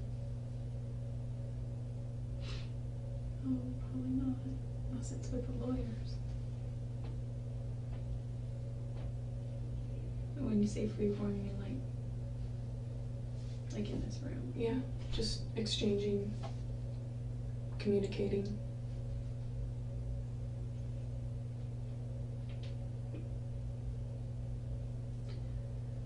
There's not going to be any situation or place that's going to make it any easier for you. This is as good as it gets for you right now. Yesterday, Detective Flores asked me if I wanted to see those pictures, and I told him no. Mm-hmm. Do you think that's going to help you? I don't know. Well, I tell you what, let me check and see if we can get you some pictures to look at. A whole binder of stuff. Maybe they were all pictures, I don't know. Yeah, there's a lot of pictures.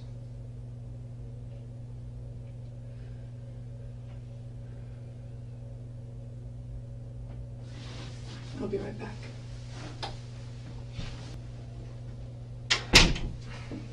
Jodi, Detective Flores has the binder with those pictures, and he's not here in our office right now. But I put a call in to try and find him and get him back here. He's still in town. He's just not here. Would you rather talk to him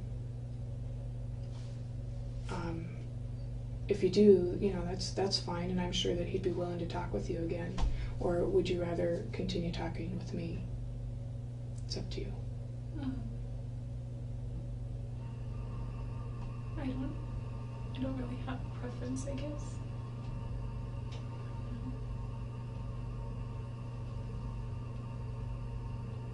Well, we don't have unlimited time. You don't have unlimited time. We need to get you back across the street, and there's other things that we need to work on. So, the time is now to decide whether you're going to talk to me or not, and whether you're going to give the family some relief that I've talked to you about. Well, either you do or you don't. Actions speak louder than words at this point. That was one of Travis's favorite sayings.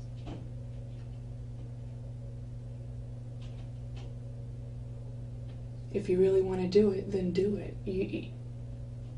It's not going to benefit you or them to wait to do it.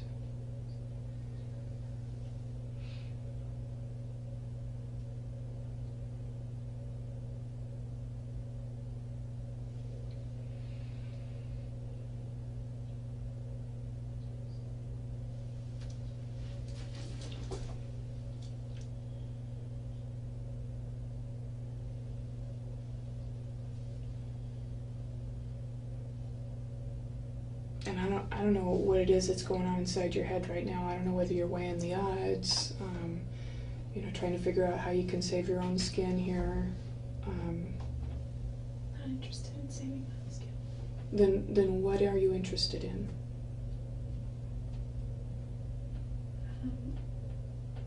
Well, I am definitely interested in giving his family closure. I'm also interested in maybe a little bit of closure for myself. I got a flat tire on the way to his funeral and was not able to go. I was in weed, and my flight was in Sacramento, and it was early in the mornings. There were no tire places open, and I missed my flight. And even if I had driven as fast as I could get there and didn't get pulled over, I still wouldn't have made it on time for his funeral. Don't you think that it's going to make just a little bit of difference inside yourself as far as that closure goes, if you know that the family at least has something? Yeah. If anyone deserves closure anyway, it's them, not me. But I think that's kind of why I wanted to see those pictures. I don't know if that will help or not. I don't see how it would help. I think it would, if anything, make you more upset. I mean, you know what happened, you know how it transpired, you know the end result and what the end result looked like. Maybe it'll help me process it. I don't know.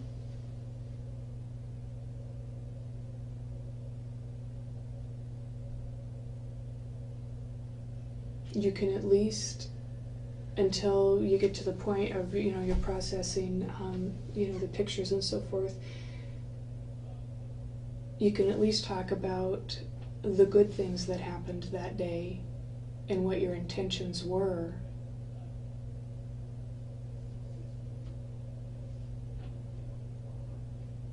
Maybe you can't bear to talk about the actual act itself, but you can at least talk about the events that led up to it. Happy or sad. There had to have been some happy, because I saw all of those photos.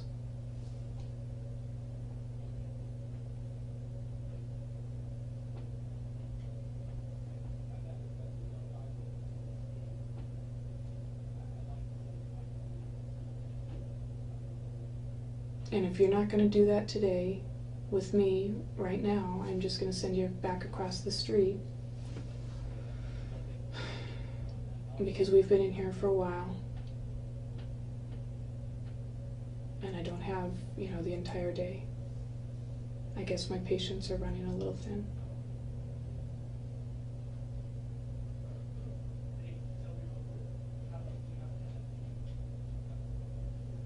I have a lot of letters to write, though. Mm-hmm.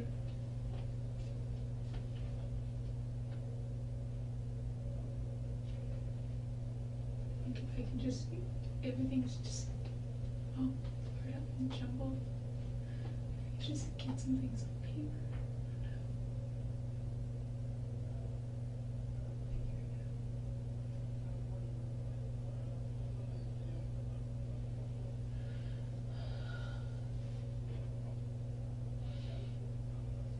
Do you not trust what I'm going to do with this information when you give it?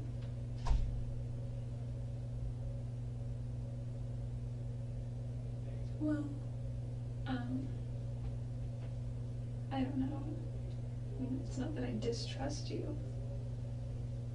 But not because I don't think you're not trustworthy. It's not that.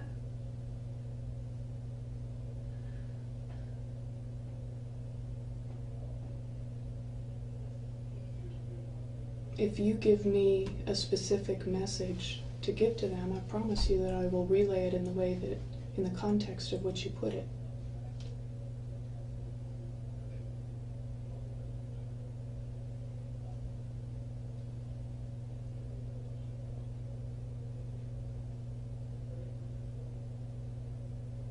But I can't do it without any information, without the information that you're holding.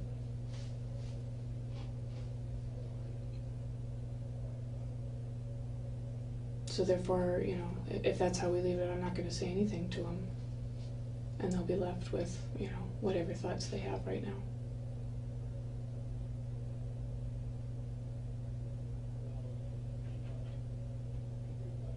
And if you think you're feeling grief over this whole incident, think about how they feel. For once, think about somebody else. The turmoil that they're going through, that family is going through, and every time you see a family struggling with this, they always want to know why. Why was my son's life taken? Why was my grandson's life taken? Wants to know why. Everybody wants to know why. And maybe you don't have that why, but you certainly have the events that led up to it, and then they can make their own decision as to why.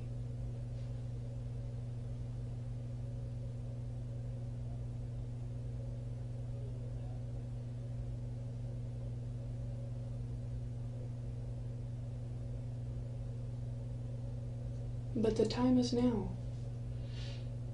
You won't have another opportunity like this. This is still early.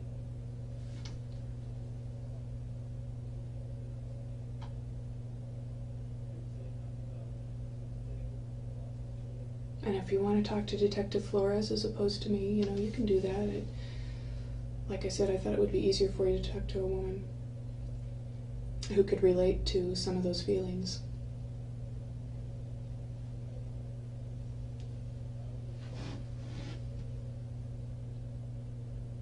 But if you want to go back across the street right now, just let me know.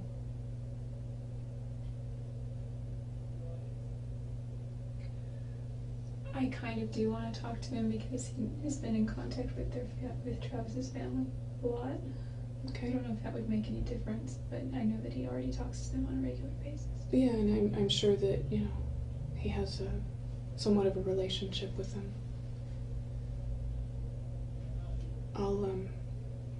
I had them put in a call, so I'll go see if he's... Yeah, I'm not trying to stall or anything, but I've got to go to the bathroom again. Can we go? Yeah. Thanks.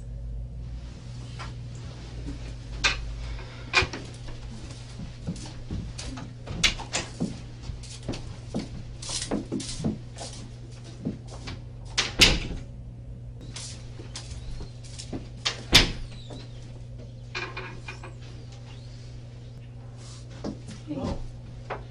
Rachel called me and told me that you wanted to talk to me. I was just on the phone with Travis's sister, and I told her I Which took sister? Smith. What'd she say? She has a million and one questions. More questions now than she had before. And I don't have anything to give her. Part of it because I can't give certain information yet, but the other bit is because I don't have a lot of information. I need more information. Are you doing okay? It doesn't matter how I'm doing. It does to me. It Thank does. you, but it doesn't matter. I've always been completely honest with you, and I wish that you could be honest with me. What matters is how his family is doing. They're And not- of course I care about how my family's doing, just because I'm the person here that everyone thinks is the bad guy. It doesn't mean that my family had anything to do with anything, and it doesn't mean that they were responsible for anything or that they should suffer at all. And of course I feel for his family. You know, I don't know them as well, or I don't even know them at all, except for his grandmother. Yeah. You know, I told you yesterday, I've been doing this for a long time, and you're absolutely right. You know, the person's family who was hurt, they're obviously hurting. But there's a second family that hurts as well. And in this case, it's your family. Your brothers, your sister,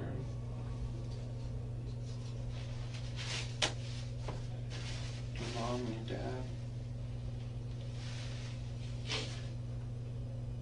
My grandparents. Yeah.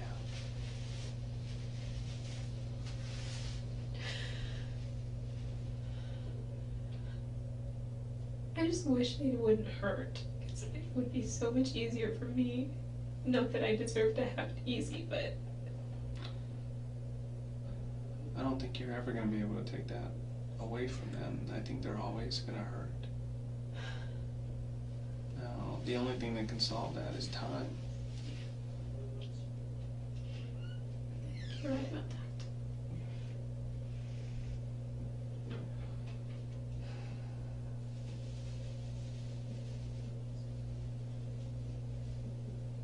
Rachel said something about you wanting to see some photos, but I don't think I can show you any more photos. Why not? Not just... I don't like doing that. Because something might happen to you. You might... First off, it's not something I do. The reason I asked was because I just feel like it might help me piece some things together. And this is more of a selfish reason. I think it might give me some sense of closure. I know it's kind of morbid. I don't even think I really deserve closure. His family does, but I wasn't able to attend his funeral. And it's just, I don't know, that's just why. Mostly.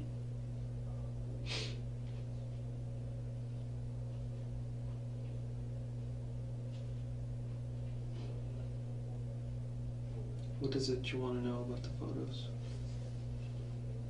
Do you want to see the room? Do you want to see the bathroom, or do you want to see him, or is it the photos before it happened that you want to see? I think the photos of after everything.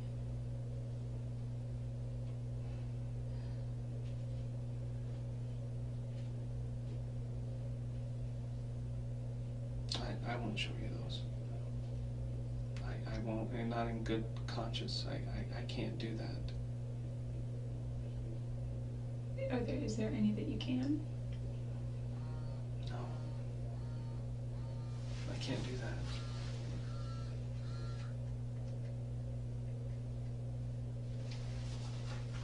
It's the ones of before. I mean, I've seen plenty of those kinds of photos. If you want, I can describe stuff for you, Okay. because I was there. And those photos will never leave my head. I'm sure they'll never leave yours either. The one thing you gotta remember is that by the time he was found, the images that you saw were different than the ones that I saw. Things change over time. His body changes after time. We had a difficult time identifying who he was by the time we got there. He wasn't the same person. So that's why I don't want to show you photos.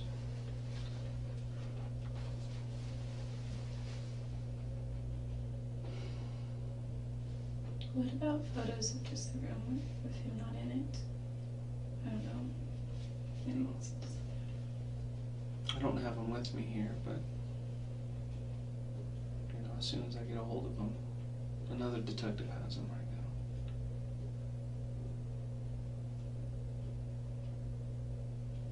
What is it you can tell me about that day?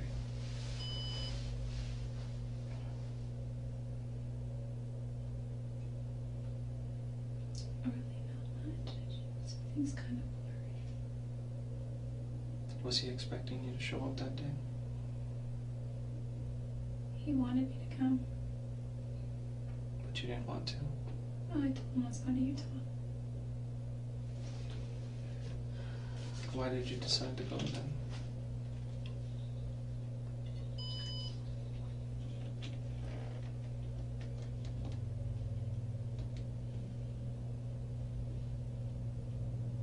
I didn't really. I was going to Utah.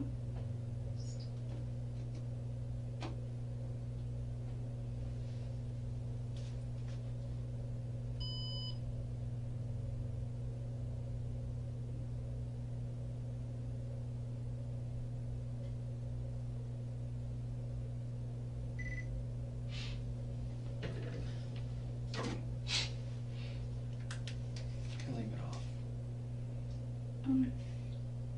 Well, this one has a full battery. You can leave it off. Just me and you.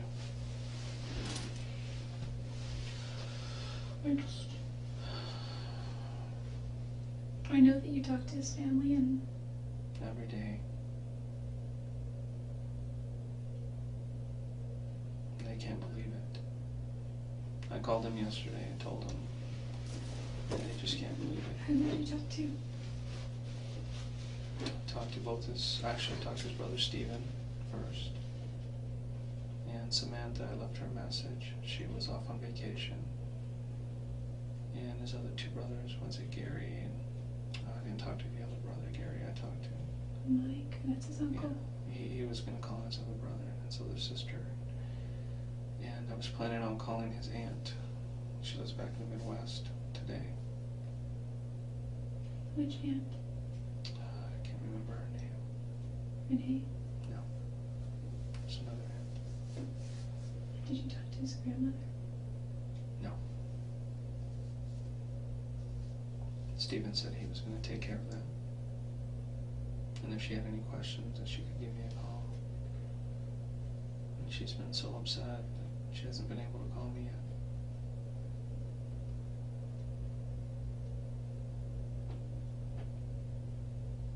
Is there something that you want me to tell them? The things that keep coming to my mind wouldn't help them at all. Wouldn't comfort them. It wouldn't just be cliched, meaningless words.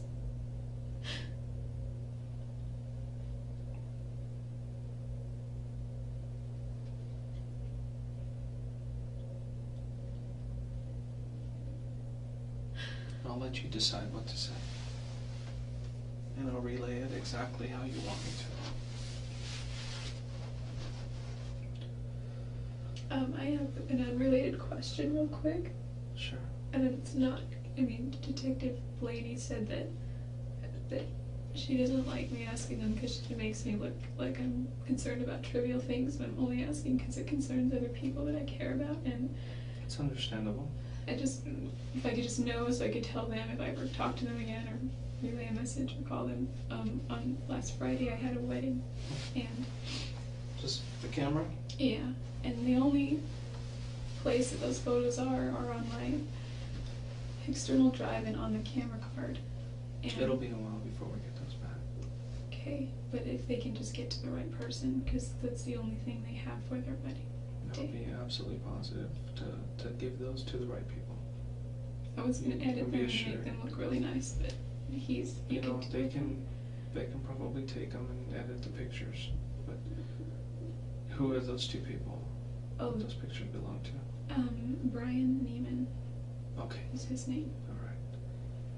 Yeah, talking to your mom, I think she mentioned something about that. And also on my external drive as well, maybe my computer and hard drive too, there were pictures of my little sister and I, and for whatever reason she's in some kind of rehab program right now. New photos? Yeah, well, pretty recent ones that she had of her prom night and of her and I that we were just goofing off. So they're her and I together, and my mom was going to send those, and also my little brother. She was going to send some of those, and even if she doesn't send them, she wants them. So I mean, I kind of took them for her, so they sort of belong I understand. I mean, you're worried about other people right now. But you also need to understand that these people, right now, that stuff is not important to them. I know. So, I mean, that's Well, good of you. I mean, you're thinking of them, but they're not thinking about pictures. They're not thinking about stuff like that. Well, They're worried about you. Eventually they're going to want those. I know that she would want those. And did you also take my journals? Yes, All 3 of them? all of them.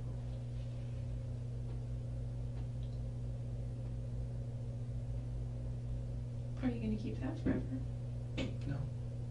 I'd like to return them to you someday. I just, well, I'm probably not going to get anything back ever, but I know that my mom made a mention of saying that she likes the way I write and she's always wanting to know my business. So, I mean, that That's would something you want me to give to her? I wouldn't mind if you did. It's something I wouldn't want her to read otherwise, but in this circumstance, I think she deserves to have every piece of me that she can, because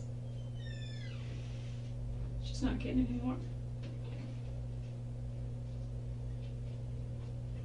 You're still here with us. Not going anywhere. I'm going somewhere. Not anytime soon.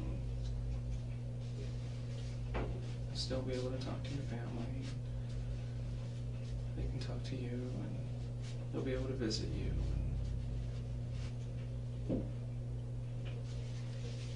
Do you know what happened to my cash? I heard you can put cash on the books there, so that, or on my book, or whatever it's called, so that I can get a few things that I might need in there. I don't know what it would be, but I don't know about the situation here, but once everything gets transferred over to Phoenix, it's a different story. so I might not see that again. No, any cash that was there is yours. Like if you had cash in your purse, that's your money. I also had cash in my safe. I don't think they took any of that.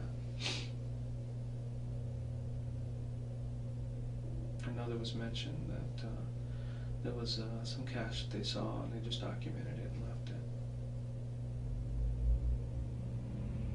Anyway, no, that's not important. No, it's I'm important. just- It's important to you, and I understand that. I mean, there's things that I would think of if I was in your situation.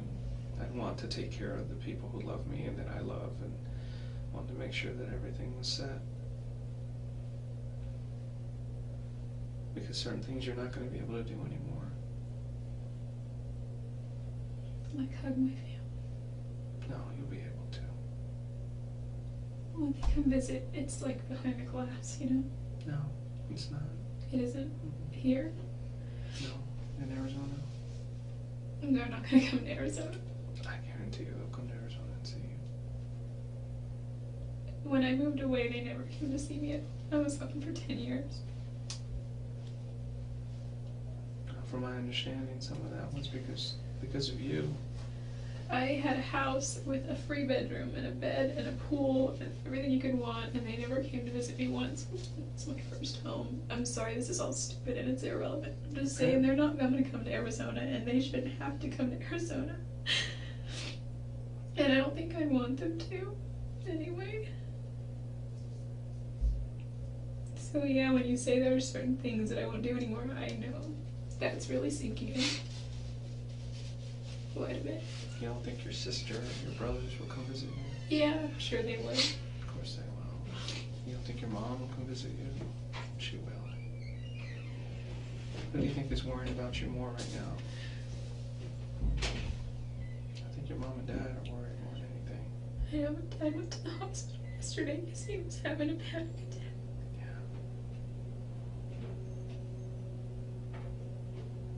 And he gets these things where they just can't get his heart rate down.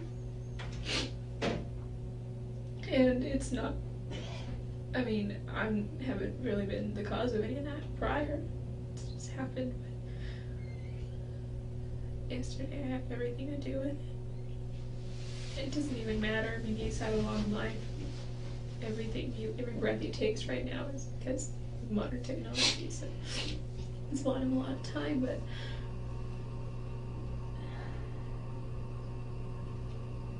I'm so sorry for Travis's family. Well, they're asking for answers. What can you give me? What do you want me to tell them?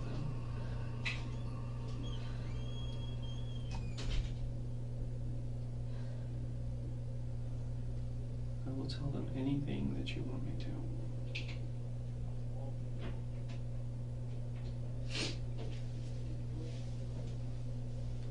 And it's not gonna solve anything for them. It's not gonna fill that void, curiosity, but I think at least it'll be a start.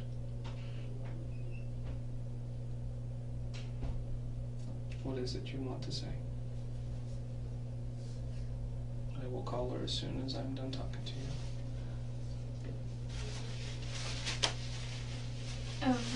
One thing you could say, and this has nothing to do with his death, but it's something they may want to see.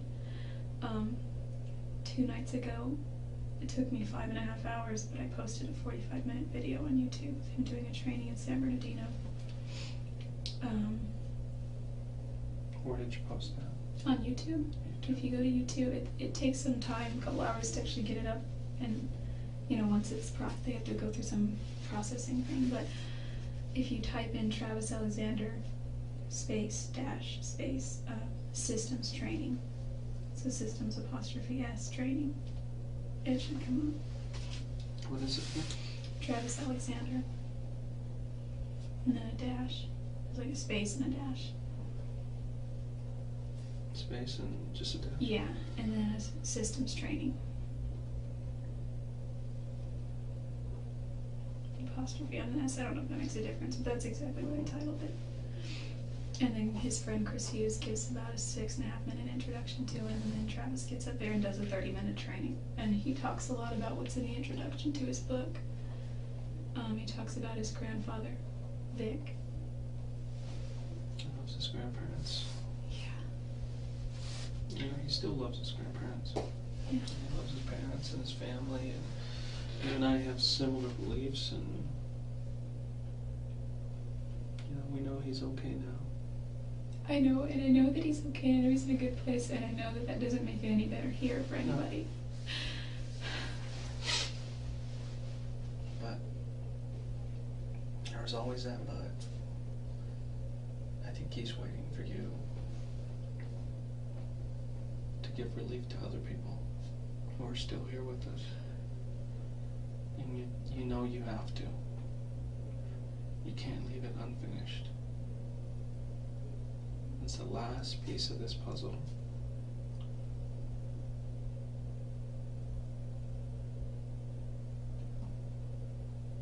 And it is completely up to you, Jodi.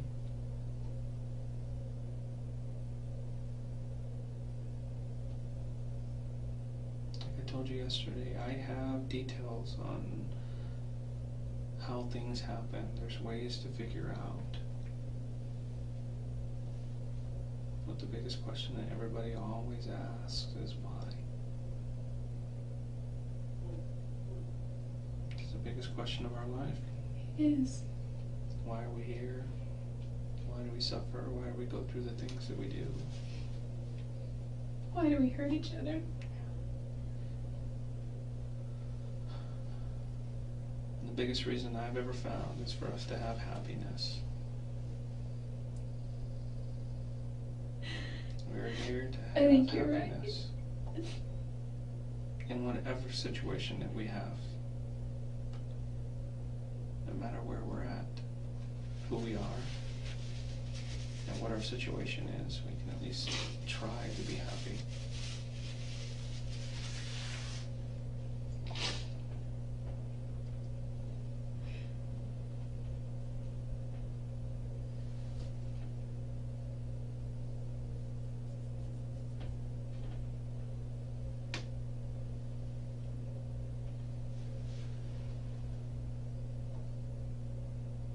Do you want to talk about what happened that day? I've got the images in my head, and I can explain whatever it is you want about what I saw when I went there. What I can't do is I can't show you pictures.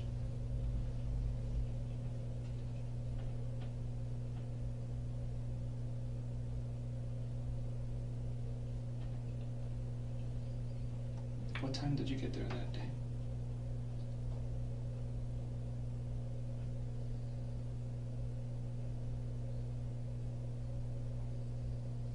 The pictures that I have, the first ones, show you there at about 1:45 or so. Was it soon before that, or had you been there for a while already?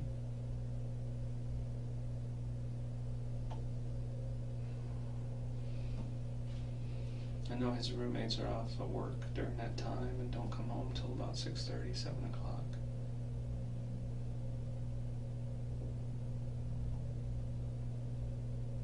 They don't even talk to him, really.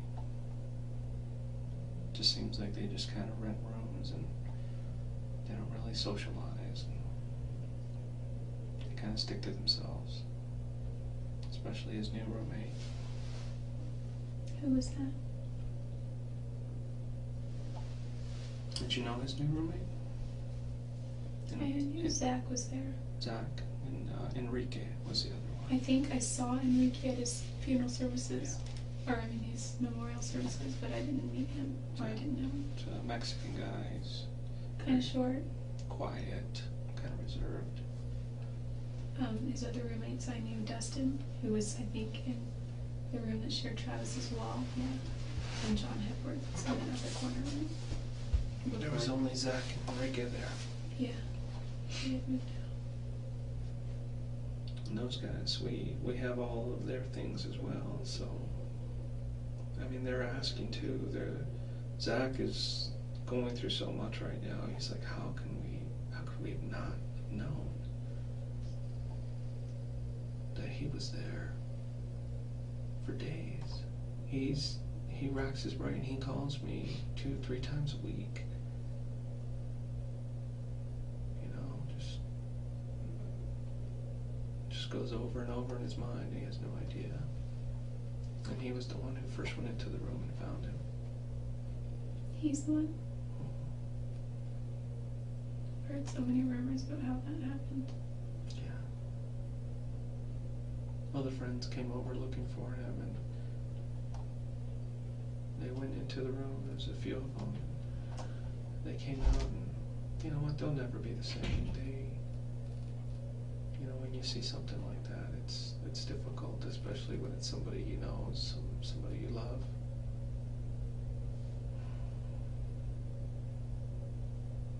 I deal with it all the time, so it doesn't bother me as much.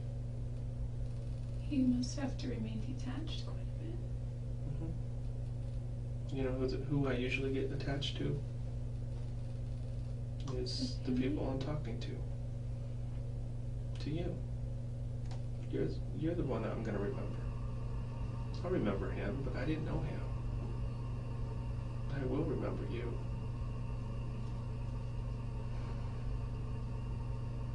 I mean, we've talked so much since that day. Over the phone and here, and I'll probably talk to you some more later when we get back to Arizona. Whenever you go, I don't know.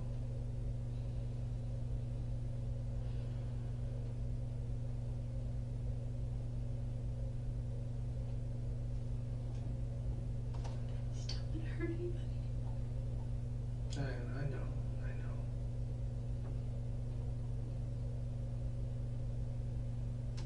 I don't think I can avoid it though. Everybody's hurting already. There's nothing else you can say or do that could help that except for maybe an explanation of why it happened and how it happened.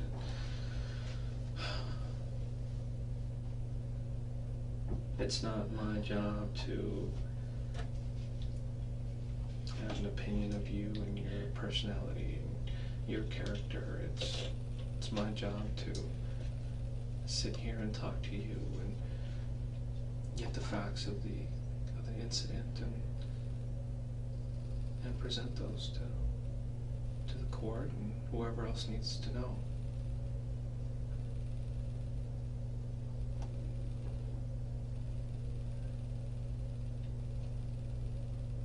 You want to try to open up and talk about what happened that day?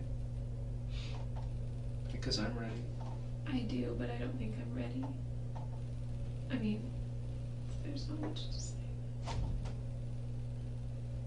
I just don't. You want to start and we can stop at any time you want. Fill in some details. This is what I do to assure that you're not just saying you did something just to cop out. Because there are certain details that only I know and the person who did this knows. Nobody else does. And I use this information to confirm what I suspected. So if you can just start and give me some details as confirmation, then that'll be fine. And if you want, we can continue at another time. He just really wants to. Well, then let's start. Because I know that part that really wants to is that part inside of you that is telling you to do what's right.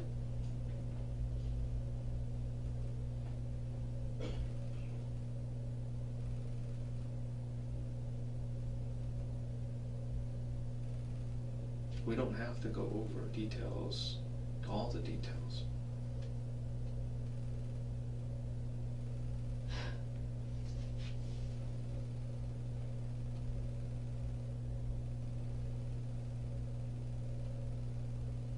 Why did you go there that day, Jodi? Why did you show up that morning?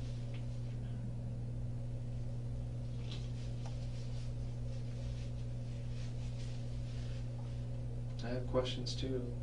Were you going to try to convince him not to go to Mexico? Were you going Oh no. to try to convince him to go on a trip with you? Or No, he would never not go to Mexico. I would never want him to not go. He was gonna see Chichen Itza, and it's on the list of 1,000 places. That's one of the things I want to do in my lifetime.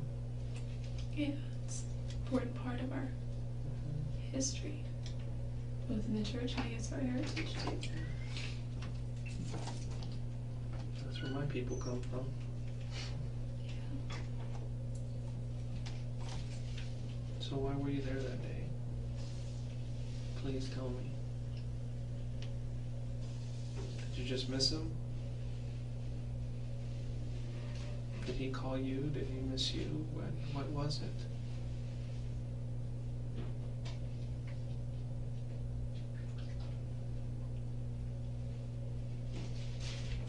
The only other explanation I can think of is that you went there for one purpose, and that's to hurt him.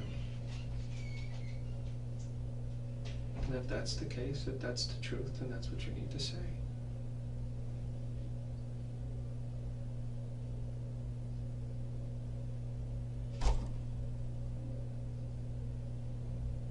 If you want me to call and tell his family that you're sorry and that you apologize for what happened, I can do that. Whatever you want. This is your time right now.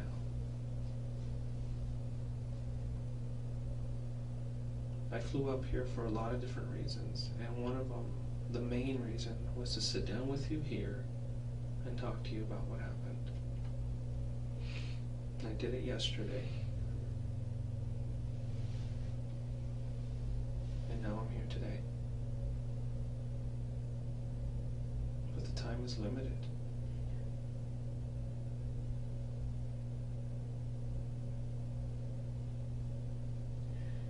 There's so many things that I want to say. Start with one. Start with the beginning.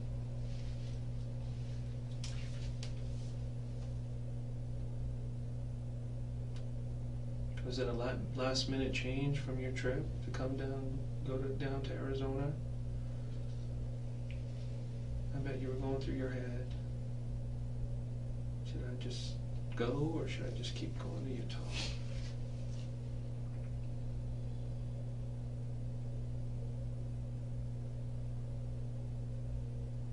It's only an additional 300 miles from where you were, so.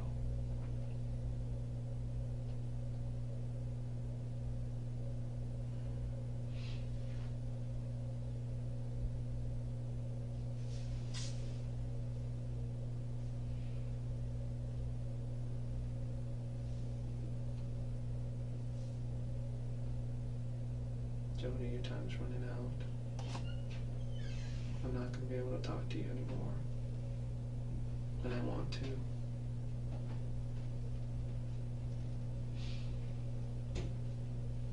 Once you get into the system, I'm not going to be able to talk to you anymore.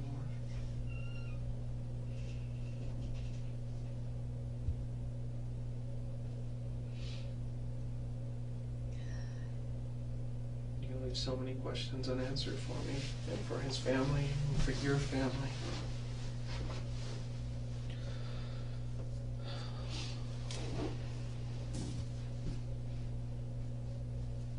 You were there that day, weren't you?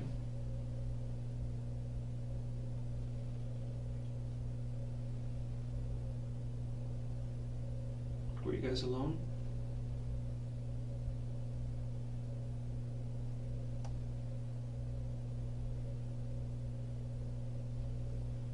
Can you answer that for me?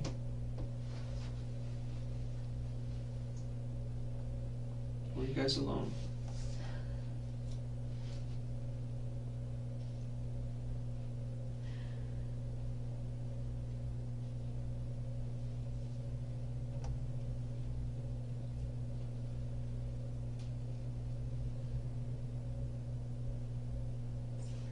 There's so much, and I just want to. Answer that for me.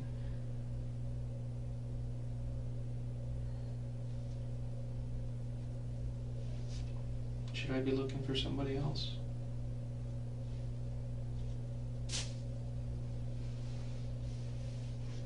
Is there anybody else with you besides you and Travis? Are you protecting somebody else?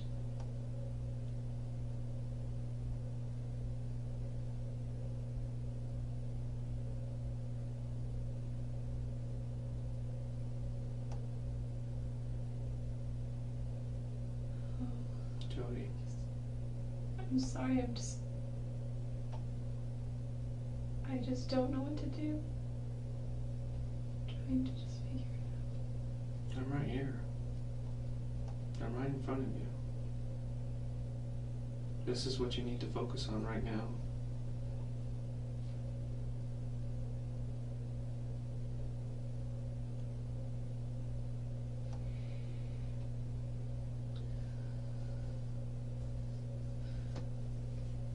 Just trying to think here.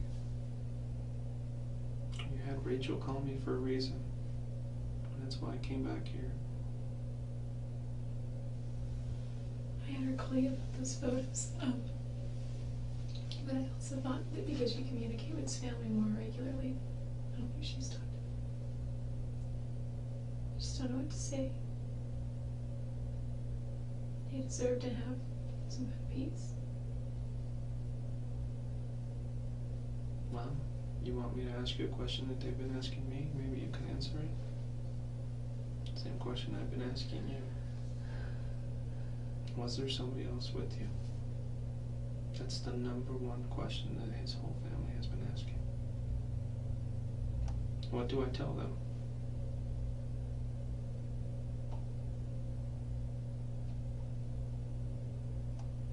What do you want me to say to them? Because the only answer I can give them is, I don't have any evidence to show there was anybody else there. Well, that's another way of saying, I don't know for sure. And that's absolutely true. I don't know if somebody else was there with you.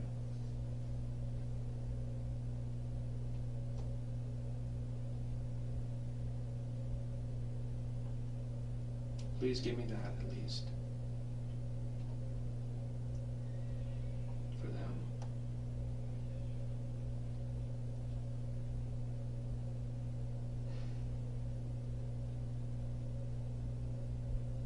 You don't, if there was, you don't have to say a name. It's a simple yes or no.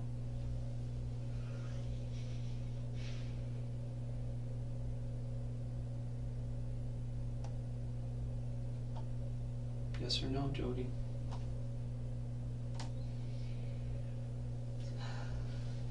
Look at me. Please. They want to know. Was somebody else there with you?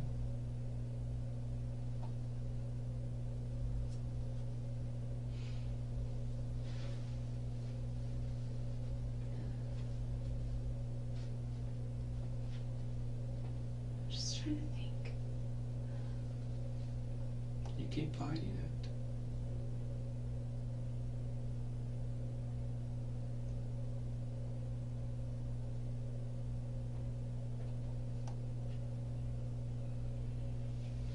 What happened to me today and from here on out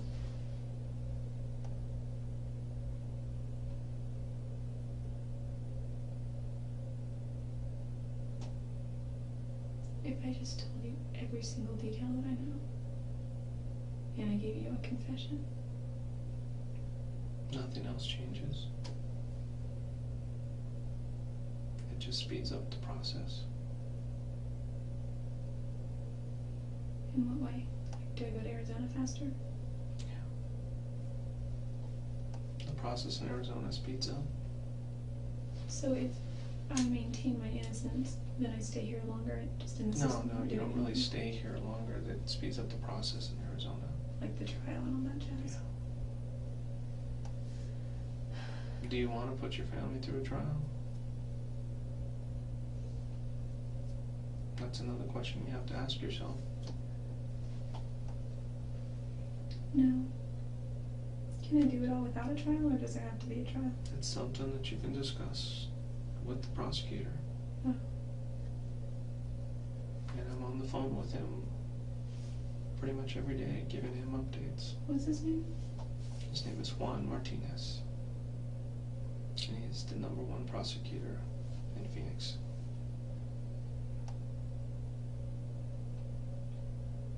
Well, at least in my book he is.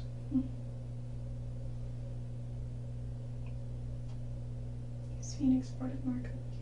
Yes.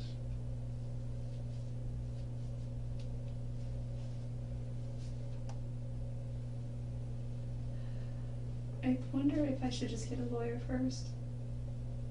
That's completely up to you. I know that you can't stay here forever and you need to go back. If I get one, will you be able to still talk to me afterward, or does everything stop, or what? I'll tell you exactly what a lawyer's going to tell you to do. He's going to say, nope, No fun, what? no more contact. She had her chance. You had your chance to talk to her. It's over. Well, I mean, I just would want his advice, and it doesn't necessarily mean that that I'm going to take his advice, nor does it mean that, That's completely up to you. sitting Jodi. in a cell somewhere not I saying anything can't- is going to help. I can't advise you either way. But what I can advise you on is the truth.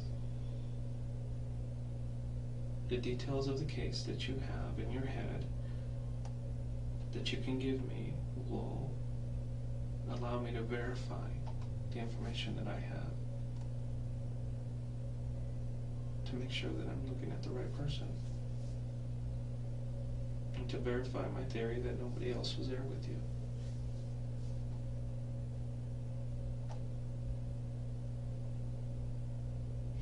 It's like I said yesterday, there is no doubt in my mind what happened there that day. A couple of details that I don't have. How it started and why it started.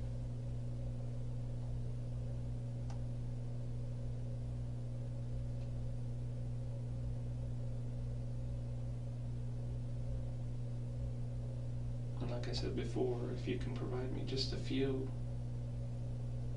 that I can at least relay to the family, that would be fine with me. If you don't want to give all the details, we don't have to go through all the details. But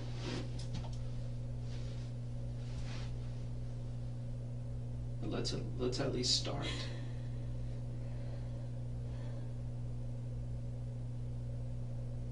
Let's start right here, right now.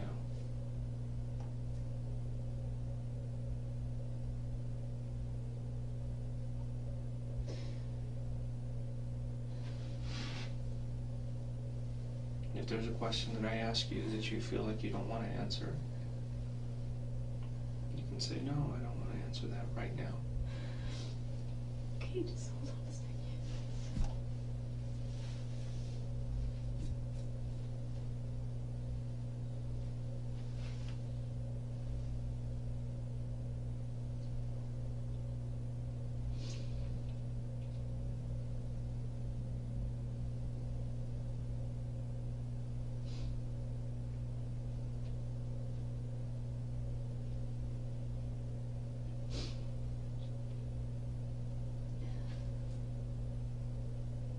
Do you want to move forward or no? Yes, I do. You do? I do, but Well, let's do it. I just, I'm here. I know, I'm not trying to stall, I'm not trying to waste your time. I know you're not trying to stall. It's, I know it's difficult for you. Difficult for anybody sitting in your shoes right now.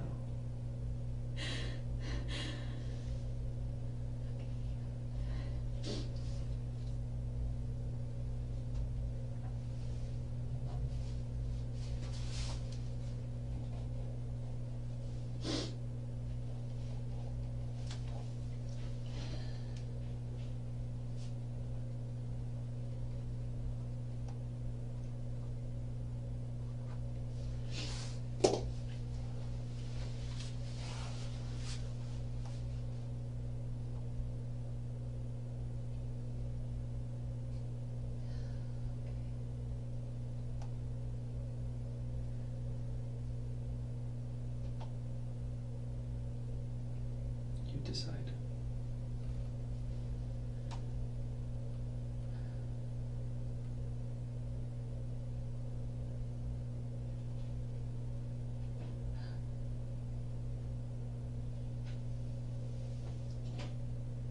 I don't want to push you.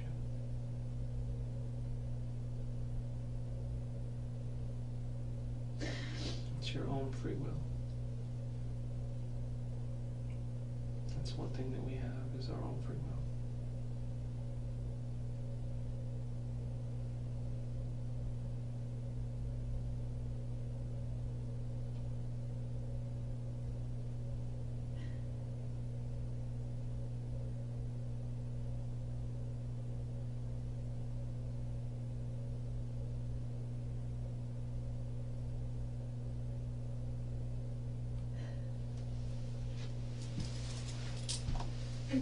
it's all really blurry. It really is blurry.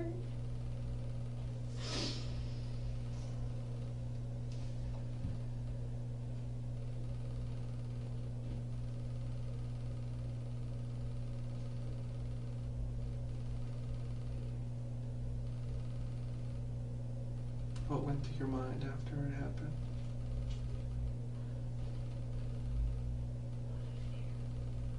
A lot of fear? What did you think when you were driving away? Scared.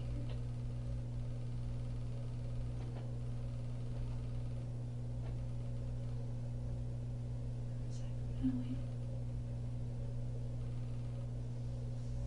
I can't imagine what you were going through waiting for it to finally come out.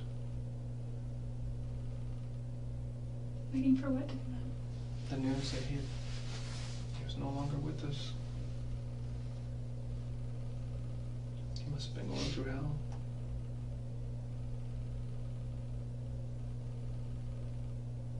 Every day that went by, what were you thinking?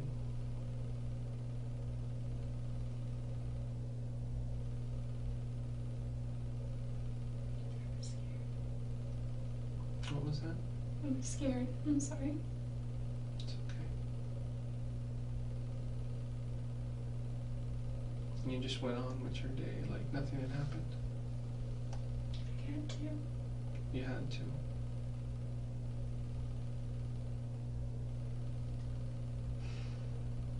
Did you tell anybody what had happened?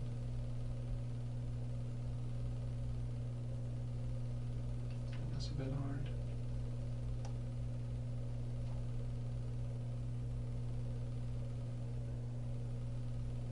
It's all a blur.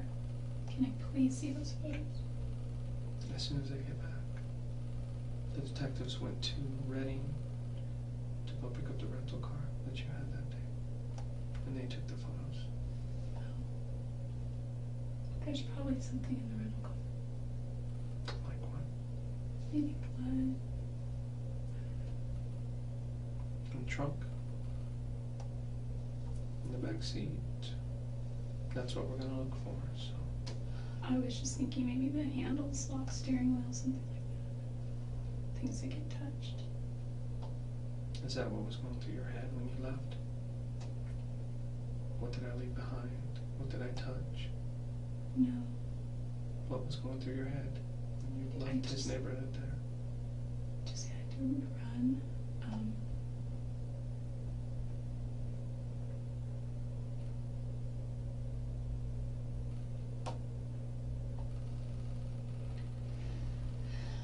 A little bit of a survival instinct, but it was mostly just run. fear.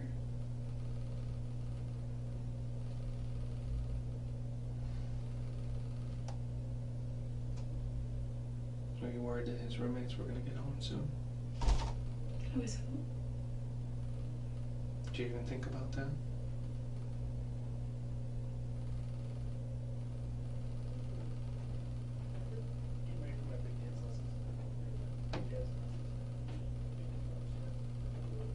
That's the first thing that I was thinking about is when she left here. She barely missed his roommates. Or maybe his roommates had gotten home and just didn't hear her. Did they hear anybody at all in the house? No. They saw things which were unusual. Like what? They saw his CTR ring and his watch on the kitchen counter, and they thought that was odd. He never leaves town without those. No, he always leaves those there, but unless he's leaving, then he takes those things and puts them on. There were clues here and there, but they just went on with their day like nothing had happened, without even asking questions.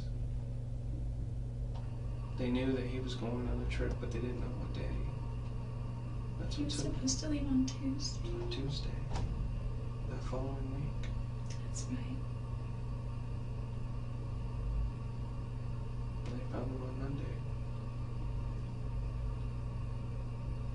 But all those little things that they talked about now, Zach is killing himself. He's like, I don't know how I did not see this. Why didn't I just go check on him?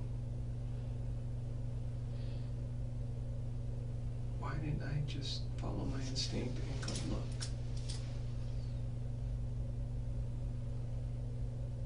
Travis didn't always bond with his roommates. He did Yeah. with some. He bonded with Aaron, even though he had an intolerance for Aaron's lifestyle. He bonded pretty well with his friend Josh Ward, who lives back in Southern California now. He wasn't too close with Zach or Enrique. No, or his previous roommates. I don't know They anything seem about they seem to have been just people who rent rooms out from them. They don't become friends. Yeah, they were just They have their own lifestyles and they go on. Yeah, his rules were, LDS standards and pay your rent on time. And be clean.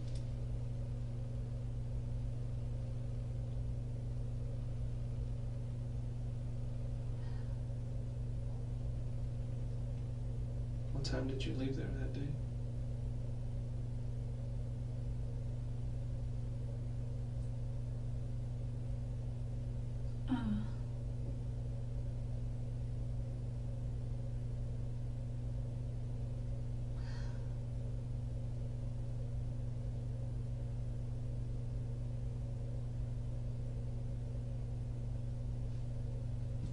You don't remember?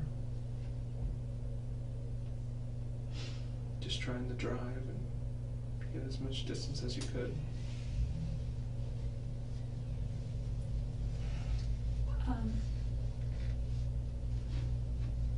How long were you in the house after it happened?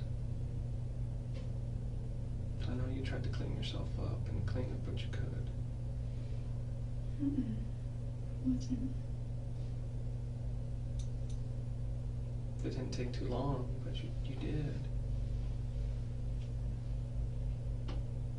Why did you throw the camera in the washing machine?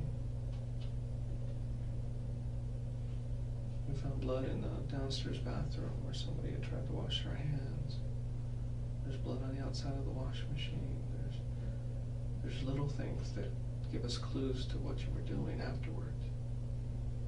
Do you remember those things? No. You remember something.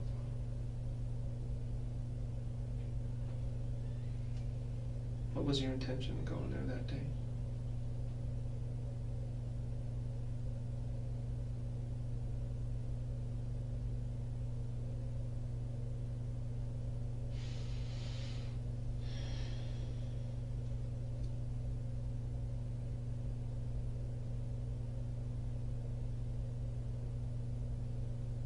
What was the purpose of the visit? The same as before?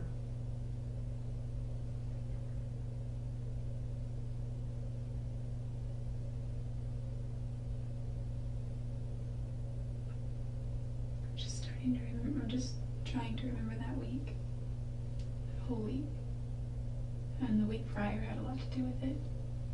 The weekend or the Friday night prior, I think. Did you have plans on going down there? Or I know you said he had called and wanted you to come down. At what point did you decide, okay, I'm going? He always was like, not, I want to say meddling, but he was always like more concerned than I felt he needed to be about my finances. And he's like, well, how can you make a road trip when you're this, that, and that, you know? Well, he expected everyone to be like he is. He did. He really did. He expected that, hey, if you go on a road trip, you better be thinking about this and that. And There were so many times where I just threw my responsibilities to the wind and went on road trips with him because I am a little irresponsible when it comes to that. It's not just because it was with him, it's because it was the traveling. And, you know. When he leaves, he usually makes sure everything is planned out. And that he has enough money for it. Yeah. And you just kind of take off sometimes. Yeah, I guess. You're a very, very free spirit. And it's I've known not. that from the beginning. Sometimes it's good, sometimes it's not so good. What gives you the indication, like when you say you know that from the beginning? I'm talking to you. I'm talking to people who know you. It's like, oh, that's just Jodi, you know. I am real She spacey just- and just. When you want to go do something, you just go do it, and you'll deal with the consequences later. Yeah.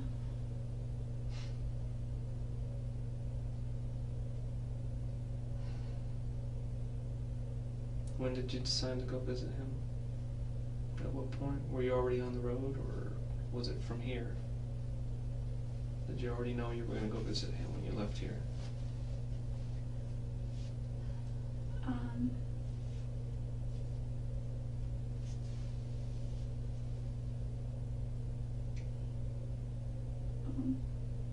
I've done that before.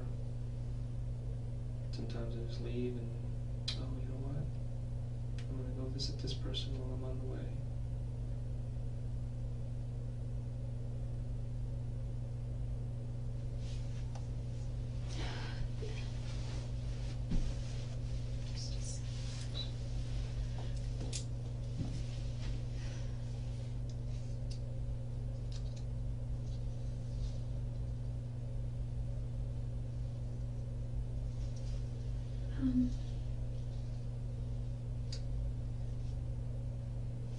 No? Go ahead. Did you see any of his roommates' cars out in the driveway when you left?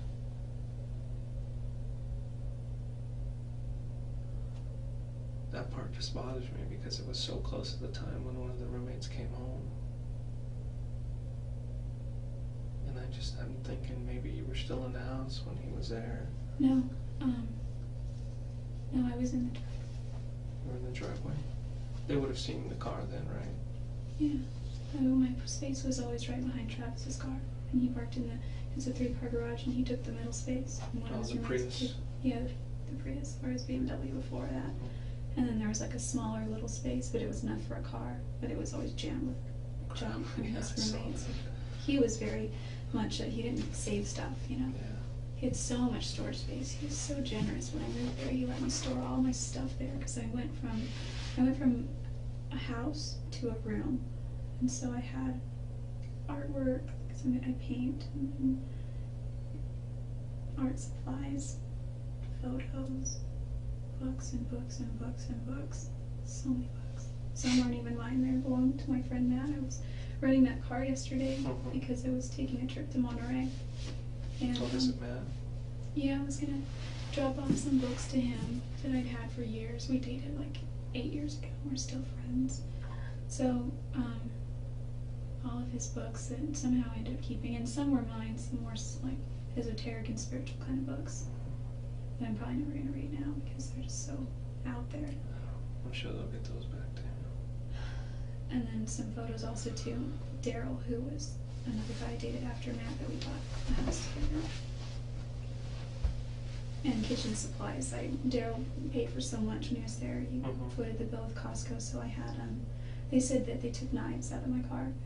I don't even know who they are, you know. They're Daryl's. I mean, they've been in storage for years just collecting Well, dust. it's good to know that there is.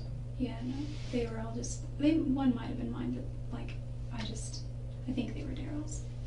And so there's those and a bunch of kitchen supplies and pictures of him and his son mostly, and we used to go to 49er games all the time, just camping trips, whatever. So the car you had driven there was the rental car?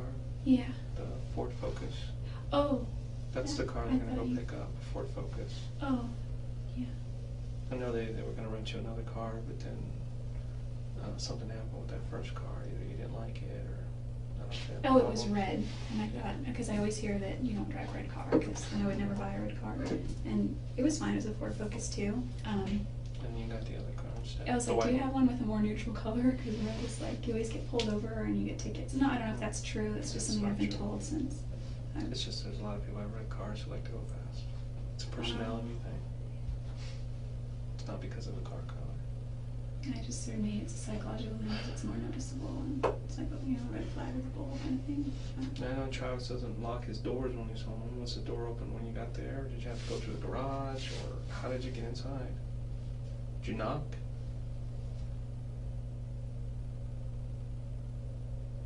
Everybody says he just leaves his doors open when he's home. Trusts everybody. Have you ever seen the movie The Secret? I don't think so. It's kind of, you're familiar with the whole law of attraction kind of thing? Like what you think you become or you bring into your life. That's true. He felt that if you lock your doors, then what are you telling the universe? What are you telling the ether out there? Is that I need to lock my door for a reason. Yeah, I want to be safe. Yeah, I want to be safe, which also gives the impression that, well, there's somebody that could hurt me, so, and by trusting and opening them, He's a very, very trusting person. And that's what made him who he is. Most of us come from a different kind of background and have a different type of philosophy. Doing what I do for a living, I lock my doors. I can imagine. Yeah, I guess me coming from Salinas, I've always locked my doors. I used to go to sleep at night and I would hear gunshots. We weren't in a bad neighborhood, but our neighborhood neighbored another neighborhood that wasn't that great, and gunshots scary. And there were, because Salinas is agricultural and there were a lot of fields, and I used to think that there were hunters in the field, their dogs catching animals or something. They were all just gangs. I'm sorry, I'm not trying to. That's okay. I've noticed that when I've talked to you, you kind of go off sometimes. Travis used to be like, get to the point. Get to the point. And that made me kind of mad. He had a little bit of a double standard with that, because If you ever see him train or talk, ask any of the leaders in prepaid legal, he is notorious for going too long. His friend Dave Hall in Utah cuts him off, and he got mad at him once because he went 5 minutes over, and he just talks and talks and talks. And I said, you're kind of long-winded yourself. Well, he had a future in that. That's what he wanted to do, Yeah, and he was good true. at it. He was so really good. at it.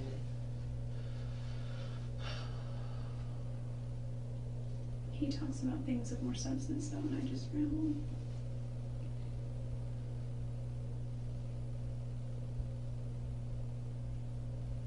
So was the door unlocked when you got there?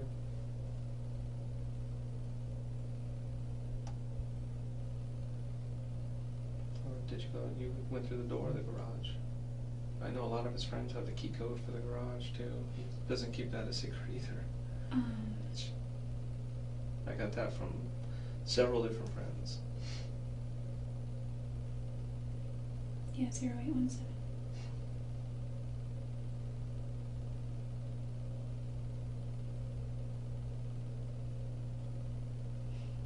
Was he expecting you?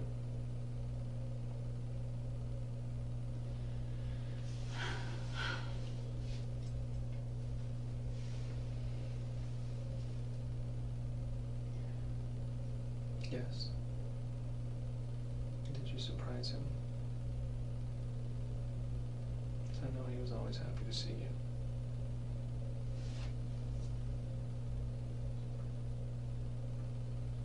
What you guys had was not wrong, Jodi.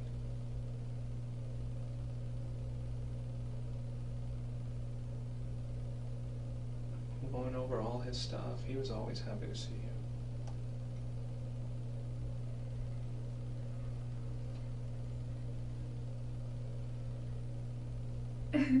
He told me this time when, because I was in his ward boundaries, so one of my roommates went to his church, and they were doing some church activity, and Travis was getting a ride. When he said his friend Katie Barnes was in the back seat, he was in the other seat, and there were two people in the front. I guess they were all going to squeeze in and go to this church activity, and they were swinging by to pick up Amy, my roommate. And I wasn't there, I don't think. I was at work or something. But he said he wasn't doing much. He must have been on his phone or something, texting. But he said they parked, and he looked up, and it was my house. He's like, "What are we doing here?" And he freaked out. I started laughing so hard when he told me that story. And they're like, "We're getting Amy. She's going with us." "Oh, okay." And he just kind of sat there, twiddled his thumbs, and then they got Amy, and she left. This is after you guys broke up. Well, yeah, because by the time I lived in Yeah, that house, that's we were right. together. It was just, I think it just weirded him out. I don't know what reminded me of that just now. You said something. He was happy to see you. Yeah, I don't think he would have probably been. It would have been awkward, I think, then, because You guys had a different kind of relationship. You guys were happy to see each other, but for some reason he couldn't outwardly show it in public. He was afraid of his image, and to him his image was everything. And he told me on several occasions that it saddened him and it bothered him. He had two friends in particular that gave him a very hard time about our friendship, and that was Chris and Sky. But I think they did it out of concern for his future, his marital status. By him and I continuing that, we were both just postponing what we should be focusing on instead. Well, you're living life. Life is what you make of it. It's not set in stone. Yeah, I don't think It's either not a of us gen- had our priorities in the right I know the place. church has a general plan. You go if you're a guy, you go on a mission, you come back, you find a girl, and you get married, and you start having kids. And you start contributing to society and to your church.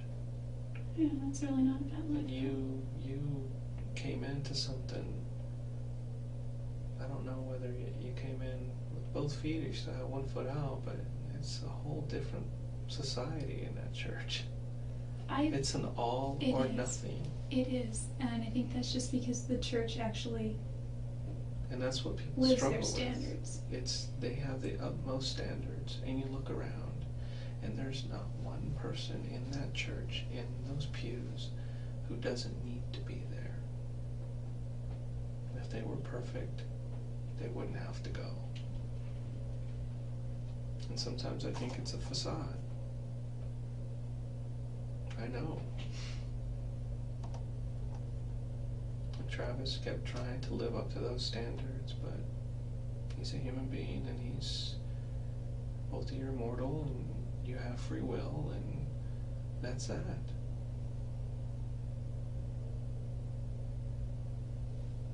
Sometimes I think maybe he put too much pressure on himself to be perfect, or to at least portray himself to be perfect.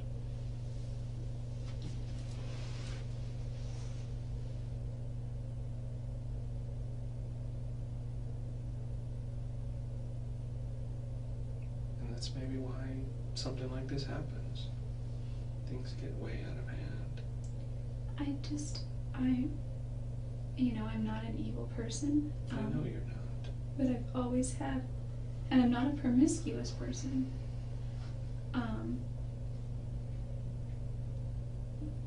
Something attracted you guys to each other. Yeah, and I think there was also, I knew him well. I knew him through and through. I loved him and I cared about him. And I knew we weren't going to get married, so but... How did you know you weren't going to get married? Couple of reasons. It's like oil and water? You guys just don't mix? We mixed really well for a time, but I think when I discovered his ways last year, it was so hard, but... What ways are those? He didn't seem like husband material, but it didn't mean that he wouldn't be in the future. It just meant that, something that Chris and Sky said to me back in January of 2007 really stuck, and they said, do you want to be like Deanna and wait 6 years? Yeah. They made jokes saying, if you wait 6 years, you can get free breast implants, because he bought her breast implants at one point.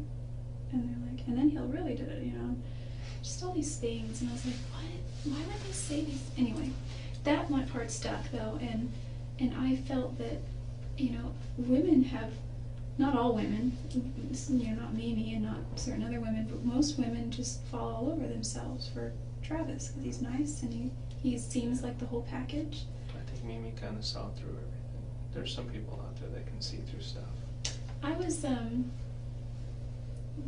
I kind of did too. Like, I had never been pursued by a person like that. Mm-hmm. But at the same time, I'd like to say, like, Mimi saw through this, but I saw beneath that and through that.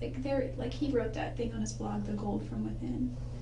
And I really did see, like, inside, he was an amazing person. He was a good person. He was a generous person. He gave so much, and Well, maybe you chose to actually look past that first level. Somebody like Mimi looks past that first level and sees that's something I don't like already, and I'm not going to look any further. You, on the other hand, she spends a lot of time at the temple, so I think that I've never been endowed. I've never been through the temple, but from what I understand, I think that's such a sacred place, and meditating there and being there will help to give you further insight about where just you as a person are supposed to make a move on a certain decision in your life. So maybe that just wasn't for her. That's true.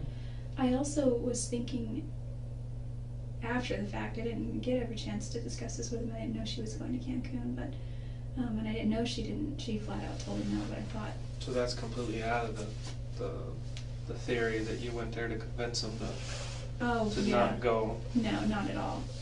Not at all. Okay, because that's the first theory that was thrown out there. Was she was jealous. She knew that he was going to Cancun with this other girl, and it was just jealousy. It's the simplest. I asked him at one point after I moved. I was like, hey, who are you taking to Cancun, by the way? I knew it wasn't. At one point, there was a girl named Brenda and she wasn't romantically involved. She was just in the business, and she saw me at the memorial, and she's like, now, wasn't he going to take you to Cancun? And that was like, we found out about Cancun a year prior, right about the time we broke up, and so, like, I never really assumed that I had a ticket there. And, as things went on, it was just never discussed, so there was never any discussion. That never went through your head then. Yeah, there was never a discussion that I was going to Cancun. Not on that trip, not with him. Maybe sometime in the future, some other time with somebody else, but no. So no, that wasn't an issue. What about the trip of him coming up to you, come visit you? Was that something that was planned, or was that something that? Yeah, it was. Because I wasn't even sure that was true. No, it was postponed twice. He was gonna maybe come up and I kind of like was hoping he would come by May 24th, because I was singing the national anthem at the races, and I thought, it's part of one of my goals for this year, was one of my fears to overcome was being in front of a large crowd or public speaking. So anxiety with crowds. Yeah, there were 3 fears. One was handguns, which is one of the reasons I got a gun. There was a CHP here in town that said he would take me out and go target practicing. And I went to the sporting goods store several times to see what he had, and they were all in the $500 or $600 range for the kind that I wanted.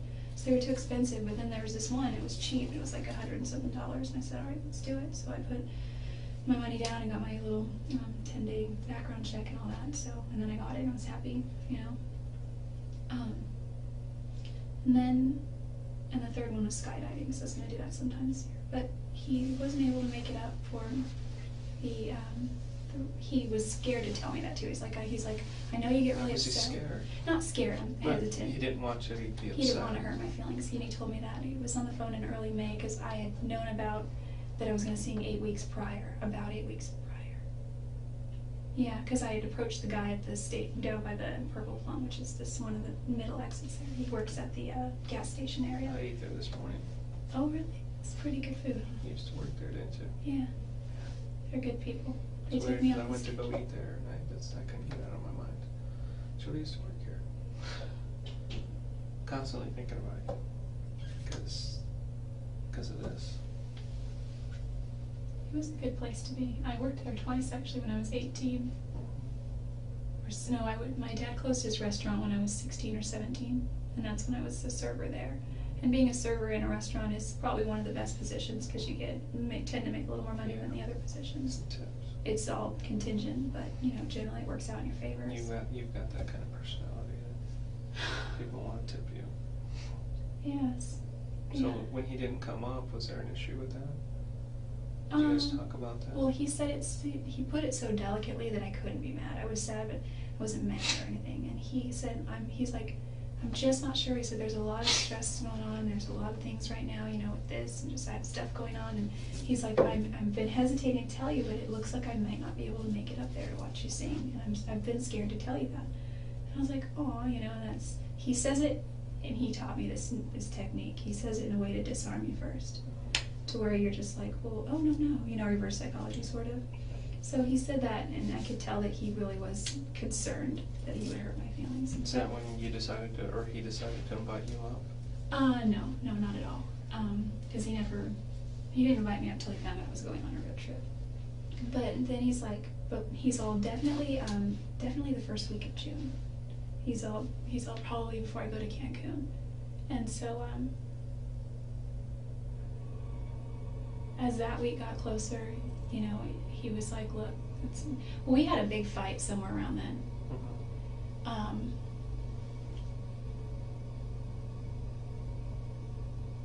I don't remember the exact timeline, but it was in late May. And is that when his email was sent out? Did you send him, or was it a large email about your relationship? Just how I think that, because I just could tell. Because I edited and I did all the editing and the grammar and spelling. He's not the greatest speller. On his first chapter of his book.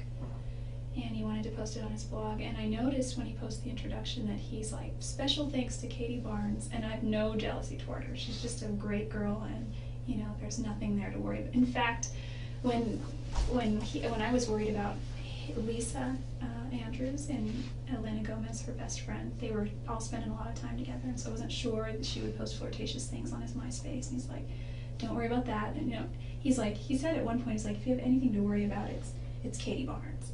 And so I was like, you were so spinning it to throw my focus off something, and I don't think there was ever any concern with that. I know that he liked her, but nothing more, as a friend. And he said she's a little freaky and emotional and unstable sometimes, but I think she's just young. She's a nice girl. And so he said that, and I said, hey, make sure you posted a special thanks to Jodi Arias for editing. And he's like, I can't do that. And I was like, why not? And he's like, Jodi, we've discussed this. And what he meant was people, I made a few comments because he was like, leave me comments on my blog and rate me 5 stars, you know, and that kind of thing, because also it looks like people are going there. So I left a few comments, and he saw people who already said things, and he was he was referring to Sky Hughes, who was like, hey, I noticed a certain someone's been commenting on your blog, and I think it's because he had given her and I told him to say this too. Okay, I'll be real quick because I know this is all I'm just giving you background. We sat next to each other at the last convention, in a pre-legal convention in Oklahoma City, and it's because we buy our tickets way in advance. So we bought our tickets last year, and you know, because he qualifies for executive director every month, which is one of the top levels in the company, he gets to sit on the floor close to the front as opposed to the stadium seats. So you know, I had a ticket because he bought a ticket for me at the time. So it wasn't a big deal, but we were just sitting next to each other. But she made a comment, you know, of course he has to explain, listen, you know, we got our tickets a year ago, there's no way she's going to give up her seat for stadium seats. So he sent that ticket, he sent that text either to her friend Holly or relayed to her or someone. Anyway, I realized that she was giving him a hard time, so I said, listen, tell her next time she says anything that Jodi's dating other people and that she's moving to California soon, because it was already in the plans to move to California. I don't understand why he couldn't just tell them that you guys were still friends. What issue is it? I wondered that too, and he said it's because him and Sky had a lot of arguments, but it wasn't because they disliked each other. It's because they both have sort of fiery personalities. Yeah. She has a strict set of standards, and he's just like opinionated. So together that's kaboom. And but they nonetheless they were really best of friends, especially him and her husband Chris. And a lot of their fights were about me, from what I gathered. I don't know a lot of that. Is that what that email was about? Is the whole situation? Yeah. So we had that conversation, and I walked to work because I was, you know, I just Purple Plum in my grandmother's house. It's being in Mesa, going to that. It's ridiculous to drive when it's less than 10 minutes to walk, and gas prices here are almost $5.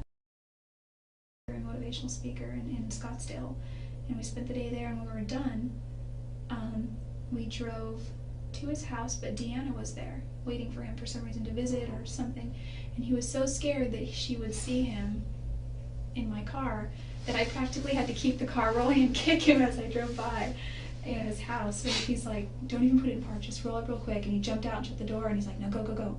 So I was like, okay, and I just kind of laughed at that. That was August 18th.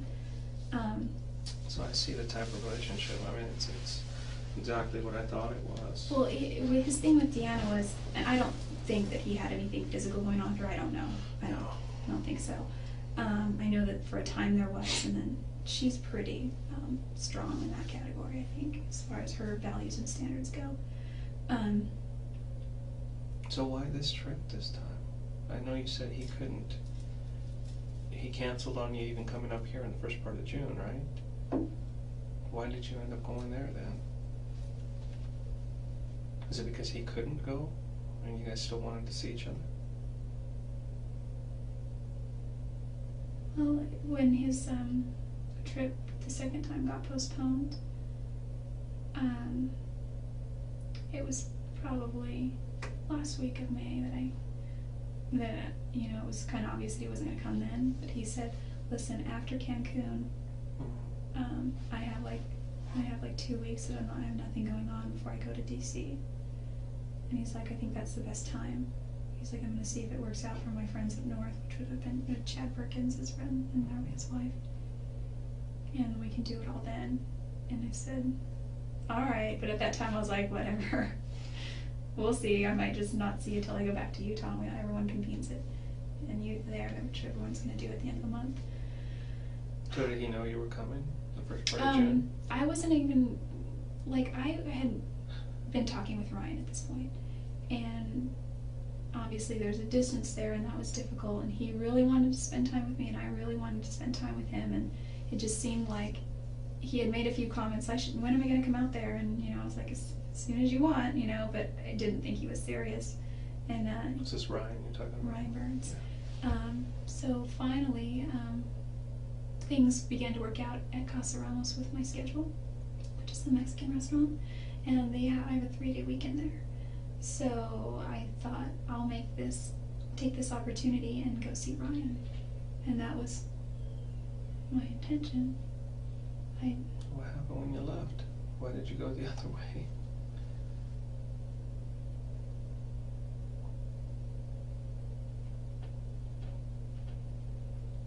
That's my question, is why go to see Travis if you're going to see Ryan as well? And did Travis know you were coming? He knew?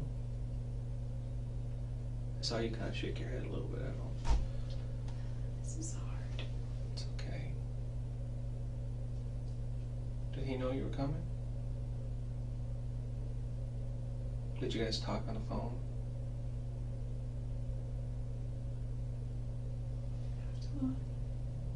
What was the discussion about? Gordon Hinckley's thing. The last conversation you had? The last long one. We talked a little bit prior to. Did you guys talk when you were en route to Phoenix?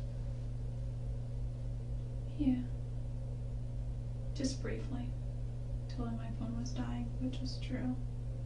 I thought I left my charger in Monterey with Matt.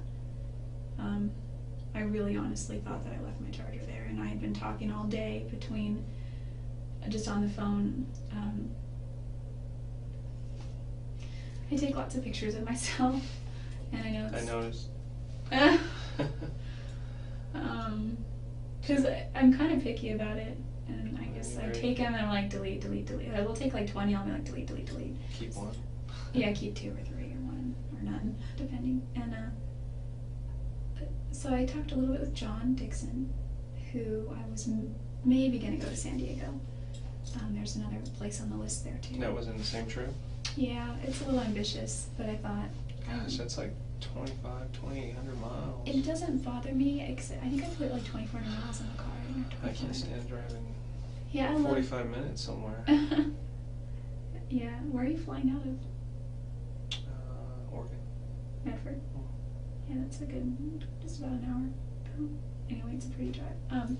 So it was a little ambitious, but I like road trips, and sometimes I have a realistic view of things, unrealistic about my time, and I tend to show up a little later than expected, which is not unusual for me, but... So he knew you were coming. He was expecting you.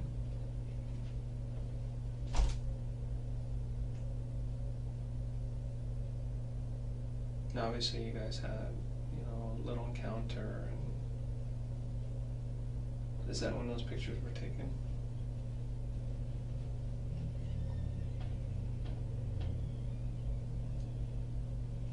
Did he even show you those pictures?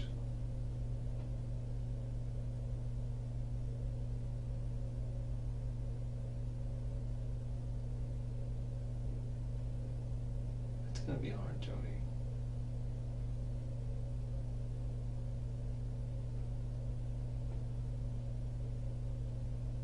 I feel really powerless in here. Do you know what my family is doing today? No. Do you know if they're good or... I haven't talked to them today. I know they're worried about you. Everybody's just kind of in limbo right now.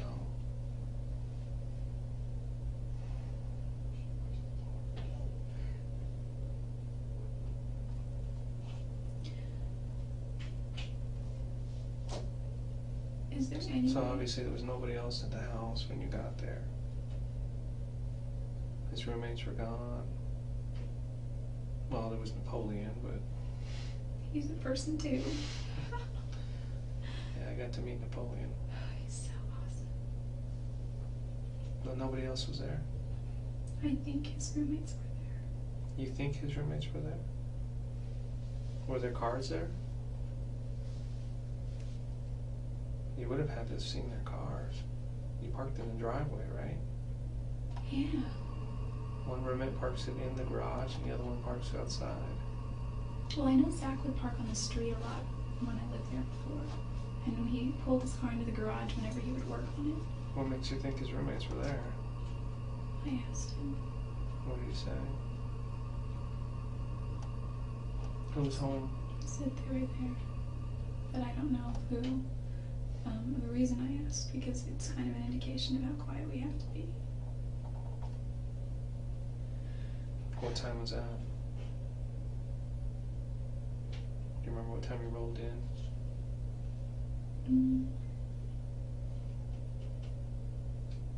3 o'clock a.m. Still dark, Wednesday morning?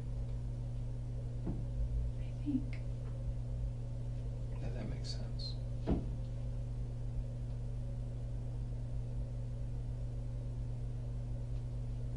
You're pretty sneaky. You go up there and your roommate doesn't even know that you're there. I do that many, many, many nights. How did they not see your car?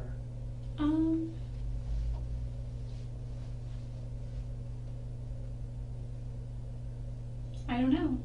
I was parked. Oh, you know what? Zach was house sitting for his girlfriend. His girlfriend was on a trip with, was on a cruise with her parents, and he was staying the night at, I think he stayed the night at, That makes sense because I want to say that his roommate, he said his roommate was home, but I don't remember, but I think he said one roommate was home. Enrique, he gets up about 5:30, and if 6 I'm o'clock correct, in then the morning. Enrique has the room that shares the wall with Travis's room. Which is like... Yes. And, you know, it's a KB home. Travis always says the walls are really, really thin. Yes. They skimp on that part. Yeah, so Enrique was home, so he went about 2 or 3 in the morning. But he gets up about 6, and no, he leaves the house about 6 in the morning. And he didn't notice anything different.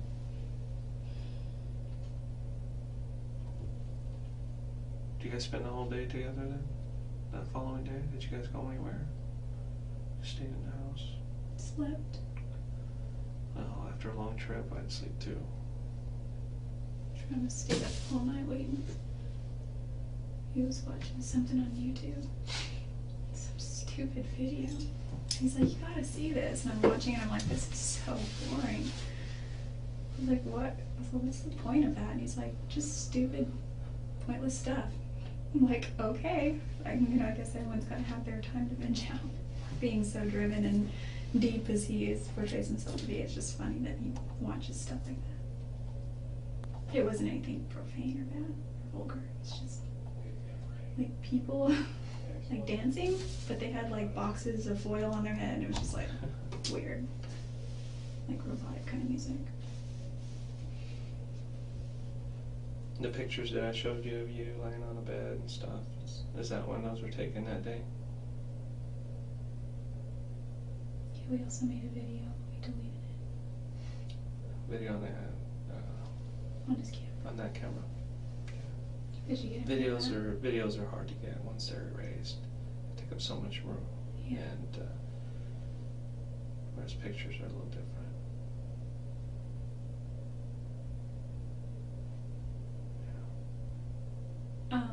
What happened after that? What went wrong?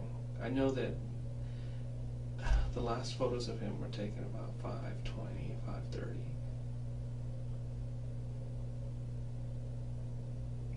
And you said he doesn't like you to take pictures of him and stuff. He was very private about the shower. Like we. Is that why you were taking pictures of him in the shower? No. No. Trying to get back at him. No.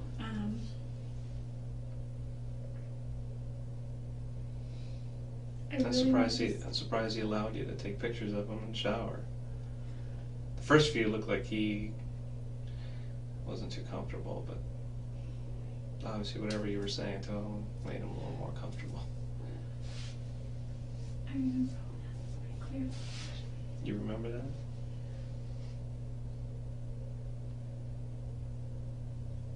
What went wrong?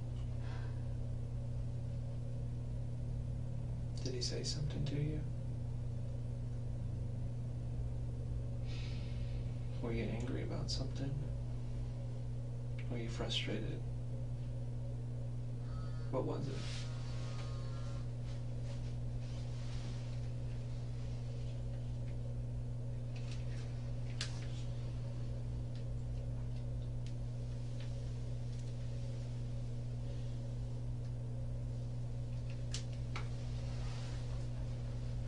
Something happened at that point,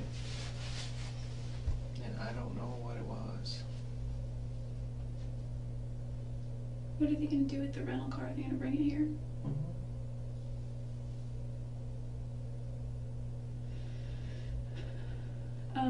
There were several photos of him, and the last one that we have is him sitting in the shower. And that's when I think it happened. He was sitting down, looking up at you.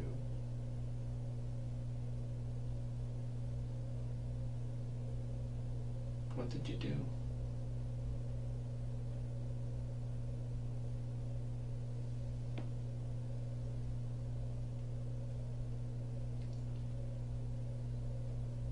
What happened, Jodi?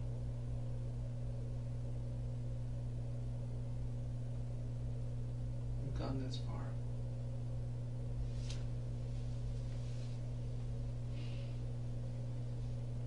Did you plan on doing that the whole time?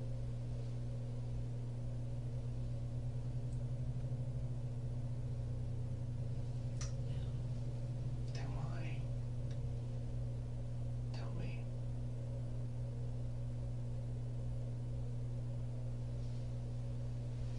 I don't believe you planned it.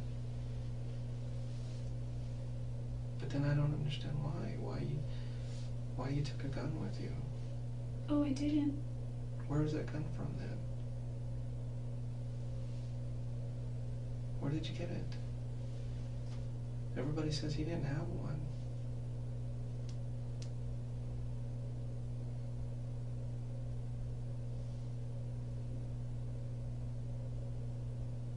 Where did you get it? If you didn't take it. Did he have one in the house? Not to my knowledge. Then where did you get it?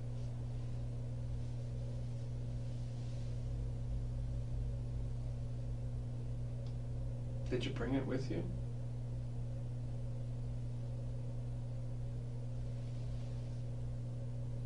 Did you get it there in Arizona? I didn't ever have it, actually. Didn't have it in my possession. Then who had it?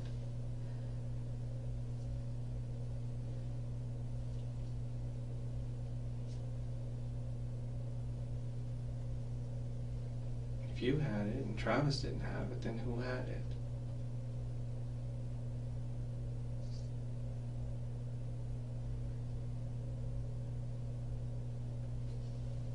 Jodi, please. I can't. Why not? Are you protecting somebody else?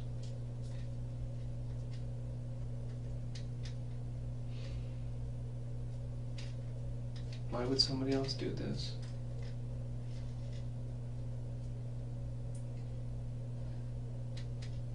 I don't know. Did someone catch you there? Someone not expecting you to be there?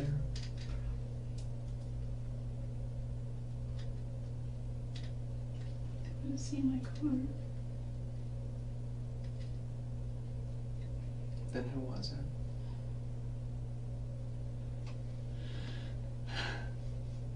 I don't know their names. Listen, I can tell you. I can tell you everything that I know or that I remember. Okay. What do you remember? From the time you were taking the pictures to the time you left. What happened?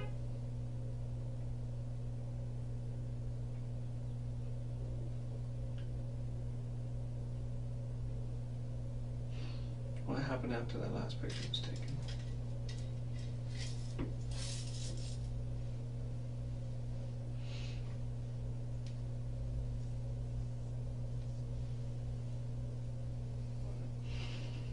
You have to tell me.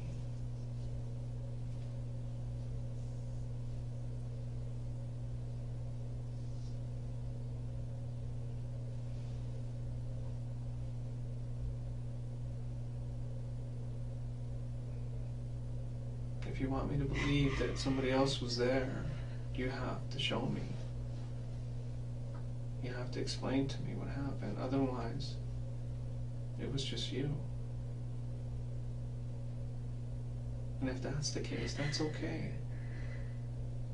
That's okay as well. It's better if everyone thinks that. If everyone thinks that it was just you. No, it's not. It is really no idea. I do have No, an idea. you have no idea.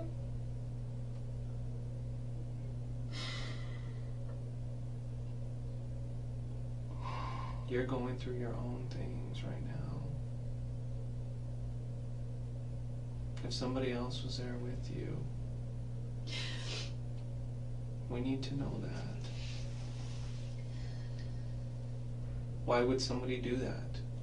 Just because you're there with Travis? They didn't say. Hmm? They didn't say. He didn't say?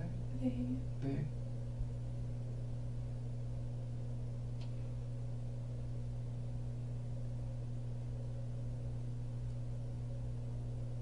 What was the first thing they did to him? You were there. You saw it. What was the first thing I you actually saw? didn't see it, I heard it first. Was there an argument? No? Not between Travis and I. Any argument between anybody?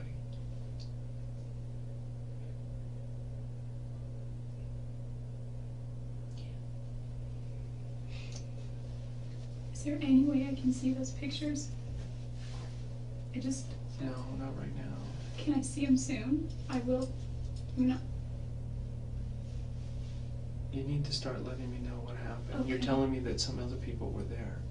You know how much that concerns me.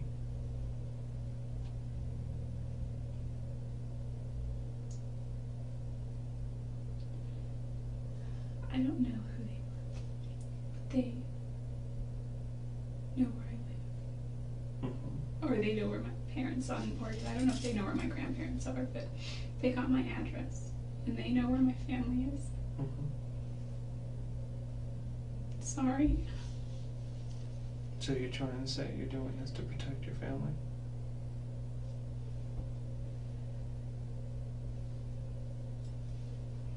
Why would someone do this to you and to him?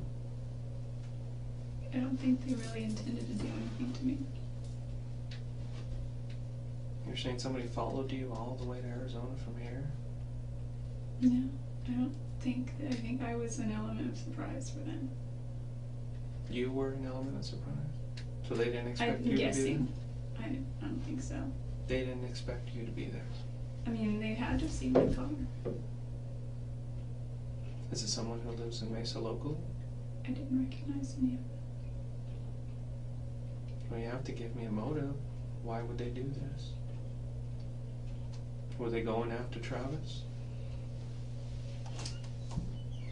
For what reason? You tell me this, but you give me no reason. They didn't discuss much. They just argued About what? about whether or not to kill me. For what reason? Because I'm a witness A witness of what? of him. Of Travis. Of Travis's murder. Yeah, but I didn't really witness it. Didn't see much. Okay. I just, oh. You need to make this believable, because it is not believable to me right now. You need to give me something. Okay. I just, listen. I am listening, Yeah, Jodi. I I know, am listening, I'm and just it doesn't saying- make any sense to me. It's fine, because my family will, Well, help us protect your family. If that's the case. they got my driver's license. It has a P.O. box on it. Mm-hmm. And they were got my registration out of my purse, which was in the purse that I was using at the time. And it has my parents' address on it. Why would they do this? You see where I'm coming from? Why? What kind of beef did they have with him? Or was it with you? Or you need to make this believable. People just don't go in somewhere and kill somebody for no reason and then let a witness go.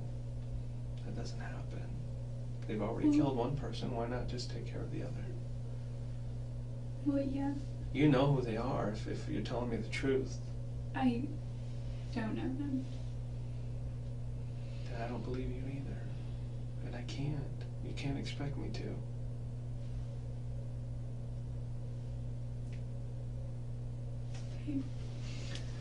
Here's what I happened. want to. I wasn't planning on going to Travis's house. I was going to go to Santa Cruz. Well, I wasn't even planning to go to Santa Cruz. I was going to go to Monterey, but by the time I called Matt, he's like, we're in Santa Cruz, meet us here. And I said, okay. So I went to the Red Room there, just to kind of hang out for the locals. So many younger kids our age, sort of 20-somethings and 30-somethings. And I stayed the night in Monterey that night. Got up the next morning and visited with Daryl and his son before he went to school. Drove, this was Tuesday, the 3rd, and started driving to LA. Hadn't heard back from Laura yet, but that's what it was. It wasn't until I got to LA where I thought, I was looking at my map, and Utah wasn't really on there, but, I mean, Arizona, but because it was to Utah, the MapQuest directions I printed. Okay, I just see, like, I've seen The Sopranos, and they're not mafia or anything, but, you know, I honestly, there's a part of me inside that thinks they're never going to come after my family. Well, from what you're telling me, and from what I know about Travis and all his dealings, there's no reason anybody would go after him. Nothing. So what you're telling me about 2 people coming in, or however many people coming in and taking care of him and letting you go, just so far-fetched. I can't believe it. Why would they do this to him? What were they arguing about? What did they say? Their details. They didn't say a lot. They were white Americans from what I could tell. They had, what do you call those things? They're like beanies, but they cover your whole face. And you've got like holes for your nose and in your mouth, in your eyes. And one was black. I think they were both black, or maybe dark blue or something. Anyway, it wasn't until I was in LA and Laura wasn't getting back to me, and it was already like 9-something, that I was like, maybe I will just go see Travis briefly. And I called Ryan and said, my phone was about to die. And I tried getting hold of Matt. I got his voicemail. I was going to ask him if my charger was there and if he could save it or mail it or something. So I had a wall charger, I think, and I was just going to charge it later, I guess, when I got somewhere. Anyway, I did call Travis and I said, guess what? And he said, what? I said, I'm coming to Arizona tonight. And there was silence, and he goes, really? And I said, yeah. Well, what made you change your mind? And I just said, because I think I just told him I missed him or something. But I would have said, because you're too compelling, but like, he's already got a big enough head with that stuff. So I showed up, and he was watching YouTube on his computer, on his laptop in the office.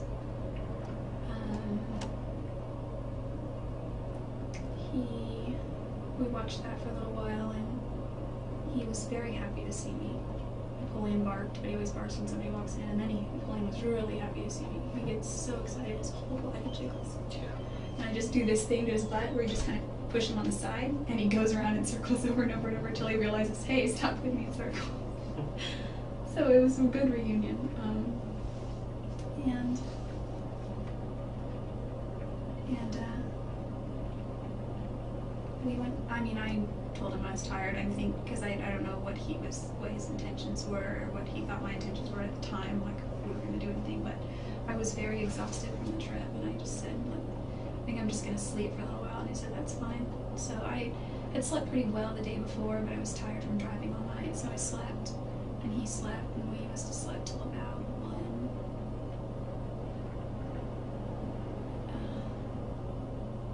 1. In the afternoon? Must have been around then. His roommate was home when I got there.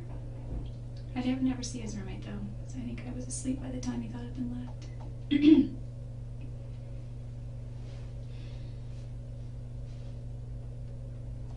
Okay, if you don't believe me, that's okay. I'm trying to.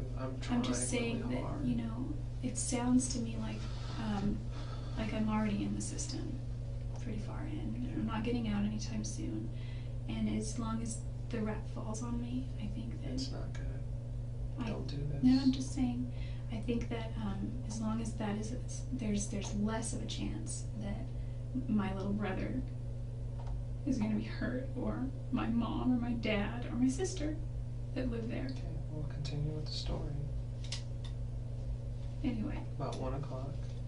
Yeah, we had sex a couple of times. Once was in his bed, and once was again downstairs in his office.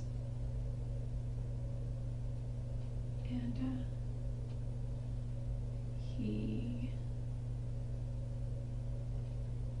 I don't know what he was looking at some pictures that I had brought for him.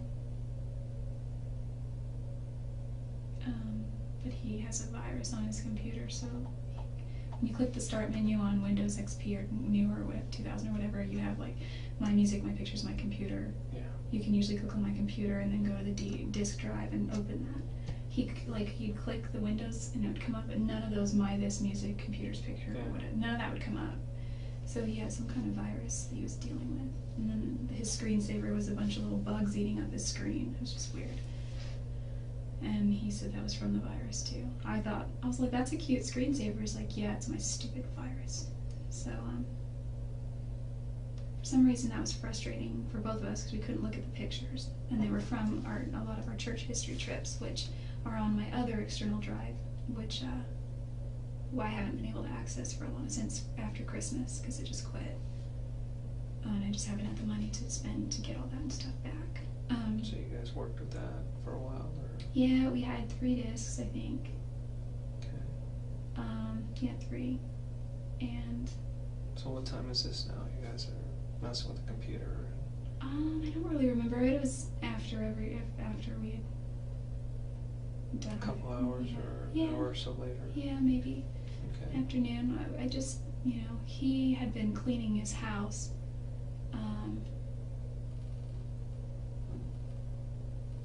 So I wasn't sitting on the couch. Usually I would just chill on the couch downstairs, if no one was home. But he had like chairs and all that stuff all over the couch. Like he was cleaning the floors or something. Fed Napoleon. I don't know if he made phone calls or not, or what he was doing on the internet, but at one point he was going to go up and take a shower, and it took a lot of convincing prior when he was shaving. Mm-hmm.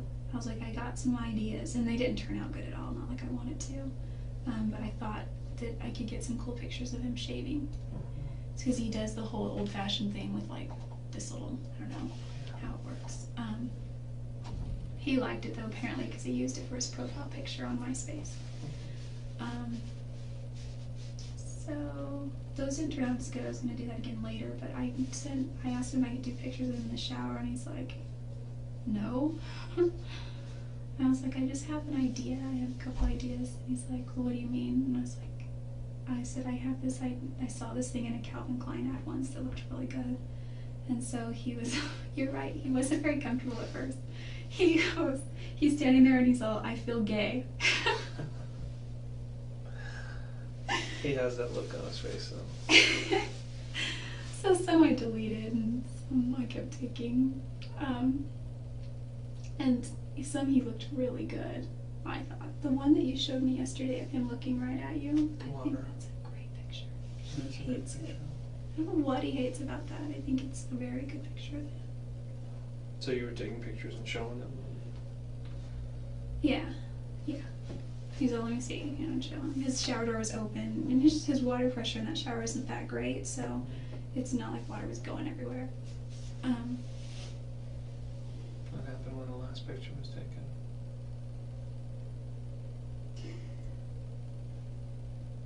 He was kneeling down in the shower. I don't remember him.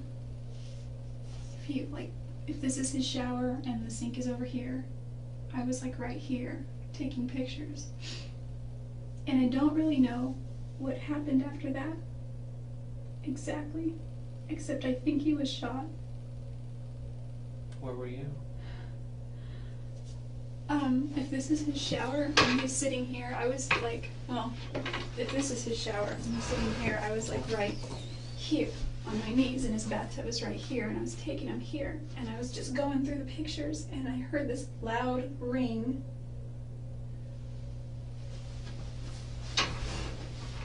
And I don't really remember except Travis was screaming. I think I got knocked out, but I don't think it was that long. I know I got knocked in the head, and I'd gotten knocked in the head once by my dad when he was just really mad, and it wasn't like, actually he didn't knock me in the head, he just pushed me against the wall, and I hit my head, and I fell. But in this case, I think it was similar because he was screaming, and I was by the bathtub.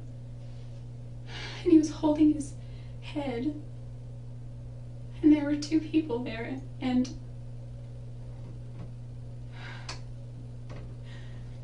What'd you say?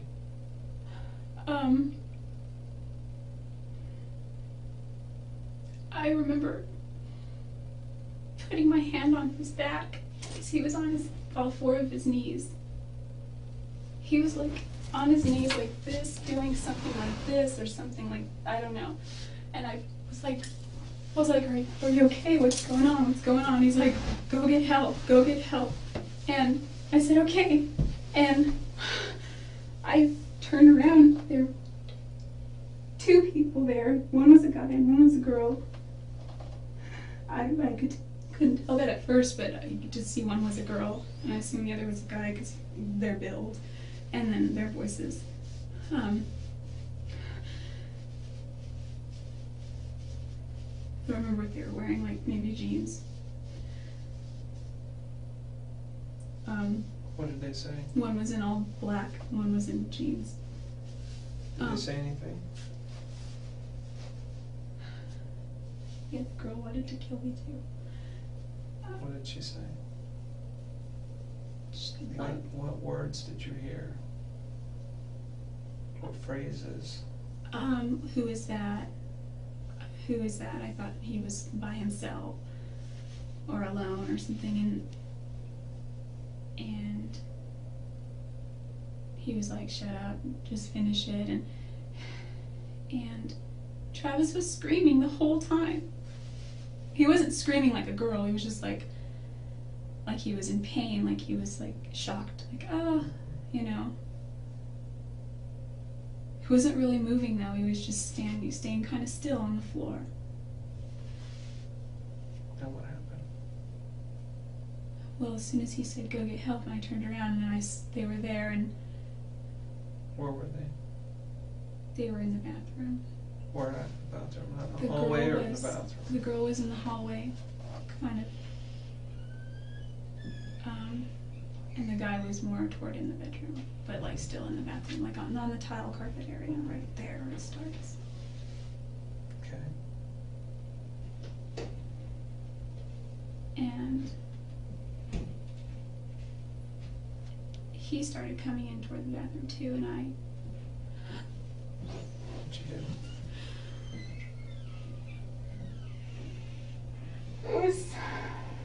What happened?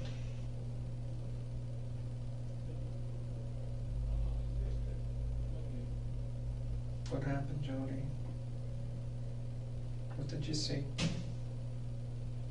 I took it out like a little bitch. You took off?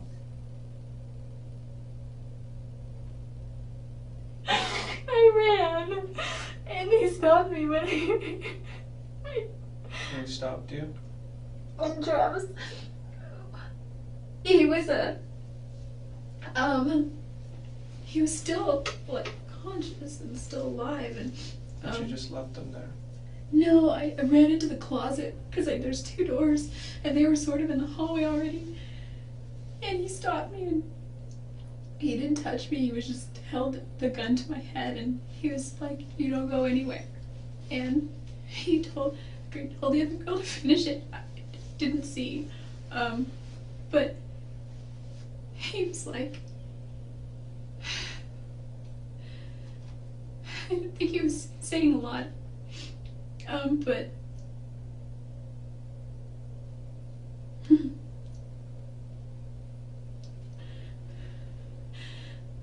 What happened? he told me to stay there and not to move. And where was that, in the closet? No, it was like this. Sorry.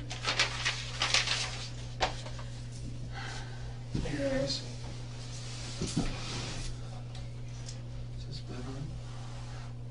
Okay, and then you got the long hallway down to this bathroom, this sink. And then you have the closet here. Mhm. And then you have his shower. And then the bathtub right there. And then there's the Toilet, bathroom. toilet right there. Okay, this is the sink. Then his bedroom is, actually there's a closet door there. Mhm. His bedroom. Yes, exactly. And so his closet is kind of like this partition. So I ran this way because he was walking this way and she was already right here. And then he stopped me here and he said, "Don't move." And Travis was here or somewhere whereabouts, and he left the room for a minute. And I didn't have my stupid phone because it wasn't charged. And Travis's phone was downstairs, and I didn't know his roommates, I didn't think, were home at the time. So, like, I was just trying to think if there's any way I could call 911 or call or get out of the house. There's no way out except down the stairs. His windows they're 2 stories for one, and they were hard to get to. He had stuff here and blinds and screens and window coverings and, from the outside. And Okay. I just, she was over him, and I just rushed her and I pushed her, and There's what? Travis was bleeding everywhere. What was she doing to him? Because he'd been shot at this time, right? Yeah, but he was still alive. Mm-hmm. He was still conscious even. Like, Still talking. he wasn't talking or saying much, but I could tell. He was breathing. He seemed like he was breathing calmly, I think. He wasn't like, he was just there. I Mm-hmm. really remember. It's such a blur. Okay. And so you did what now? You pushed her? She's a little bit bigger than me, not really in size, but height. And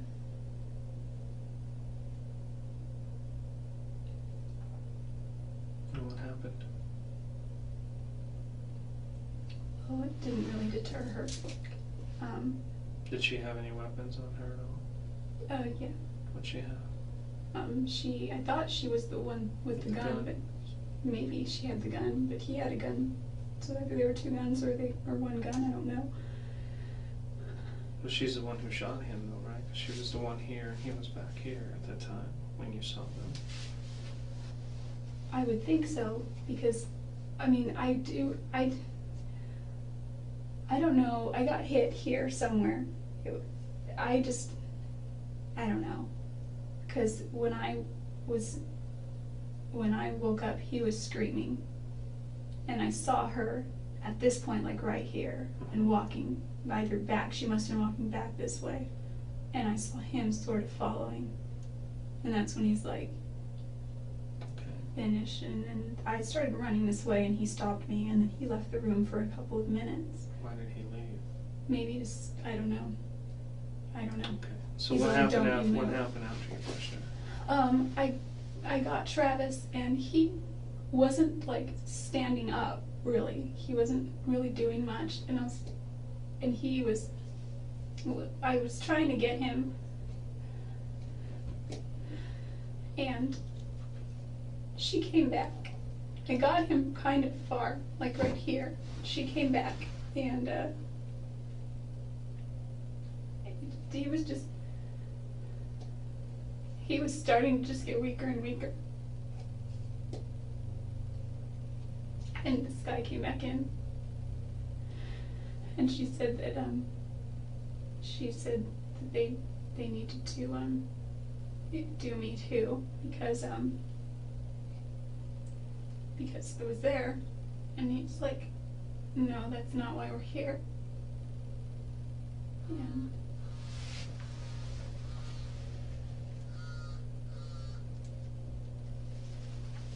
he had my purse, which I had on the dresser here prior, somewhere. And what did they do after this? After you guys reached this? Just try to stick with the incident, so I don't know what was going on.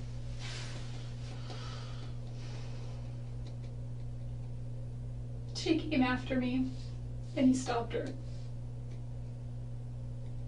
Okay. And she didn't get me. How was she gonna get you? Did she have a weapon? She had a knife. Okay. You said she had a gun before. I don't know if she had a gun. I think, because I am guessing, I know that he had a gun. I don't know if she had a gun or not.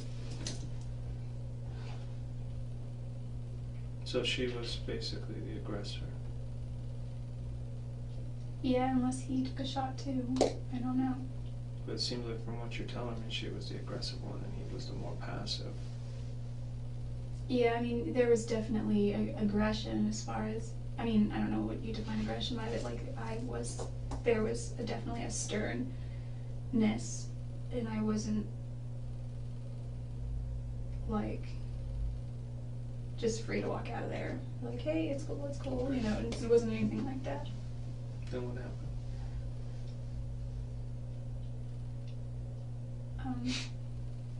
They had an argument back and forth, and she wanted to kill me, and he didn't. Why didn't they kill you? Just because he said? He said that's not what we're here for. Did they say why they were there? No. But it was obvious they were there for him. They didn't say why. So it seemed like they knew him, obviously. Yeah, but he didn't seem to know them. I mean, he was a little out of it. Plus, they had masks on anyway. But he didn't express any kind of recognition. I could talk. He was able to say, go get help. And at one point he said, go to my neighbor's house. Go to my neighbor's house. So that if you... there was just no way out. Did you of see it. them hurt him anymore? Other than a gunshot? She had a knife, and I don't know. He was bleeding everywhere. It was like, when she rushed me afterward, or she came back, I rushed her, but she kind of came back at me. Why didn't she hurt Travis you? and I were right about here, maybe? I don't know. Halfway? I don't know.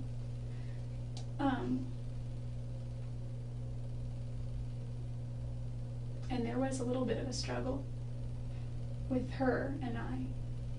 I was so scared. I'm not a person who fights.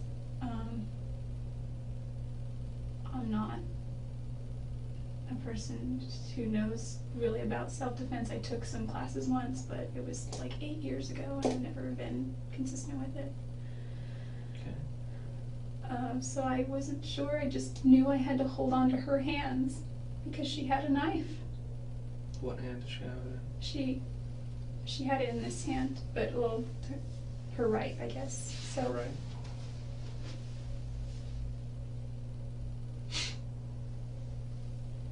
And what happened?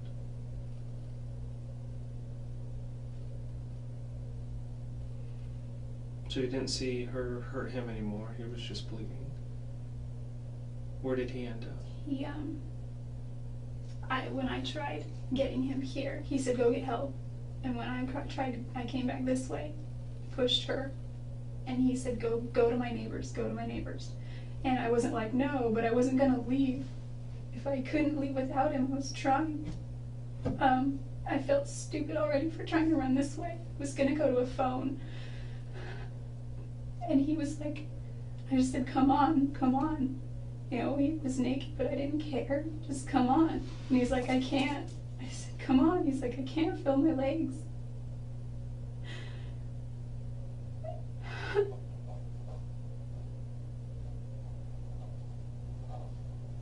And they wouldn't let me be by him.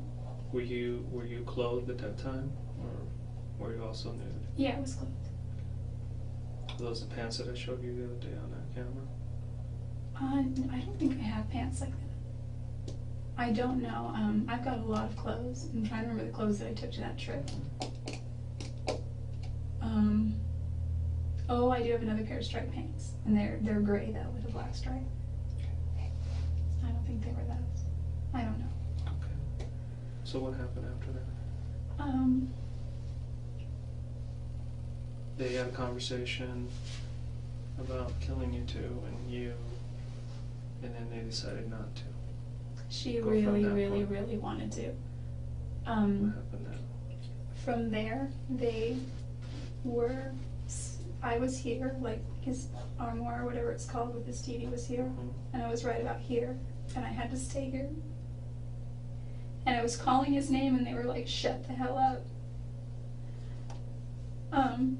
And I was just, I don't know if I was crying. It was all just like, it was so weird.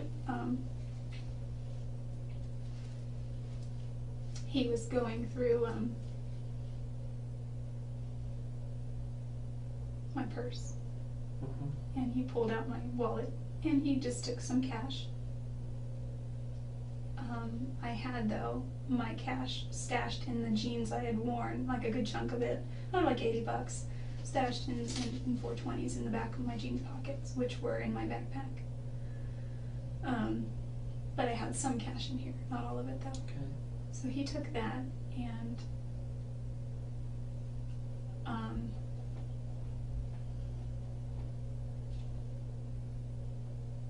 And what happened? he was, What was she doing?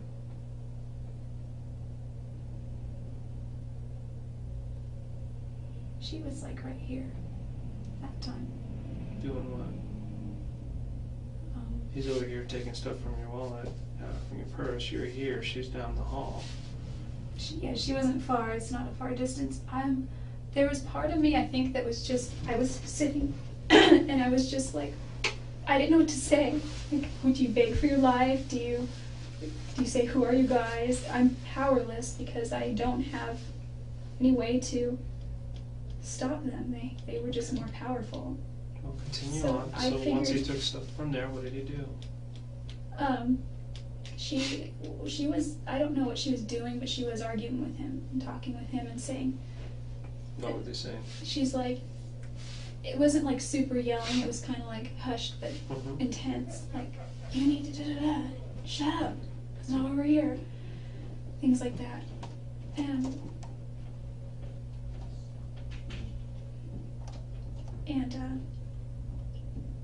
he grabbed my wallet and he was looking through it. He just took the cash, put it in his pocket. He got my registration out of my wallet, and he said,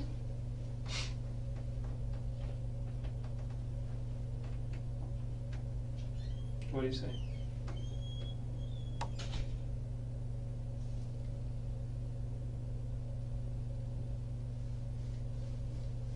said, "You must be that bitch from California." And he was going like this with my registration. And he said, "If you ever say anything about this,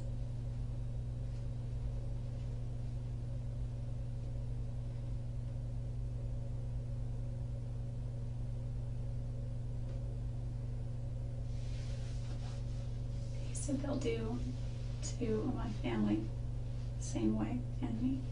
And I didn't care so much about me at that point. He said, "You need to leave, and don't you call anybody, and don't you say anything, and don't you act like anything happened." He said, "I'm giving you one chance." And she said she's gonna rat us off, she's gonna say something, and he was like, "Shut up."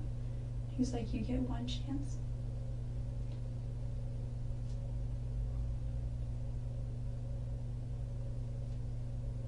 Is that when you left? I said, "Leave now." And part of me didn't want to leave. Travis was still alive. He was still, he wasn't moving a lot, but he was still alive. I could see that he was still. Did you leave at that point? I left the room. And where did you go? I went downstairs, but I didn't have all my clothes. What did you leave there? Well, Travis said I had some stuff there. I didn't see what it was. He said it was in his closet. So they were clothes of mine. But all I had was my purse and my backpack. I left those, and I went outside.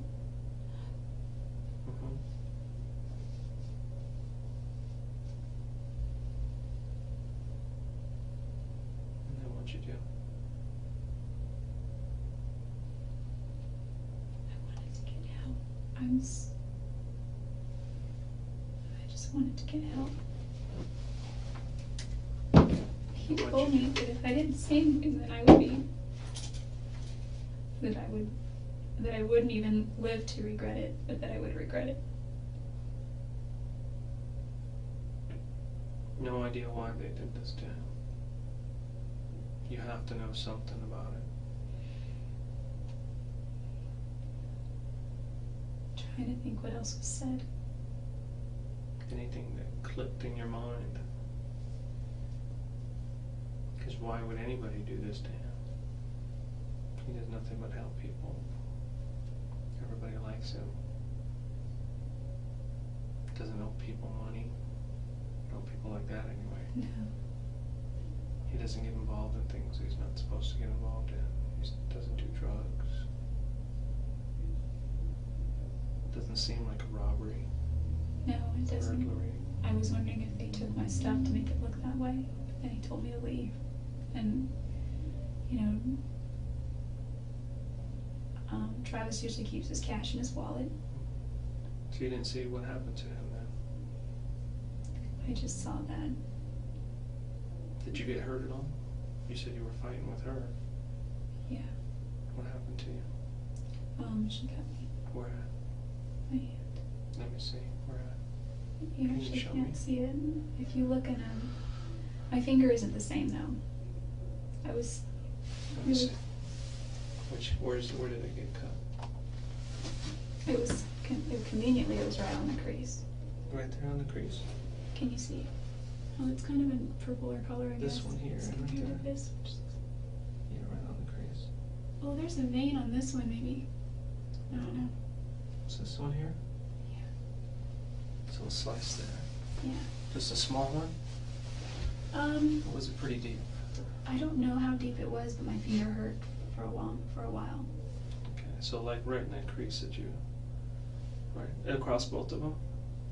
Not my middle finger. It cut this one a little, but not as much. This is where it really went. I don't know how it happened that all these other fingers were missed, but this one, maybe that, I don't know. This one, like I still can't close this finger all the way. It's as close as it goes. Whereas this one goes like that. And also my CTR ring used to fit both fingers and I can't get it on this finger anymore. So they cut pretty deep then? I guess if you feel it, squeeze it, it just feels like bone, like there's nothing abnormal there.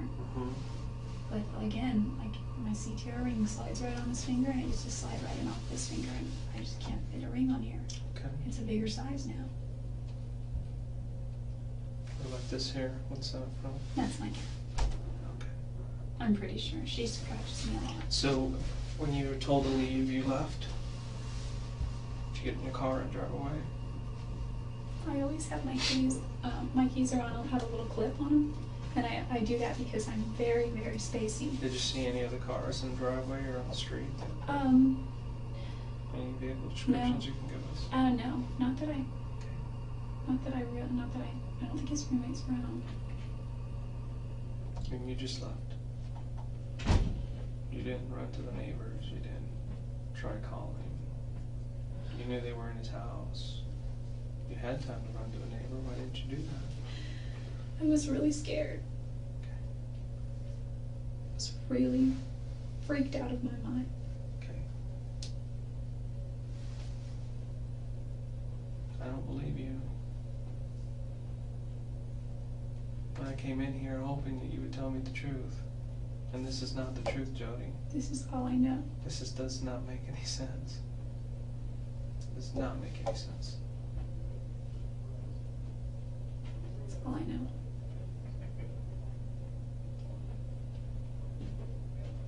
Nothing changes for me. I didn't think it would.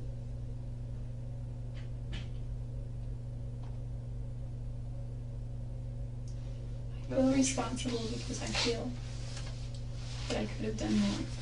I feel that I should have gotten help. I feel that I should have been stronger. You feel responsible because you did this. I did not kill Jodi, Travis. You did.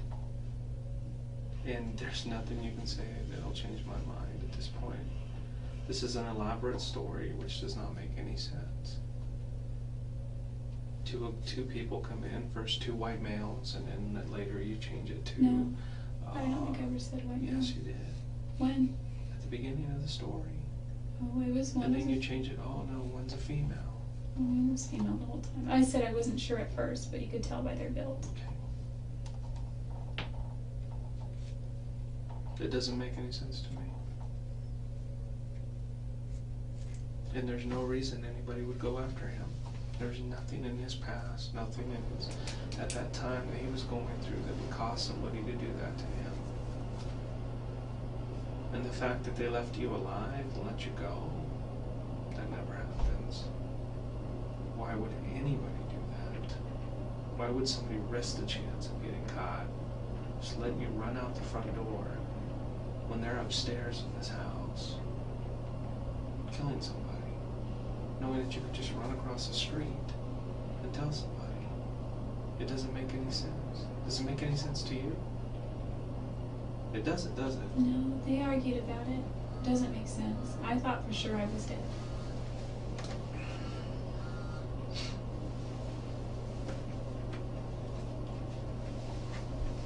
I was hoping that you were going to be completely truthful with me today,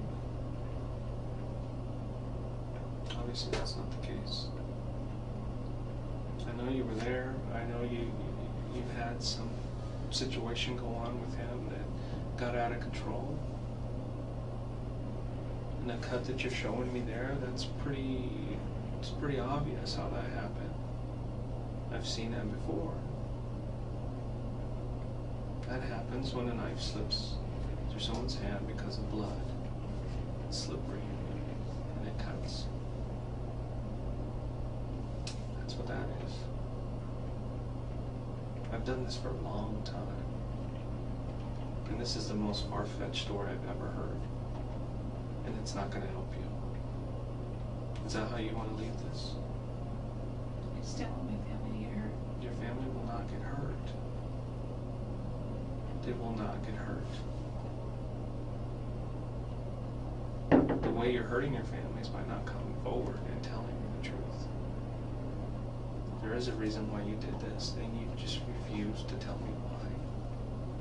Maybe because you are cold and calculated, and you went there intentionally to do this, and you're ashamed of it. You're so ashamed that you will come up with a story to try to hide it.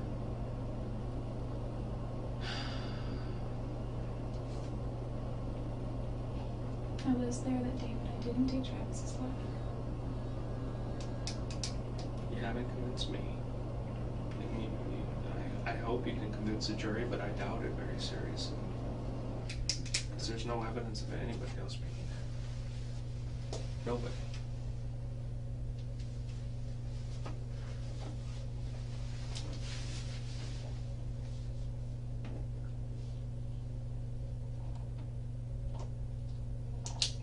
And we're still not done looking at all the evidence. We still have other things to check in the lab, and other blood swabs and other things like that. And every time they call me and tell me, hey, we've checked this, points at Jodi. Hey, we've checked that, that points at Jodi. Nothing points at anybody else. Do you want to be truthful with me? If not, we can just end it now. And we'll just leave it the way it is. I know that it's obvious I was there. No, it's obvious that you committed a crime, that you hurt There's Travis. no reason No, for me to hurt him. it's not like that. It's I know that you did this, and you refused to tell me why. There's no You reason. refused to tell me why. There's no reason somebody else would come in and do this to him. There's no motive whatsoever. We haven't found any. What is my motive? Jealousy, anger, fear, if you're being alone, angry at him for not keeping you in his life. I don't know. That's why I'm trying to figure it out. There are so many motives with you.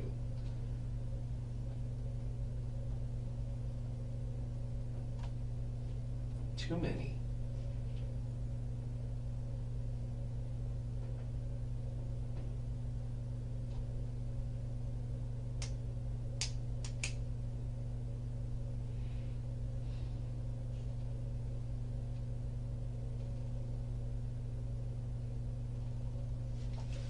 We know you had a 25 auto. You guys reported it stolen. Recovered the ammunition, and it matches. We recovered a shell casing. It matches the ammunition.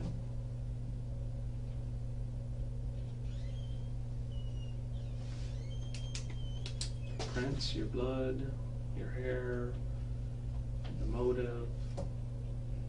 There's You no were there. motive. I wasn't jealous of anything. I was a little bit envious that he was going to Cancun, but that wasn't the reason. Like, I could go to Cancun. It's not cheap to go to Mexico. I mean, it's not expensive to go to I Mexico. know. You were probably standing above him when he was in the shower, and you shot him in the head. I was kneeling down beside him looking at the Jodi. pictures. And then you had a knife, and you stabbed him several times. Yes, you did. Jodi.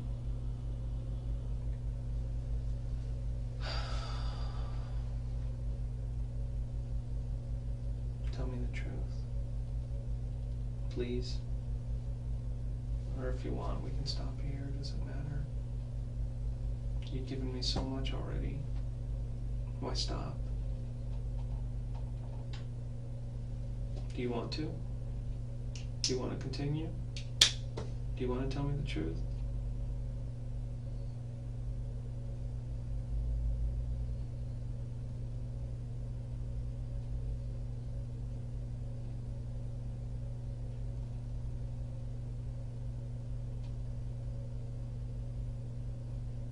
What did you do with the gun? I never had it in my possession. Jodi, you did. Never. I don't have it. Yeah, you don't have it. You know, people say that when They know of the gun. They've seen the gun. They've touched the gun. You don't have it. I saw the gun. Yeah. But you had it before. You've touched it. You've used it. I know you have.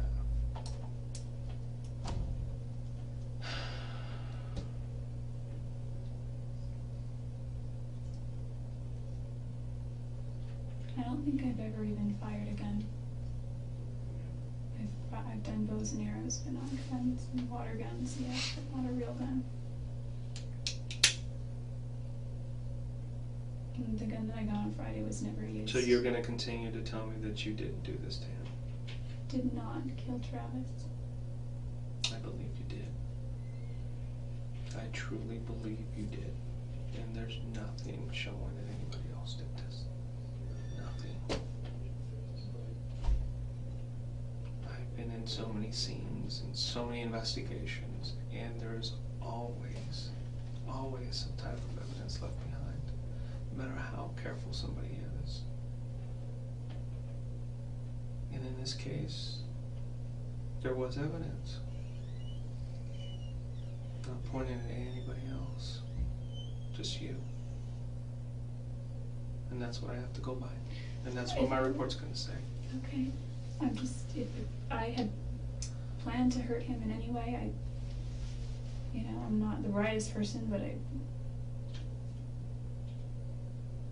don't think I could stab him.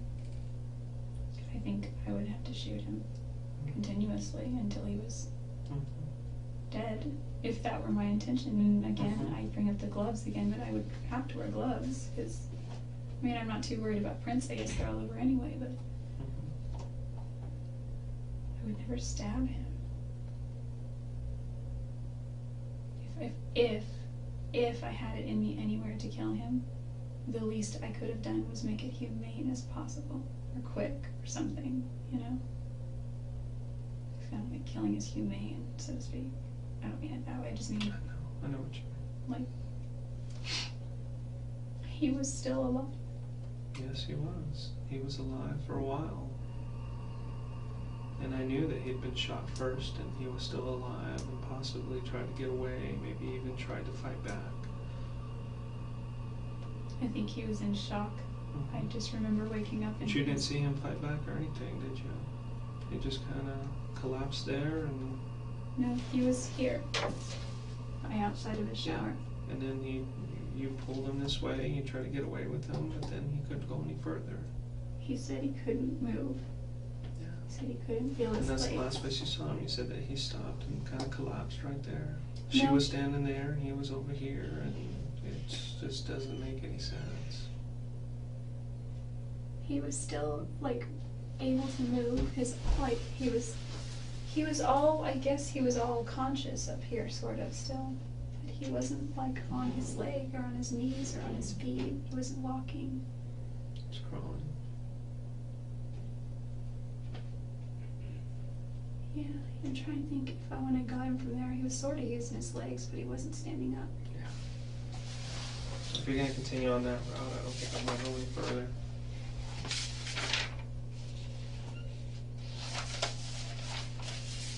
I don't remember what time I left, but... I gave you an opportunity. This was your only opportunity. Okay, and you just, yeah, you gave me the information that you were there, but I knew you were there. And then you throw some story in that is not plausible. It just doesn't make any sense with the evidence that was there at the house. It doesn't make any evidence at all, or any sense at all. That evidence tells a story. And nowhere in that evidence does that story that you told me match. It doesn't match. Is that how you want to leave it? You want to stop here, and that's how you want to leave it? I know that I didn't take Travis's life. And I know that you don't. I know you did. Look, I know you don't believe me. I don't believe you. As long as I am here, someone else is happy that it's not them. So you're just going to let these two people get away with it? There's not even any way to identify them. One was male, one was female. They were taller than me. Not by a whole lot.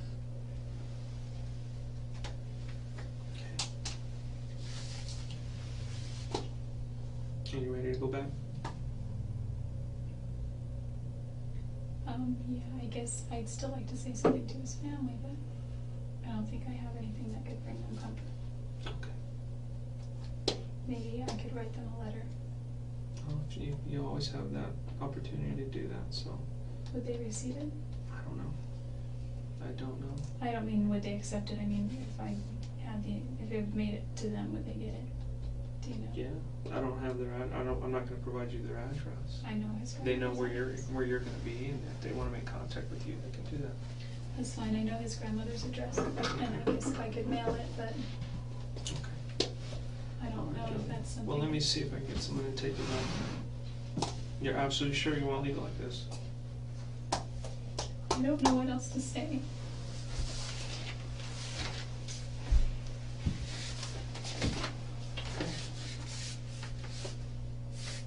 That's it then. Okay, the next time I see you will probably be in Phoenix. Is that cool? I have a choice.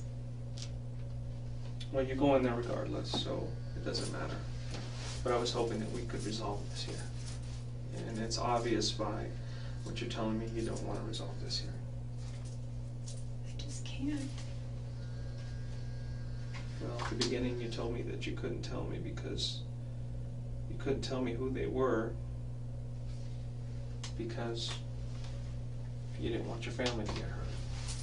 I can't Okay. let my family. And now you're telling me you don't know who they are, and therefore it doesn't matter. So there's nothing you can tell me. I can give you the So best many description. inconsistencies that I don't even want to deal with right now. Okay, I just don't want my Okay. family to get hurt. Okay? They won't get hurt. You're hurting them right now by not telling me the truth. That's what you're doing. Okay?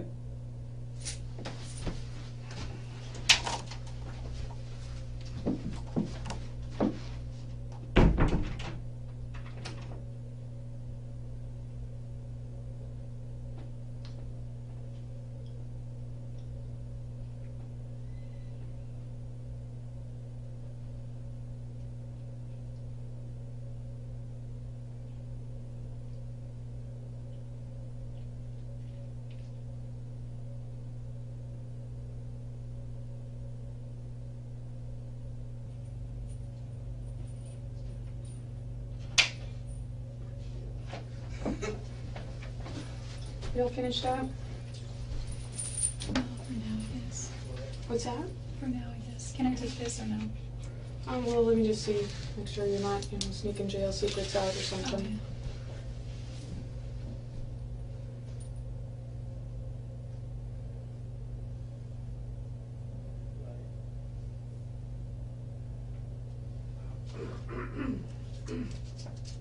It's hard to get paper in there, so I can keep writing stuff.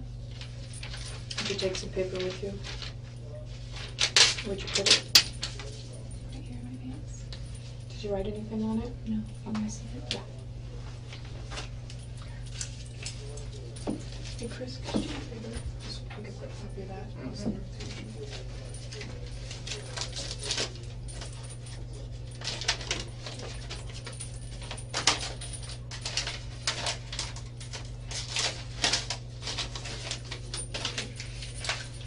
Thanks.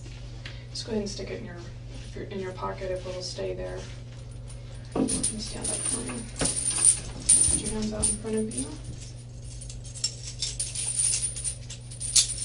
I don't do the belly chains very often.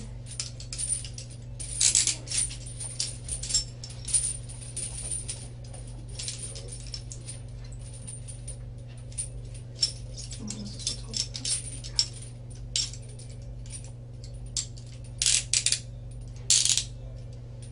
Take up little wrists. Long wrists. Is it little? Oh, Jodi, we're gonna let you go ahead and keep this. thank you. Go ahead and turn around for Continue me. on.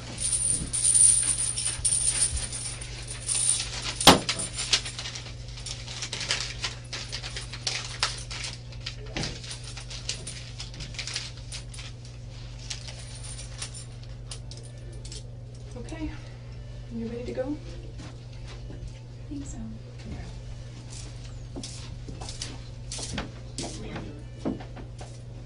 Will you help Rachel?